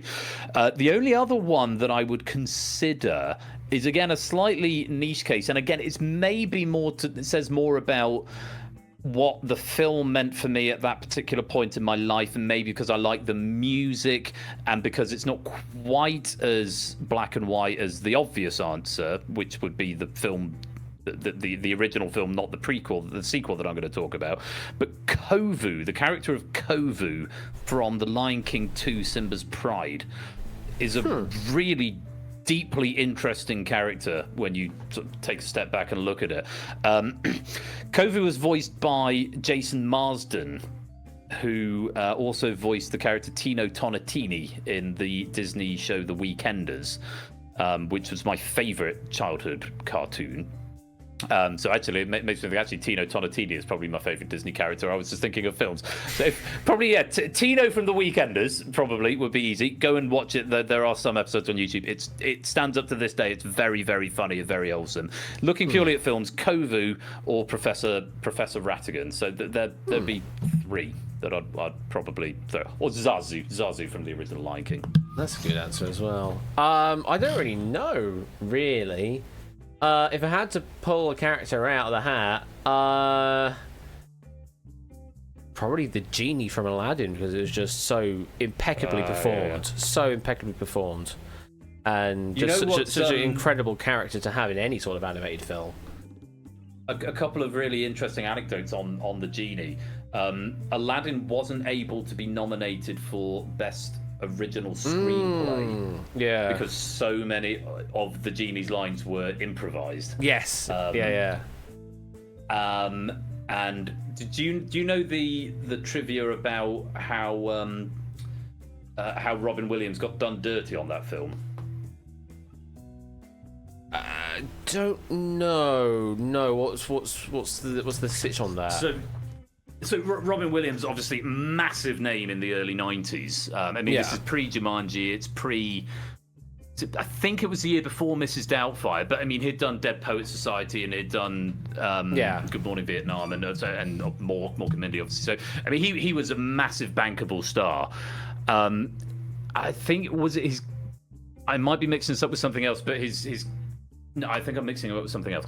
But he said he would agree to do Aladdin, and for a reduced fee to make it possible, because I think he loved the script, on the condition that Disney didn't trade on his name and bank on his likeness in order for it to be a success. And if you look at the original Aladdin poster, it's like 70% of it is the genie. And so they just completely reneged. And that is why, when they came to doing The Return of Jafar 3 years later, they got Homer Simpson, aka Dan Castellaneta, to voice the genie, because Robin Williams wouldn't come back, because they basically said, yeah, of course we'll do that. And then didn't honour that agreement. I see. A little bit of Aladdin trivia for you there. Interesting. Well, thank you for that question there, bubbly lass.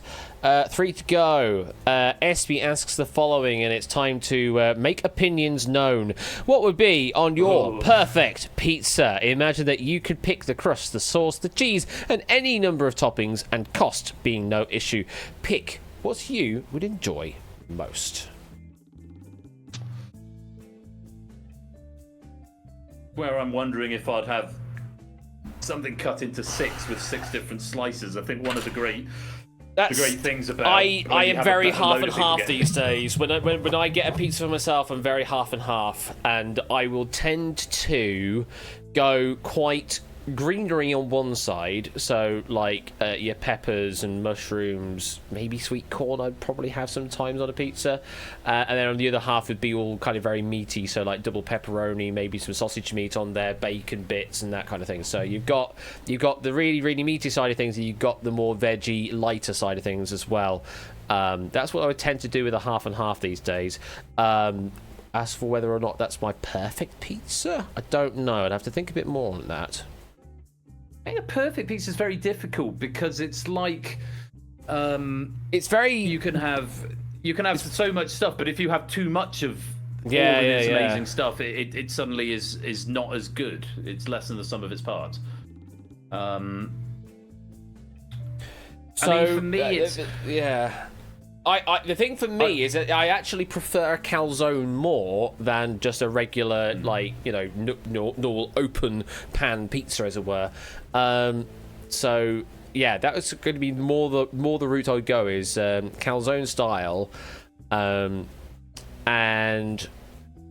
it'd have to have pepperoni in there pretty much, and probably some really good bacon in there would be lovely. Tomato base, because I'm not really much for a barbecue base, so tomato base is absolutely fine. I'm not so much on the heavy cheese, so you know, just a nice light standard cheese is perfectly fine for me. I'm not particularly bougie on that front.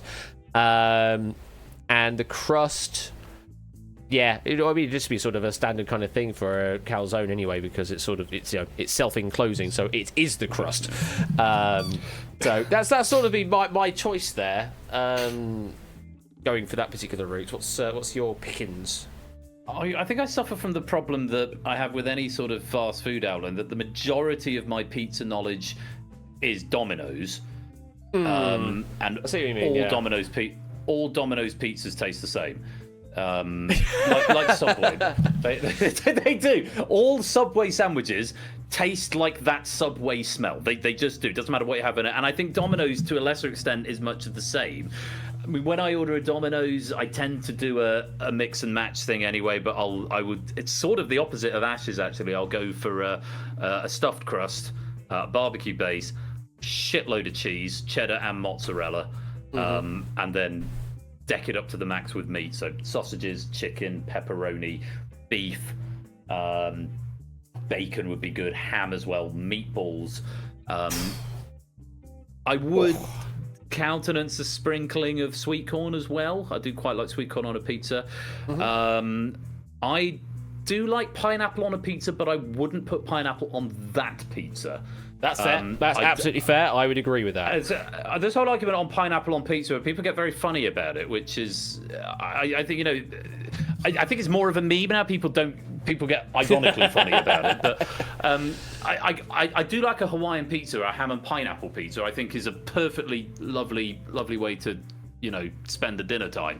But I wouldn't, for example, put pineapple on a pizza that's got, chicken and pineapple can be a good combination, but I wouldn't, if I was having a decadent meat feast, I wouldn't add pineapple into that particular mix. No, I think it's got its place. I wouldn't put any anchovies. I wouldn't put any seafood on a pizza. I wouldn't put mushrooms on a pizza. If pizza appeared in front of me that had peppers on it, I would eat it. But I would never choose to put peppers on. It's a problem that Anya and I are having at the moment. She's trying to get me to broaden my palate, and she's like, "Do you like peppers?" And I'm like, yeah, they're fine. Okay, we won't do anything with peppers. I was like, no. I will eat peppers. And it seems to come to I would never cook anything myself that had peppers in, but if someone is preparing a meal for me, I will eat them. And it's one of those things. It's like, just because I wouldn't prepare it myself doesn't necessarily mean I don't like it. But yeah. But then I went to Malaga quite a lot when, in the last sort of 10 years, and there's a restaurant there which does the best chicken pizza in the world. I don't know what I think it's something with the herbs they put on it, which is just cheese and chicken, and it's out of this world. It's unbelievable. So yeah, there we go. That's my pizza discussion. But yeah, something from Domino's, ideally with some left over for breakfast. Fantastic. And yes, pineapple on pizza, absolutely fine. No problem with it whatsoever. Just not on my perfect pizza, I suppose. Right, 2 to go. Oni with the penultimate question. What's the largest animal that you could reckon you could beat in a fight? Every single AMA this comes up. What's the largest animal you could reckon you could beat in a fight? I wouldn't fight an animal. I love animals. I wouldn't, no. I think we need to contextualize this some more. So if the animal had like wronged me somehow, like shamed my family honor, and the fight was necessary for the continuity of both our species, the largest animal that I reckon I could comfortably take in a fight. Yeah. I'd say a pig, but pigs are much bigger than you think. They are. And they're quite angry animals. A sheep, maybe? But again, I find myself, there's a weird train of thought because they're quite docile and they're, just begging to be domesticated. And the sheep would just be confused. It's like, what's going on? Stop hitting me. Just, take my wool and make your jumper, but don't hit me. I mean, what constitutes beating in a fight? Because, you go to, Fight Club.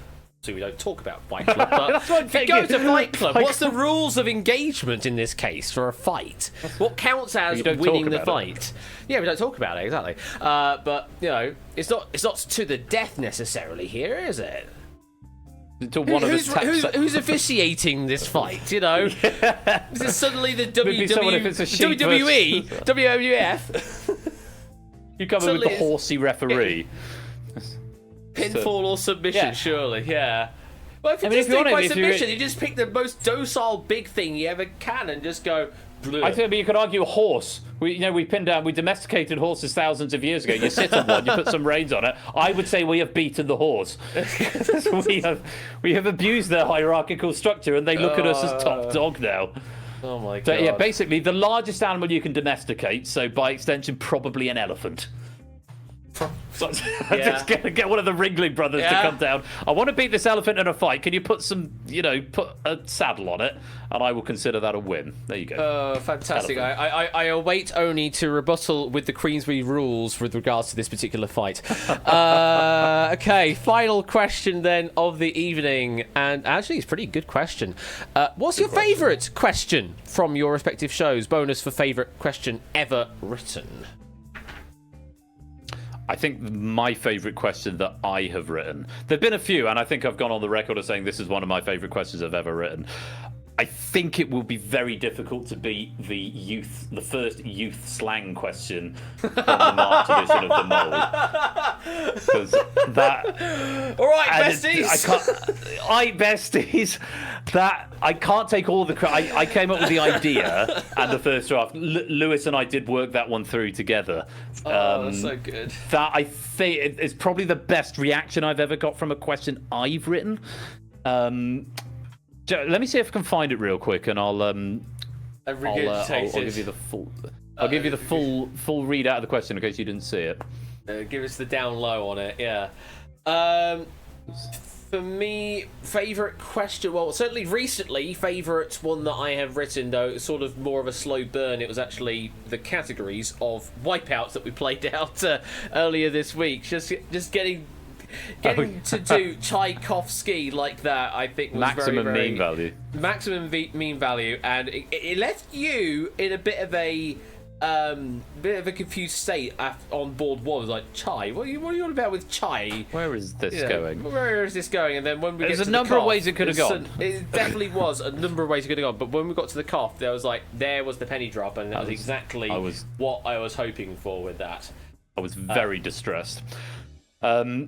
Besties, which of these words was slanging before the others even pulled up? Some of these are straight fossils now. Totes unalive by the new trip was the question. When you see the stream back, you see the utter cringe of all of us playing that particular game. My God. It's just so good. I was so happy good. with that. Really well done. I mean, I've got some confirmation bias on questions I've written towards subjects that I am personally interested in, or that sit in my wheelhouse. That is probably but from a broader point of view in terms of maximum entertainment value, I think that one would be tough to beat from ones that I've written.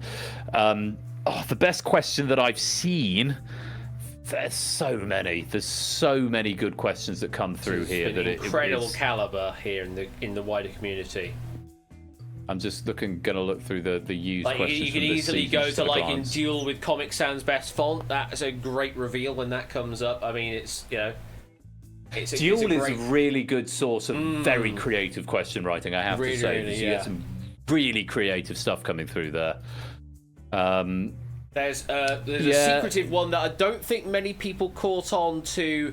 Not on this stream, actually. It was on 24-Hour Game Show Marathon in 2023, where they did 1,000 Heartbeats. There was a particular board of Unscramble that Ape authored, and there was a fantastic hidden answer to everything listed, which all spelt out, never gonna give you up. Yes, he hid a Rickroll in amongst the answers. Nice. Completely unnecessarily, because it made no difference to the actual outcome of the game. It wasn't going to help you in any way, shape or form, but it was just there, in the middle, giving you a Rickroll, whether you liked it or not. And it's that kind of writing from the likes of Ape Minky, and some of the stuff like the Quizzle pack of Bidding War last night, with all of the alliteration going on as well, just secretly in there. It's like it's I don't certainly can be part of a writing prompt to make things happen, get the drive going. Give with you the an writing, extra but can also be like an absolute stroke of genius to just to make it shine so brilliantly.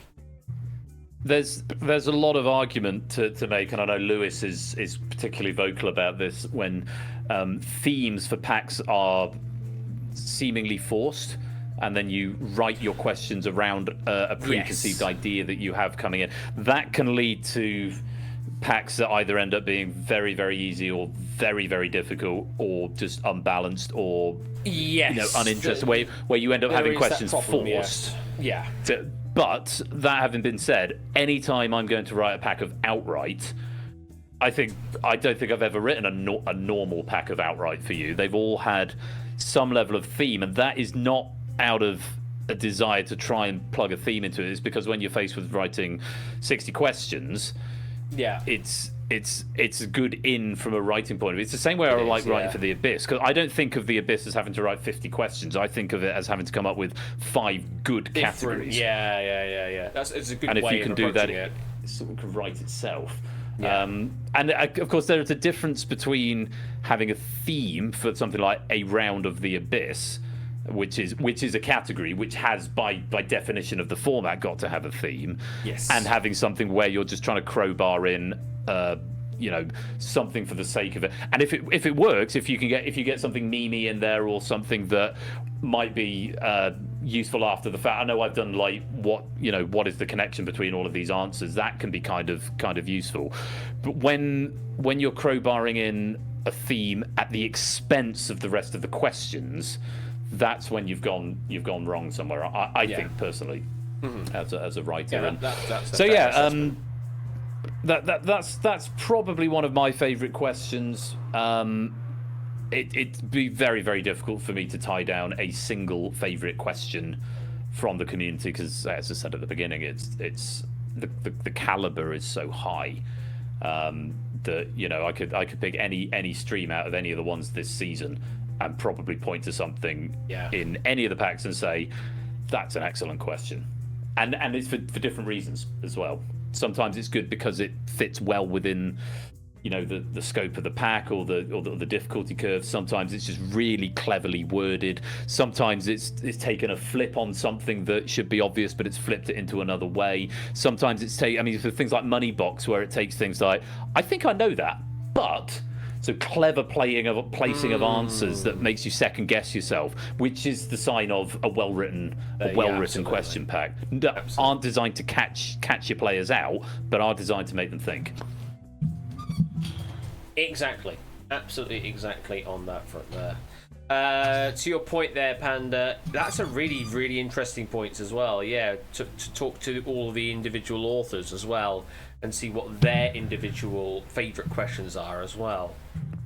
That is, I'm stealing that idea, Panda, and that is going to feature in Game Night the book. That's a wonderful idea. Yeah, that's a really, really good idea actually for a book. Yeah. A Game Night, but the current plan is to have some legacy packs sort of reprinted, demonstrating each of the formats. That's the current style that I've got going. But having a chapter where there's, a sentence or two, a paragraph from, a dozen or so prevalent writers, and here is my favourite question that I wrote. It was for this format, and here's why I like, something like that. There's a little sort of Easter egg chapter. That's a really, really cool idea. Yeah, absolutely. Thank you. Give you an acknowledgement, Panda. Thank you for that question there, Mai, and that concludes the Ask Us Anything. All of the questions have been answered. Yay! Fantastic. It wasn't supposed to be as late tonight. No, it wasn't. It's now it's like 20 to 1. Oh god. But hey, we've got all day to sort out Music Quiz Live, I suppose. That's tomorrow. That's a post-park run problem. It's a tomorrow problem. Yeah, I'll figure out getting some. I'll probably go into town and just get myself a full English breakfast to really wake myself up. Oh. Really, really get all the fat and that, All I'm the going grease. to take a different approach. I know you're going to say tomorrow. Yeah. I'm doing the Chichester Park run's not on tomorrow, which is convenient because I was planning on doing the Bognor Park run tomorrow anyway. But Chichester Park run goes like this, and then it's flat, and then it's that, and then it's flat, fantastic. and then it's like that. Whereas the Bognor Park run is that all the way round. So I'm. There might be another PB on the horizon just because it's an easier course, but so it'll be park run, coffee, and then full steam ahead for tomorrow night's stream, which is the Music Quiz Live 4 over on my channel with Ash and myself doing Part 4. Bit of a duo. Yeah. And it's going to be fun, and that will conclude our crossover week. It's been so much fun this week. I've loved it. It so really much. has been a really, really good week, actually. Yeah, it's been a long one. Not gonna lie, it's been a long one. And in this heat as well, but yeah. No, I think penciling this in for a chill stream at the midpoint was sensible. I think we've got the correct solution. Yes, what's the correct order? Doing the chaotic and the stressful stuff in the first two. No, not stressful, but having all the software and the communication and all the layers and stuff. Do that first, and then so tonight was an opportunity to relax and have a bit of fun, and then tomorrow we'll probably go back to maximum chaos, but there's not quite as much tech and not quite as much that can go wrong, but I'm sure we'll find a way. I'm sure. Right, we are going to bring this to a close. Thank you for the follow, by the way, Starskid. Appreciate that. For me and the other newbies, mostly me, what channel is that? What one I've just shouted out as Royal_Flush? That's him right there.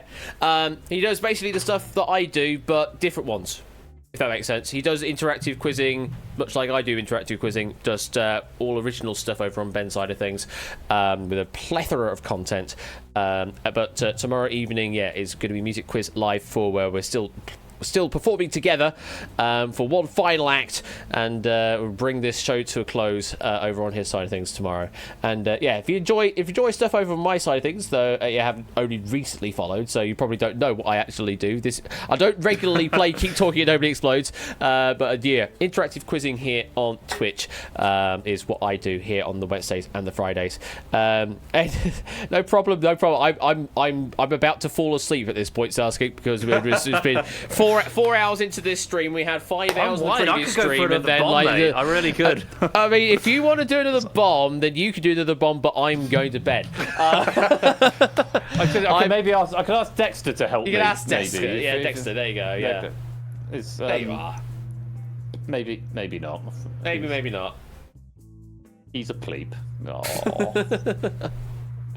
Vex how many lit indicators are there?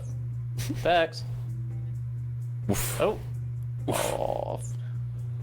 Arf. Bear.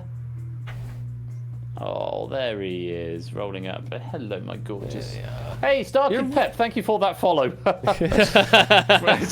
Oh, there's the noise. Oh, there is the noise. I can even hear it.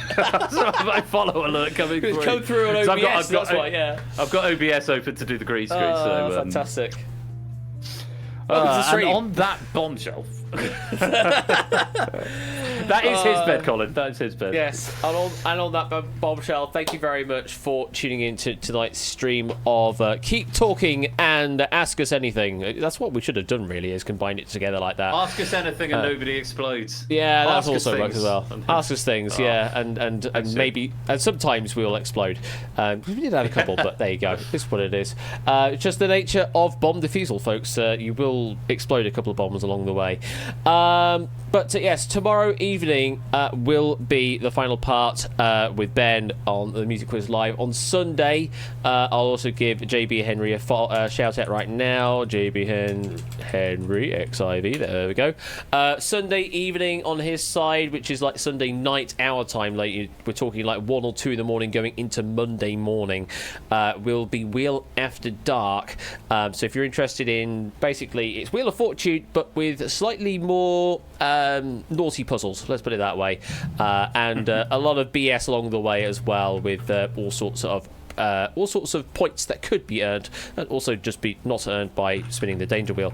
Then go and give JB Henry a follow. He's also been doing some Wheel of Bullshit as well, playing loads of different games as well. I forget however many past spins he's still got to get through, probably in the 20s still, so still plenty of gameplay content there as well.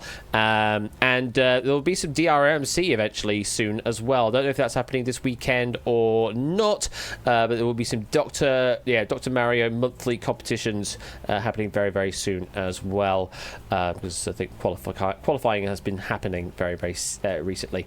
He has 29 pass spins. Oh my god, that's going to be a while then. So 29 pass spins, and the DRMC is in fact this weekend. And SB, you got into the gold bracket again, SB. Congrats. Well, wish you the best of luck in your opening match in the gold bracket, and then silver happening next week for a few of the other DFIU folk as well, the Dumpster Lounge crew. DRMC is happening this weekend as well. Do give them a watch and follow along, and go and root for SB. Come on, you can do it. Right, I think that's it.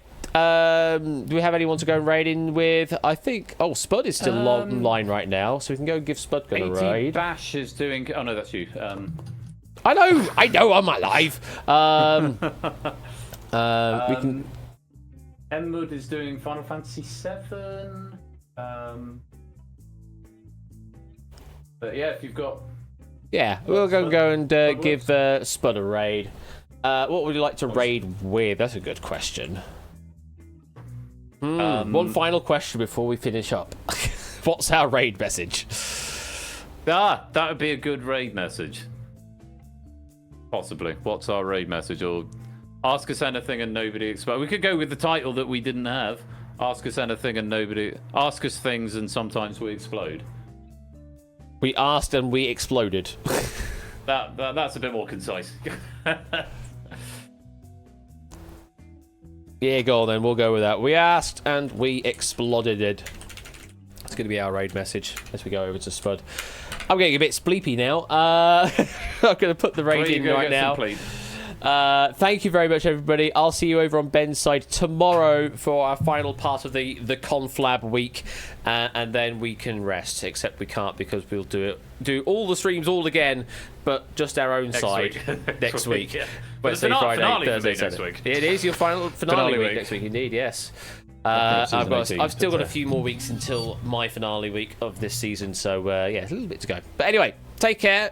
Enjoy the rest of your week. If you're not going to be tuning tomorrow, enjoy the rest of your week. And until then, take care and good night. Night.